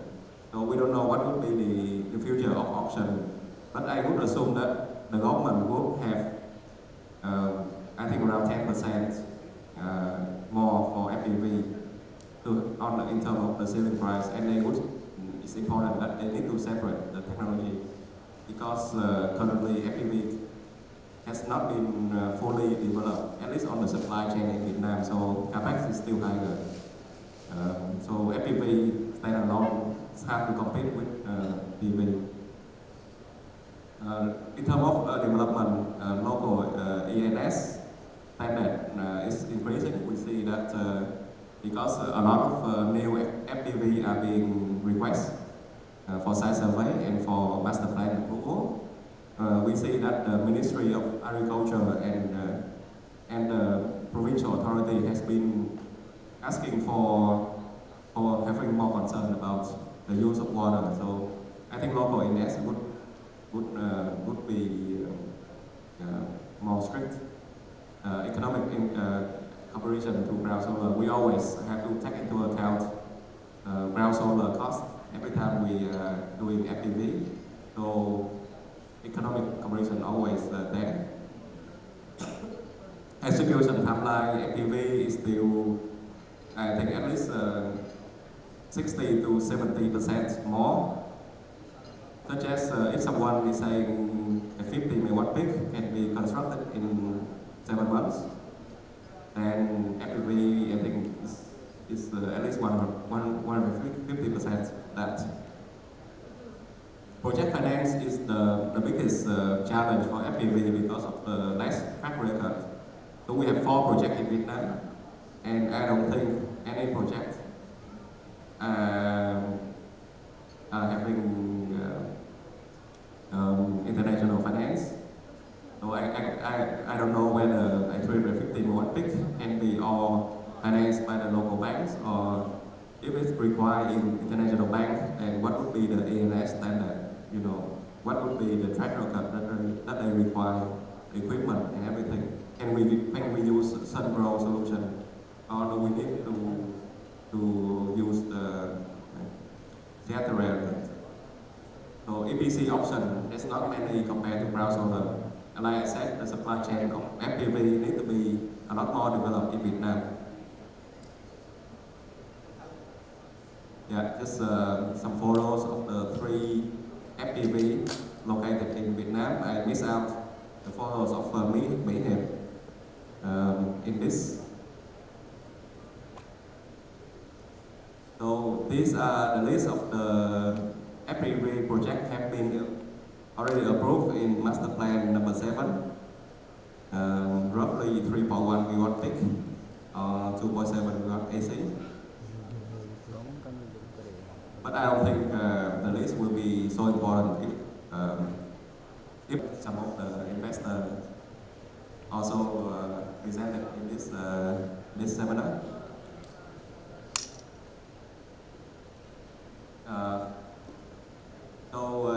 Just some quick FPV versus ground. I think this has been discussed a lot in the previous slide. So basically, the typical benefit of FPV versus a ground solar PV.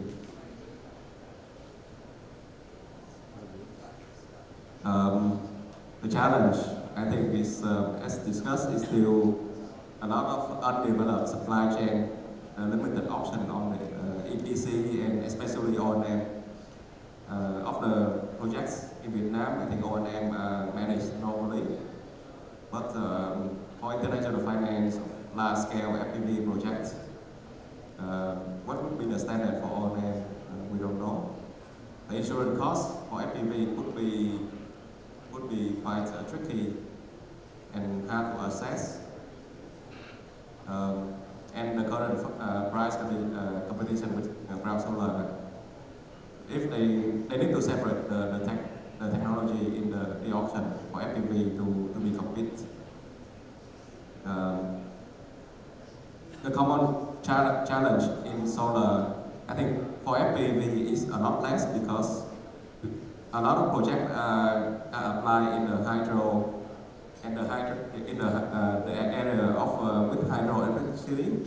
So even though your project may not connect directly to the hydro substation, the overall management of the grid, EVN, local EVN in that area could be a lot easier because hydro will always get buffer some part for FPV. So I think that would be one of the advantage of having one of the strong advantage of having FPV. And PPA, if they are following the same route, that they are asking PPA to have local currency in Vietnam đồng, no back to dollar, and also shorter than 20 years. And if they are proposing what has been proposed in the draft, some of the draft regulation paper, I think that would be very tricky for large-scale FPV to be financed. But I hope that that could change. I think in the medium future, not the near future, when the government still need a lot of cheaper solar energy, they will need to take FPV as a more preferable solution compared to ground solar because of the land issue. So I hope that the PPA in the medium future for FPV would be improved.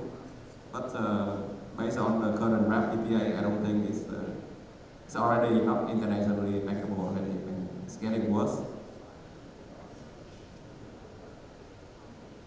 So that's it. Thank you for your patience to stay in this final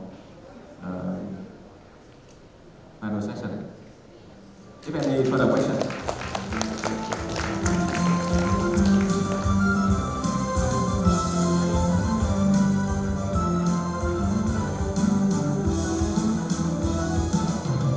Thank you, Mr. Danish. Ladies and gentlemen, Mr. Danish presentation also have come to the end of our whole day conference. And right now I could like to represent the organizer and the board. Thank you so much for your recent time to join our whole day event. And before we close our events, we would like to invite everybody. We move to the stage for a group photo together. Thank you. Và thưa quý vị, trước khi chúng ta khép lại chương trình sự kiện ngày hôm nay cùng ban tổ chức Energy Box, xin được kính mời tất cả quý vị chúng ta cùng di chuyển đến sân khấu để cùng chụp hình lưu niệm với nhau. Cảm ơn quý vị rất nhiều. A big applause for our event hashtag successfully taken. Thank you.